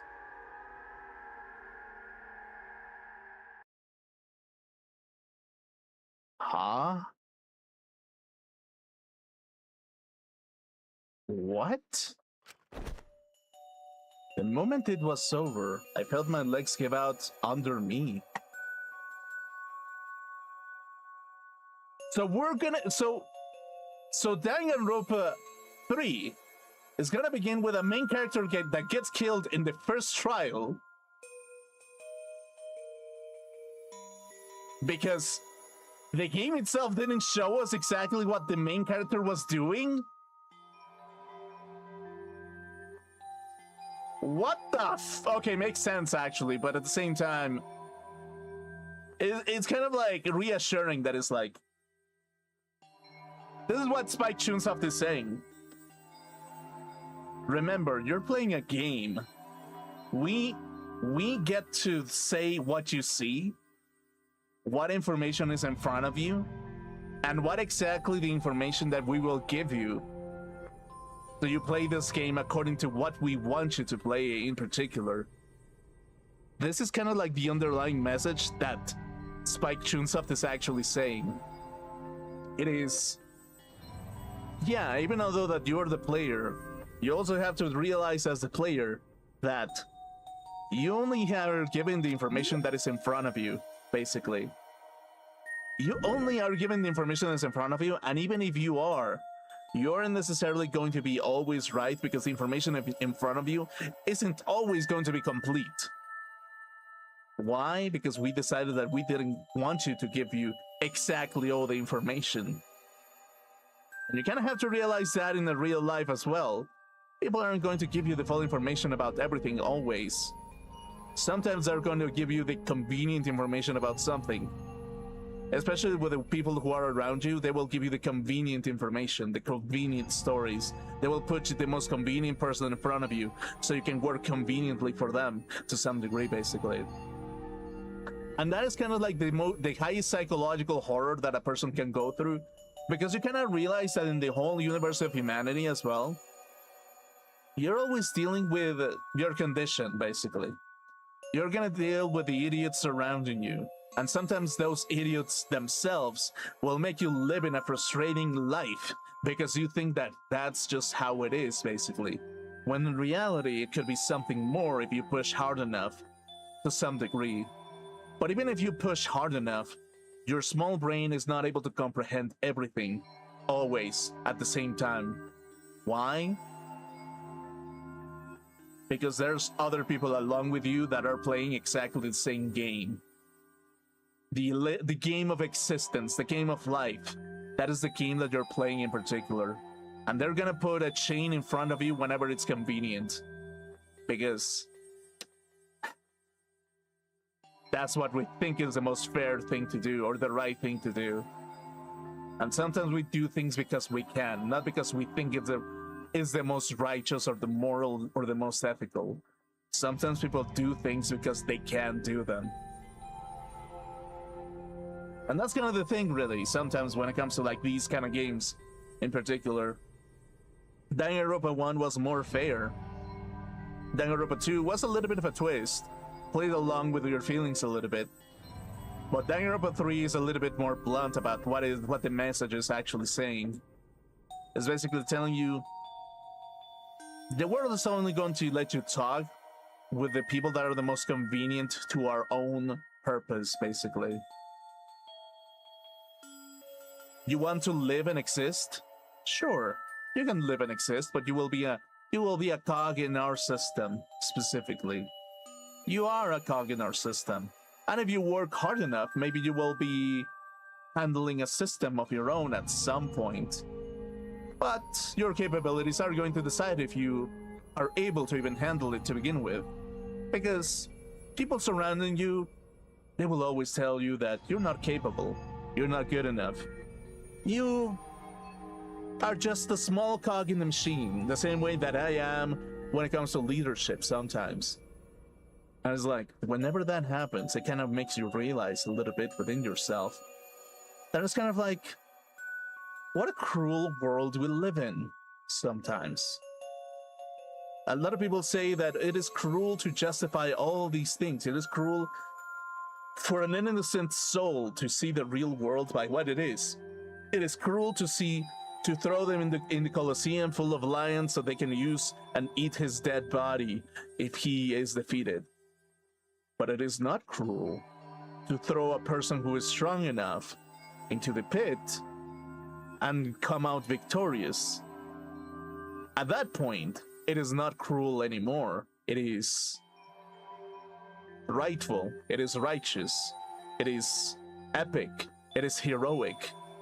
It is the best thing to do, even. It is spectacular. It gives you thrills. It makes you happy. It makes you think that life is it makes you think that life is living at the end of the day. And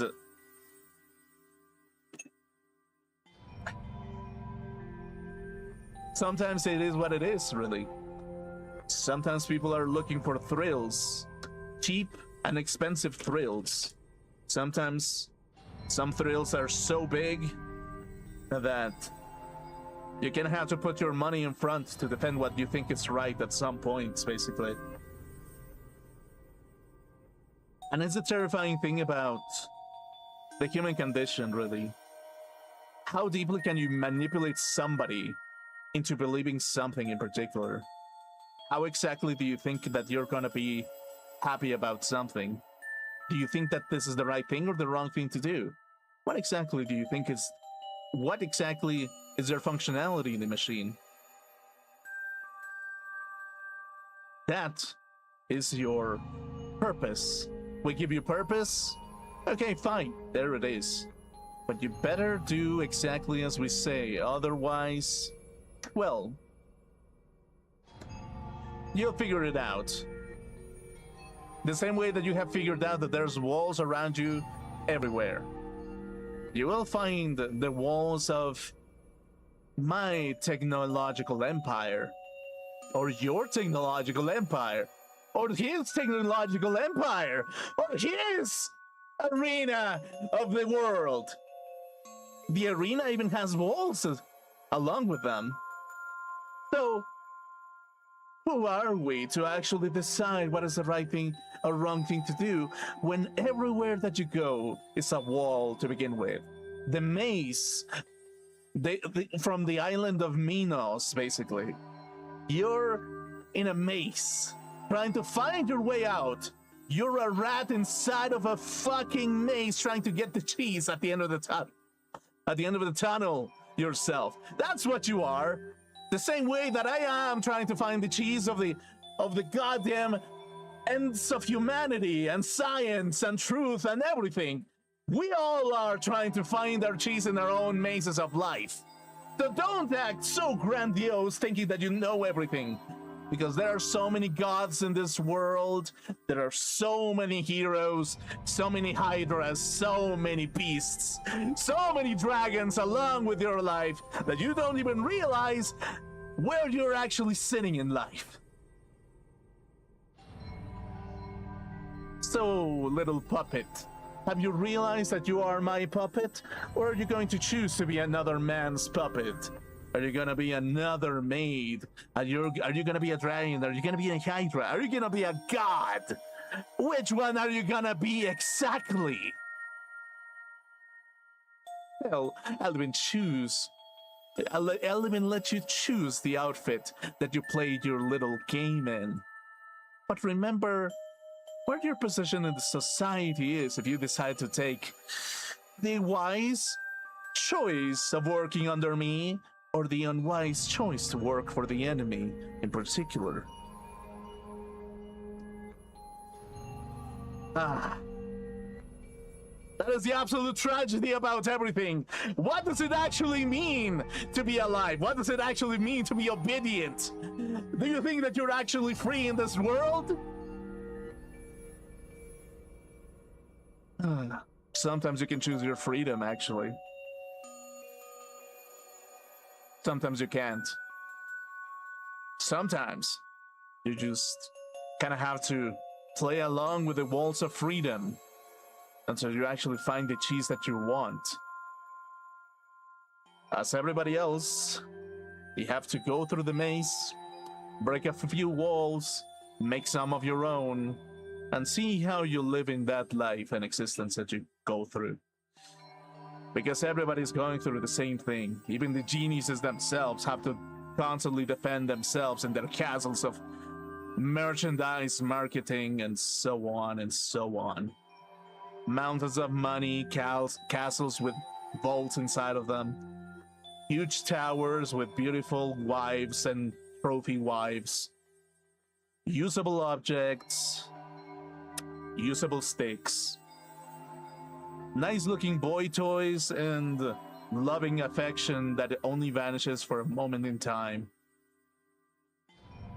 Yeah. That is the tragedy of it all.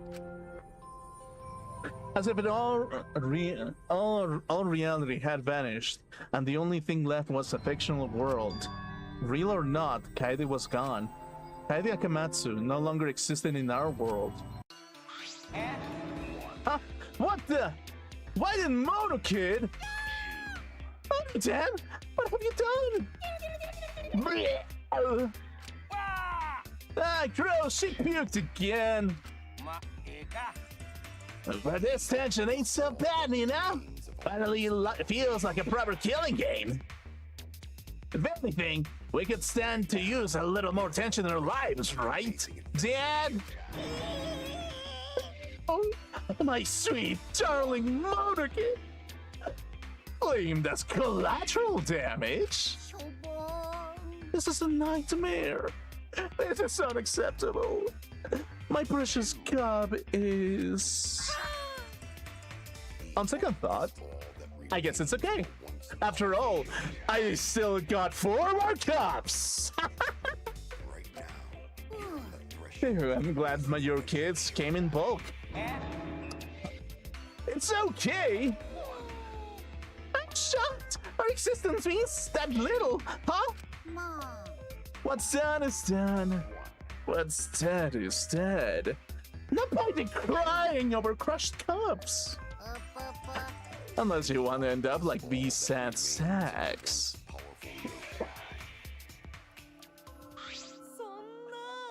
What? What in the world is this? You're fucking kidding me? Talk about overkill. That's right, please grant Kaede's soul eternal repose. I can't believe this happened to Kaede. I liked her so much. What?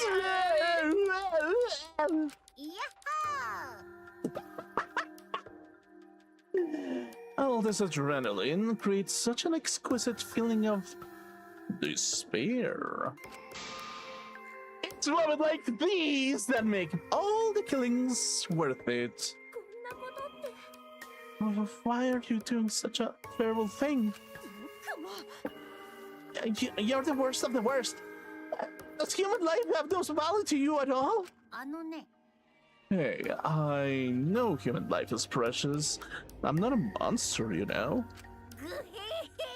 as if human life wasn't precious. Ending it wouldn't be nearly as much fun! There's no greater joy than witnessing such a display of despair or entertainment. You've surpassed psychotic by a wide margin. なんなんだ I don't think I've ever felt like this irritated. I won't forgive you for this. Got that? I won't ever forgive you. Spoken like a marked man. What is your objective, Monokuma? Do you hate us? If so, have we done something to make you hate us? Won't you? Who can say? That's your job, to figure it out. If you really want to know what's going on, you're gonna have to work for it. The corpse formerly known as Rantaro may have had a hunch. Huh? 何ですか What do you mean? What was Rantaro's hunch?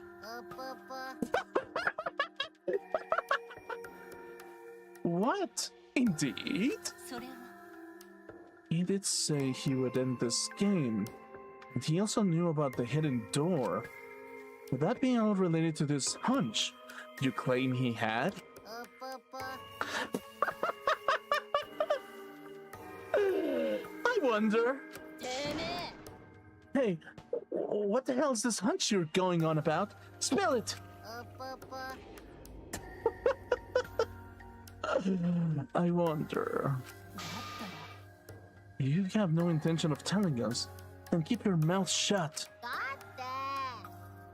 You're focusing on Kaede instead of your deathweight victim! Well, it's not his fault he was useless. He died before his talent could be revealed. And he had lived long enough to reveal it! Maybe he would have been more useful. Oh, well, he's dead and that's that. That's the indifference of death for you. だが He wasn't really that mastermind, was he? Are you still pestering me with those annoying accusations of yours? Aren't you guys focusing a little too much on whether or not there's a mastermind? If you keep this up, you're all gonna end up like Kaede. What? Spend less time worrying about nonsense and maybe some more time watching your back. Okay? You never know who's gonna become the next killer. I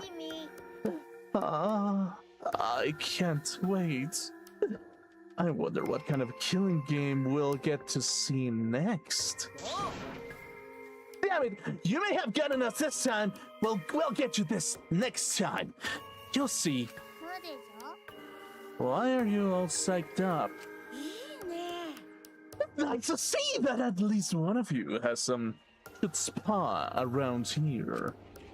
I have a feeling you're gonna live for a while. Thanks, I'll do my best. Shut the hell up! We're not gonna have another killing game! Kaito Momota, I'm not gonna let you have your way anymore. Got it? I'm gonna punch that grin right out of your face for sure. Ah. Really now?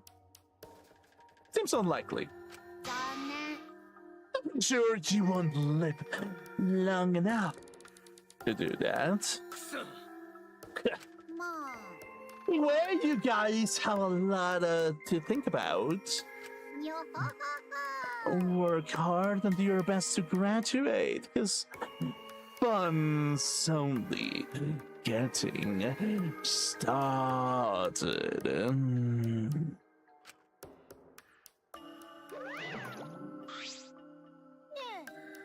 Monodam, explain yourself.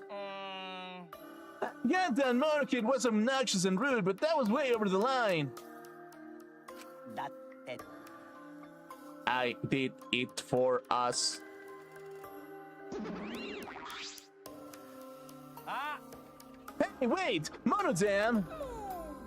Where are you going? おもろなってきたやん They probably killed him as a payback for all the bullying.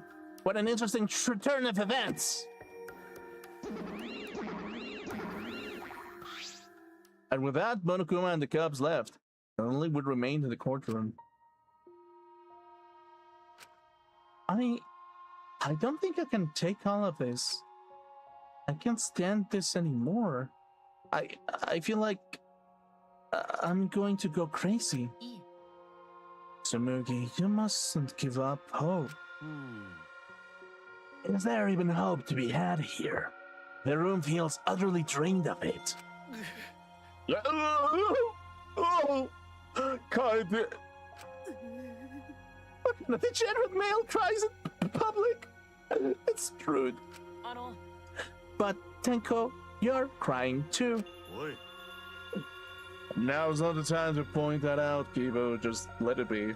お祈りだよ In times like this, we should pray for Kaida's soul so she can rest in peace. なんだよ I've said it. Anybody's supposed to rest in peace after getting killed like that. わからん What are we gonna do from now on? Yeah, I'd like to know. You too. I'm so over this already. いい加減にしやがれ Shut up. You all need to shut up. Kaito's voice boomed in the air and the room went silent. Every single one of you and you meek little complaints. うるせえ You're pissing me the hell off. But the one who's pissing me off the most バカ野郎 is you, Shuichi. What? Ow. はあ食いしばれ Clench your teeth, you motherfucker! We lost a hot Gyaru with big titties! Fuck you! 桃田君それは殴る前に言うべきセリフですよてめえは赤松の言葉を聞いてなかったのかあいつはてめえを信じるっつったんだぞてめえに自分の思いを託すっつったんだぞそれなのにてめえはなんだモノクマに文句の一つも言わずに黙り込んでよそれでもてめえは男かよ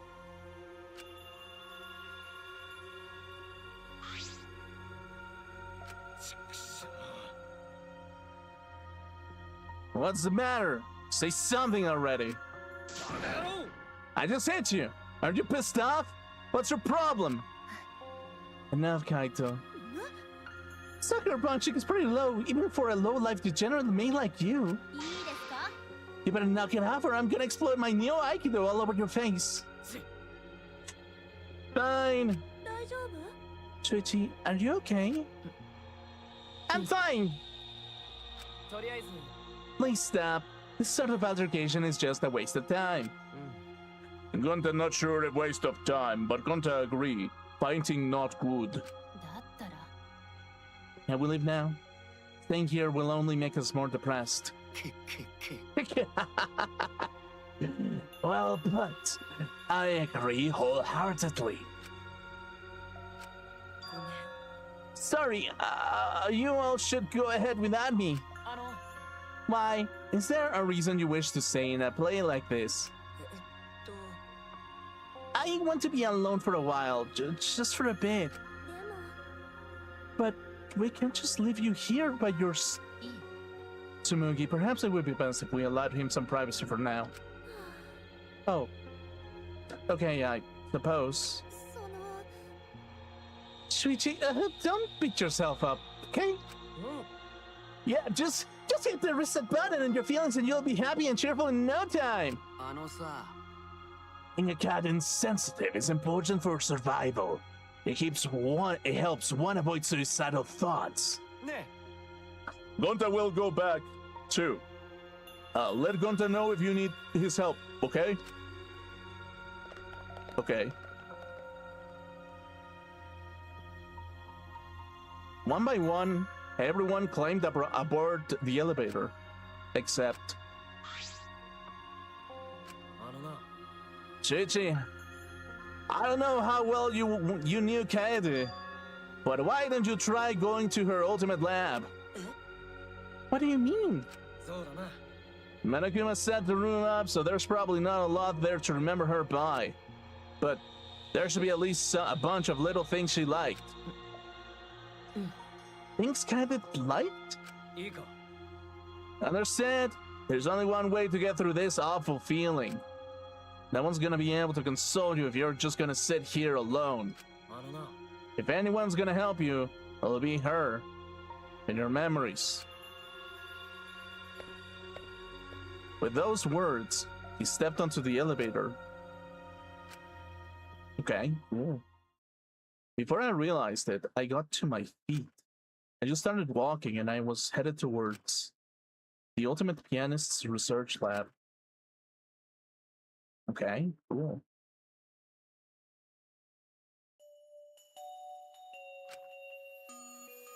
It's not as there would be any memories here, but these are the things she was really passionate about.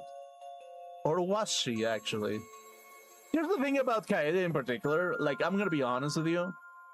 Like, the premise that Spike Chunsoft is setting up is that it's exactly the same as Danganronpa 2, where they're trying to reprogram individuals who were terrible in their lifetime, or that they were, like, I don't know, they had some kind of, like, something bad about them that they needed to rearrange themselves. But it's like, in this one, it kind of feels like maybe there's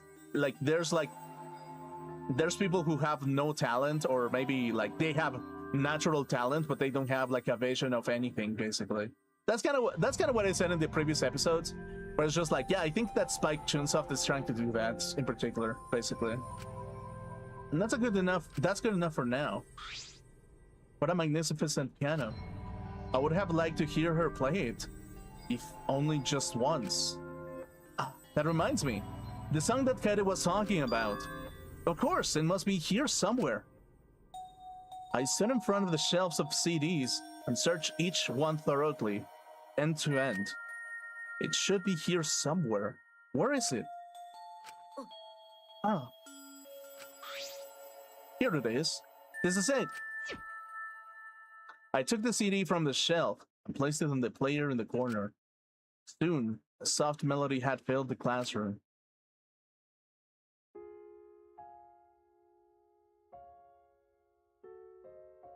Oh, come on.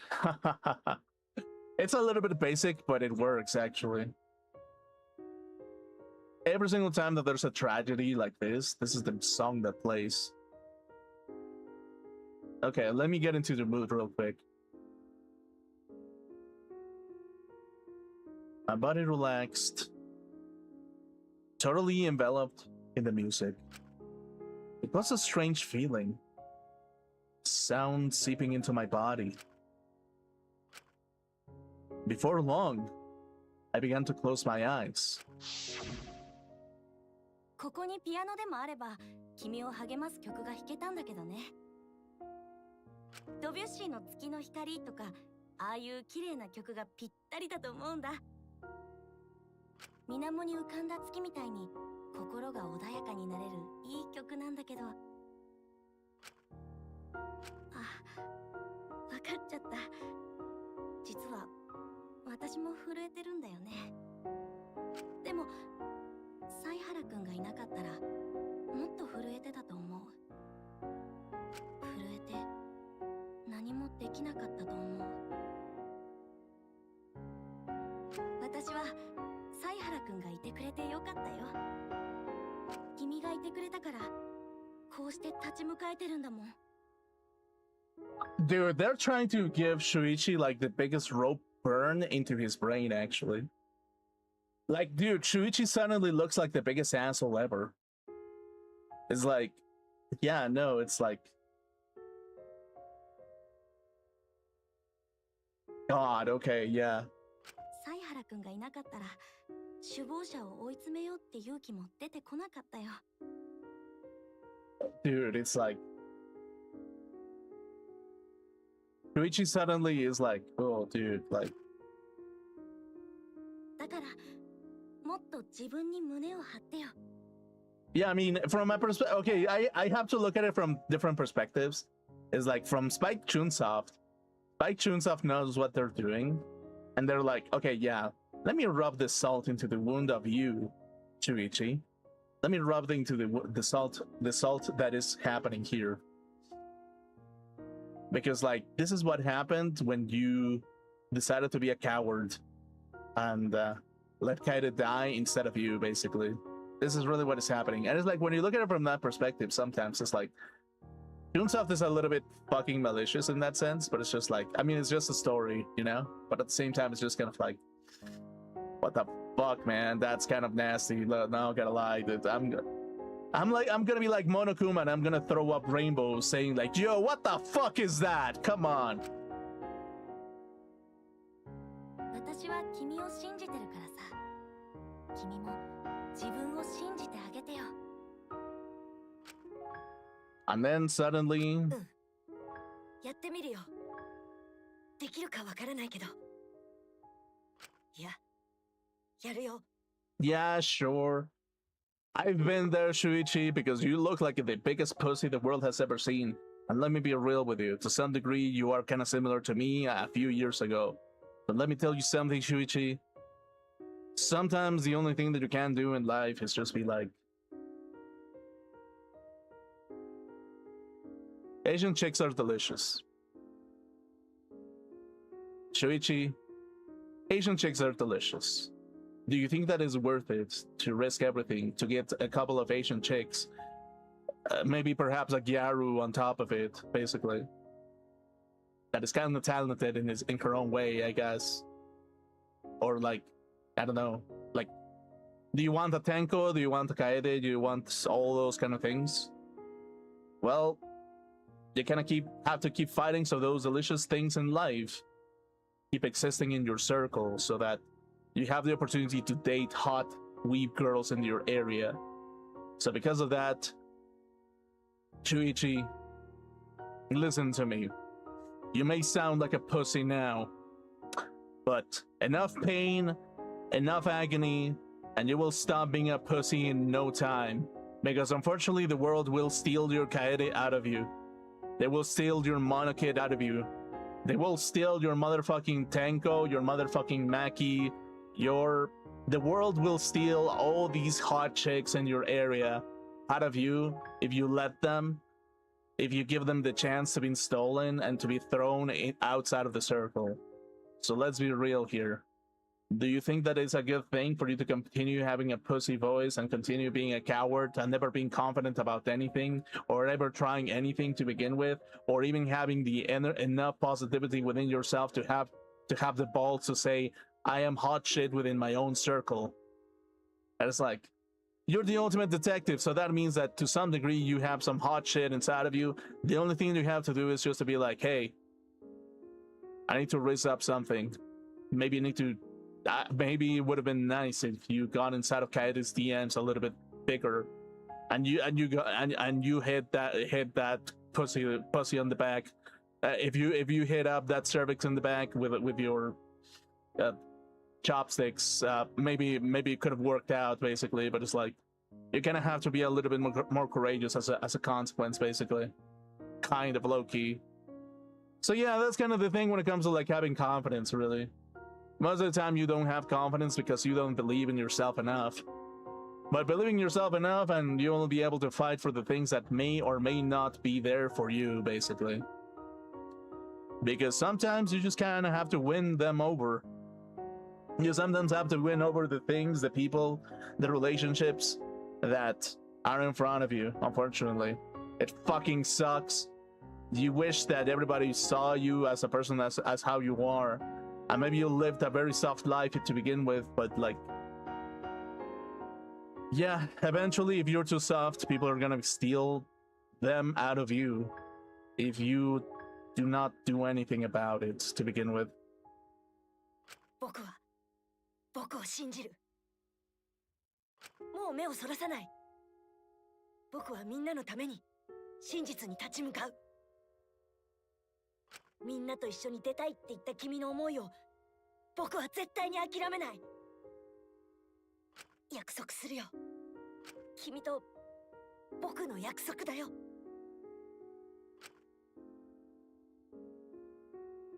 うん、約束だよ。あとは任せたからね、犀原くん。さようなら。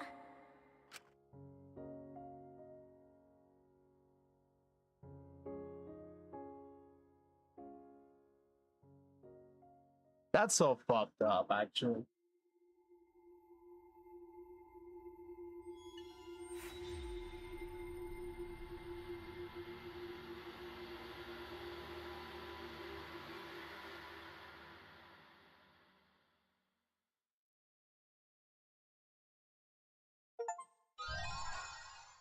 Musical note, hairpin. You want to save? Yeah. Actually. Motherfuckers, dude. Okay, I'm gonna be real with you. Danganronpa 3. Okay, I don't hear. I hear that a lot of people were complaining about Danganronpa 3. And people were saying that it's not good enough. I think that Danganronpa 3 is the... As far as talent goes, this is like the cream of the cream, actually, because it's...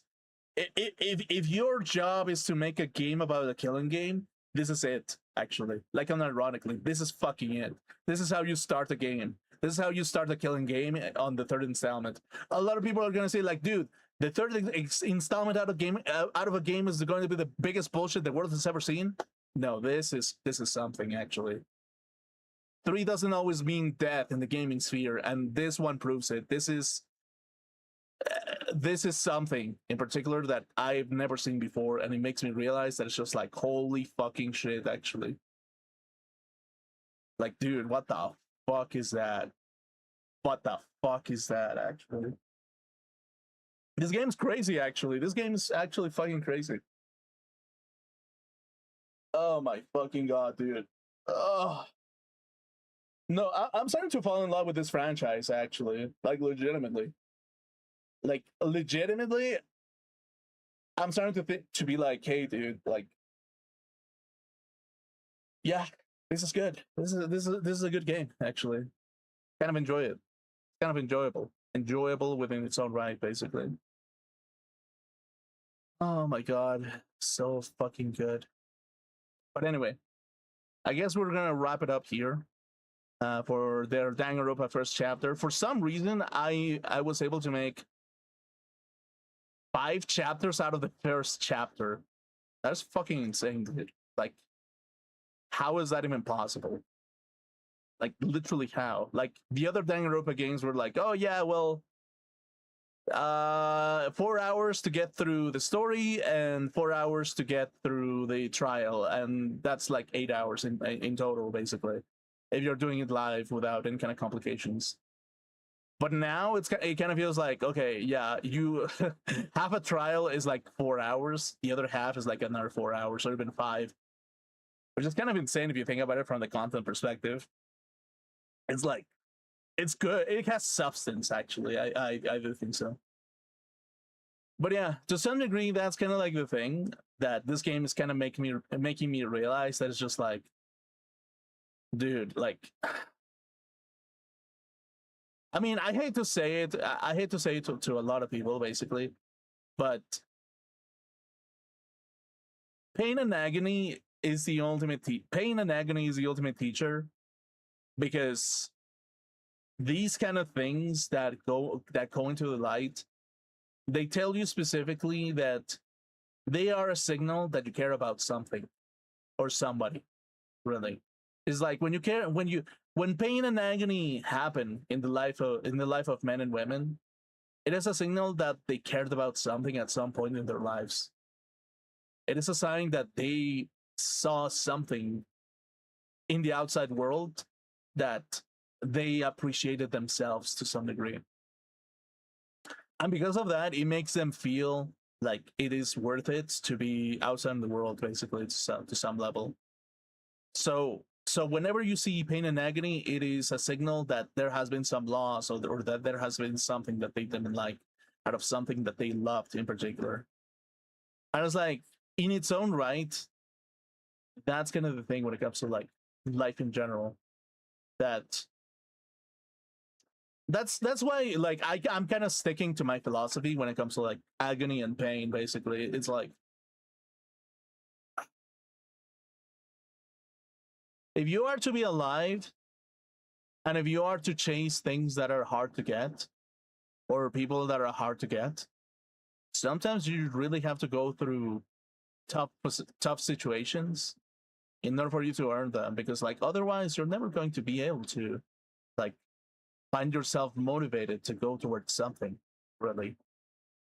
Like you think that everything is so simple, you think that nothing will be wrong and that everything is going to be perfect, but when you actually find yourself having a blockade, and when you actually have like destruction going around you and you do nothing about it, the things that you love, the people that you love will slowly start disappearing, because you weren't strong enough to maintain that heaven that you created by just being yourself to begin with. So I kind of have to like consider this type of thing in particular, where it's just like, I mean, I'm kind of like reuniting it with what 2015 kind of brought into the spectrum of like entertainment in general. That is like something like, I don't know exactly what happened in 2015, 2016, 2017, basically. But to me, it signifies that there was something in particular that made the world shift into a loop of despair and destruction and betrayal, where everybody started hating each other for no reason. And sometimes whenever I actually think about what happened next and what happened next afterwards and why people are hostile to no end, you kind of start realizing that it's like, was it a risky play that made everything go crazy? Or was there something else attached to it? What exactly did the world's what exactly did the world view change? What exactly made the world go into such a radical state of hatred to one another? What made things go bad, and what made things stop fighting? What made people just see the world as a terrible place so much that destruction was seen everywhere at that year, basically? I was like, when you actually realize that it's like, sometimes people do things because they can. And it's like, sometimes that's kind of like the thing when it comes to like the revealing swords of light that come into the world from time to time. Is like, it can be people, it can be science, it can be discoveries, it can be anything. All these things kind of like all these innovations that come into the world sometimes makes the world be like a more understandable place, but also a more terrifying place to understand, basically. Because it's like, when I actually listen to what people say about time periods where things were perfect, the more I kind of like analyze it, I think to myself, well, in the past there wasn't technology that connected us constantly, always. There wasn't cameras everywhere. There wasn't all these kind of things that made us be on chronically online always. There weren't like all these things before. So now that we do, does it make a difference as to how we see humanity by what it is, and why they do things and why they lie to get the things that they want? It's like, once you kind of understand that, it's just like, you kind of realize that it's just like, you kind of have to fight for the things that matter, basically, because like, if you don't fight for the things that matter, nobody else is going to do it. They're going to keep stealing your coyotes out of your circles. They're going to kill your coyotes out of your circle. They're going to destroy, steal, break things and people out of your circle that they belong to your circle to some level. Actually, so yeah, that's kind of the thing with the world. And it's like when I look at it from the otaku perspective, it's just kind of like, well, yeah, they're gonna do that. Like people in the world are actively doing that. They think that the otaku culture is not something that they should let expand. That is like, and they will do anything they can in order for it to destroy it. Basically, that's like when I actually sit down to think about it for a second. I kind of think of it like, yeah, no, that's the reason why you keep fighting. Really, like that's literally the reason why. Sometimes, but that's just because that's who I grew up with. That's how I grew up with, and that's how I became what I am to some degree. Basically, I was like, am I a visionary itself myself to kind of like bring the scope of like existentialism as to why the existence of an individual is precious enough for them to keep exploring beyond pain and agony? And it's like, yeah, to some degree, I kind of still have, like, I will be forever a value that is within me inside of me, regardless of what brand is on top of it. Basically, like I think that is kind of like the thing that becomes like very very clear when it comes to like individuality to begin with. Like sometimes those things means making movements in certain ways so that you can get the right things on the right time and the right place, basically. So yeah, in short, is like life is really complicated if you think about it from that perspective.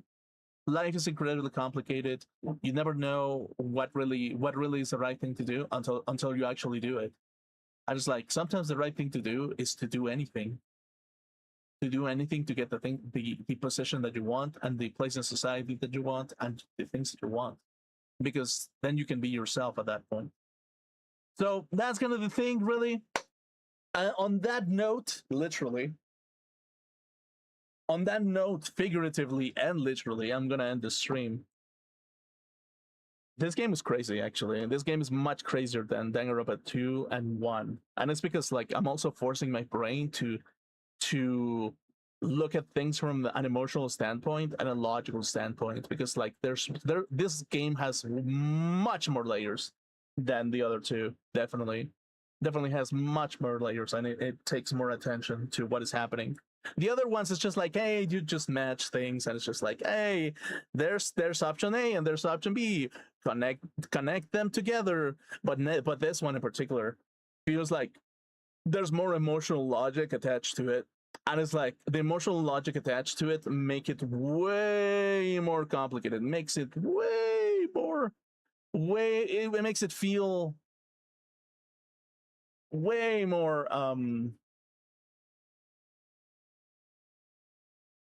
different, really. I was like, it kind of makes me think that it's like maybe I should go into the AI Somnium Files back, just so I can force myself to understand the game in particular, because I feel like I got stuck at some point in the game where I need to research specifically like what is actually happening. And it was kind of an interesting game. Whereas like there was this stage in the minigame where I needed to get things going after like a time limit. And it's just like, yeah, like ironically speaking, like my biggest enemy is always time. Like I always say, take like such a long time to figure things out, because I want to be right because I want to be accurate about what I'm actually saying over all the information that's in front of me. So therefore I go through every single possibility for me to get into the right conclusion.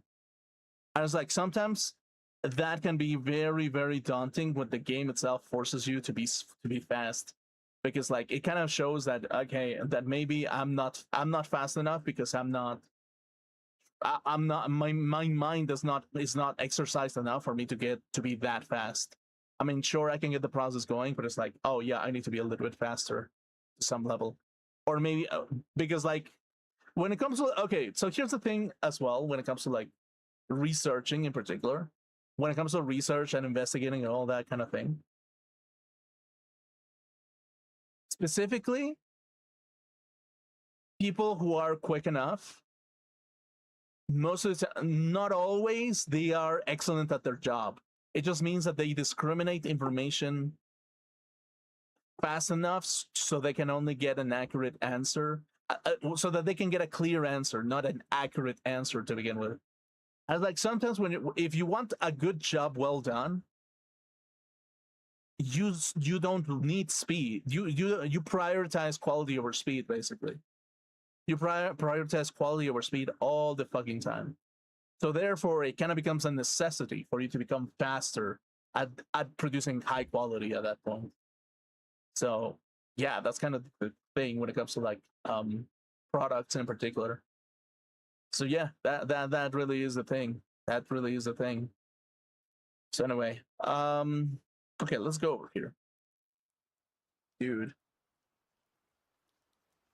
Oh my fucking god. Okay, so tomorrow, what am I gonna do tomorrow specifically? I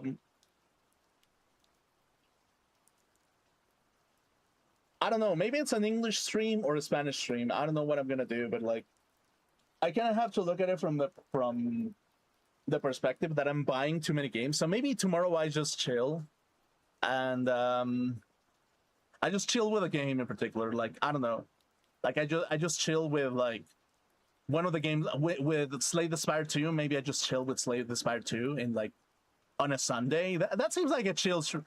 That sounds like a good stream for a Sunday, probably. That sounds like a good stream for a Sunday. Yeah. Or actually, let me look at it. Let me look at it. Okay. Give me a second, actually.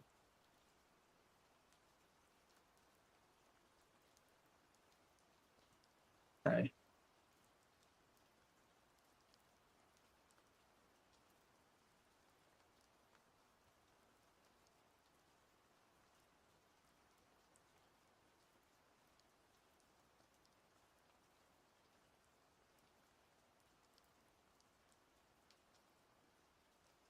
Okay, let's see.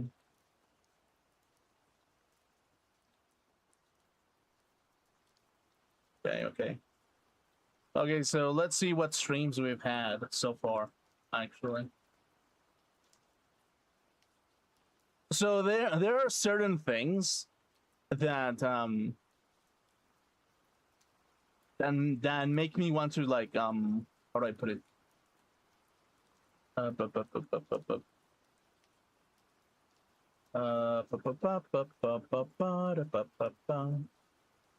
So let me look at it objectively, specifically.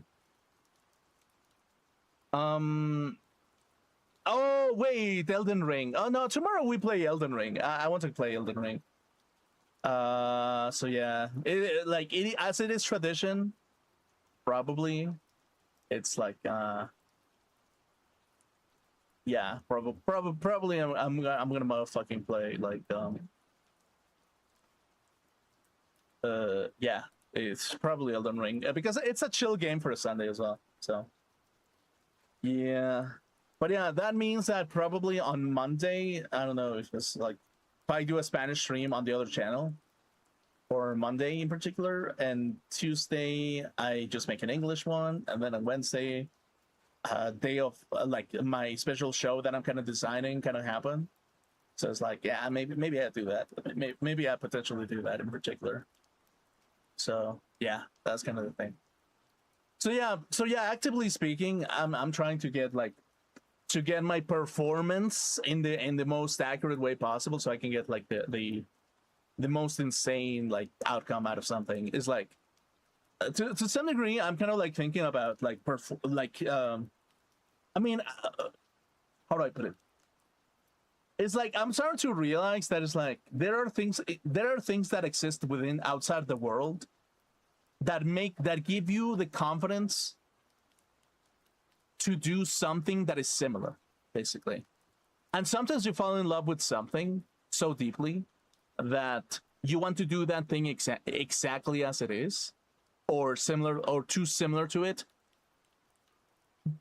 But the more that you do it, the more you kind of realize that if you are to truly do what you really love to some degree, you kind of have to detach yourself from what other people are doing. Like at some point, even though that you love something very, very deeply, you kind of have to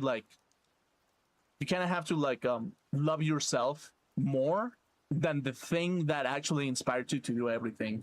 Because if you love yourself more, you're capable of making higher quality out of the thing, out into the world, and it is the biggest expression of love, of the inspiration that brought you in to begin with, basically.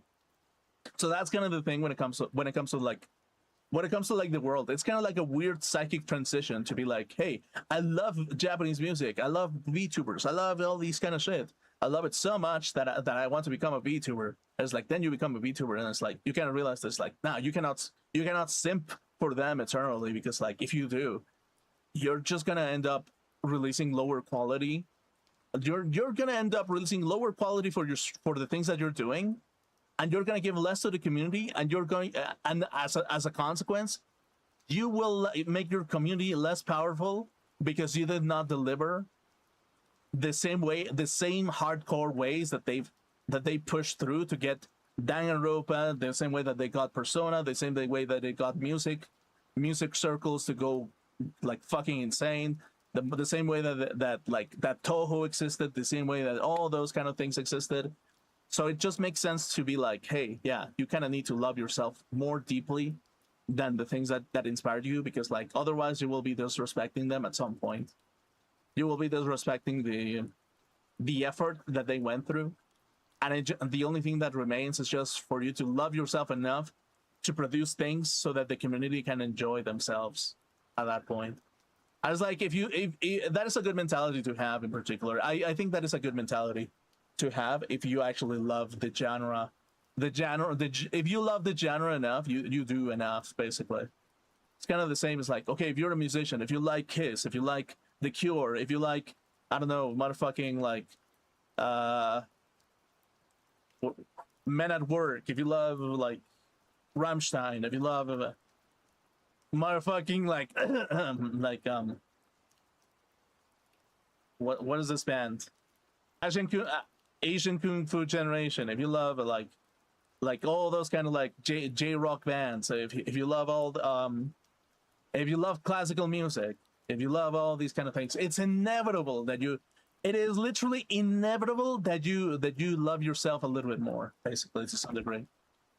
Because then that way the community will have more as a consequence on that level. So it's kind of weird. It's actually kind of weird to put it from that perspective. Forever. So yeah, like it's weird. Before I didn't understand it because I was like, dude, like what the fuck? What am I supposed to do? Like I don't have confidence in myself, and nothing is ever gonna happen. Like, dude, I don't have the balls to do it, or maybe I do, but I just don't know how to do it. And it's like when it comes to like doing things, you kind of have to keep doing it until you actually catch it. Basically, like you kind of have to literally keep going. You kind of have to do as much as you can to get the right thing at the right time, at the right place, on the right effort, on the right influence, on the amount of strength, on the amount of consistency, on the amount of like variety, and on the amount of diversity, on the amount of authority. And it's just like, yeah, it just becomes the ultimate struggle to get the right things going to some degree. Basically, it's just like philosophically speaking, you need to, like, there are some people that do need something above them in order for them to do things themselves, and that is true to some people, because like I used to think like that. I was like, dude, you're above me and you're gonna teach me, right?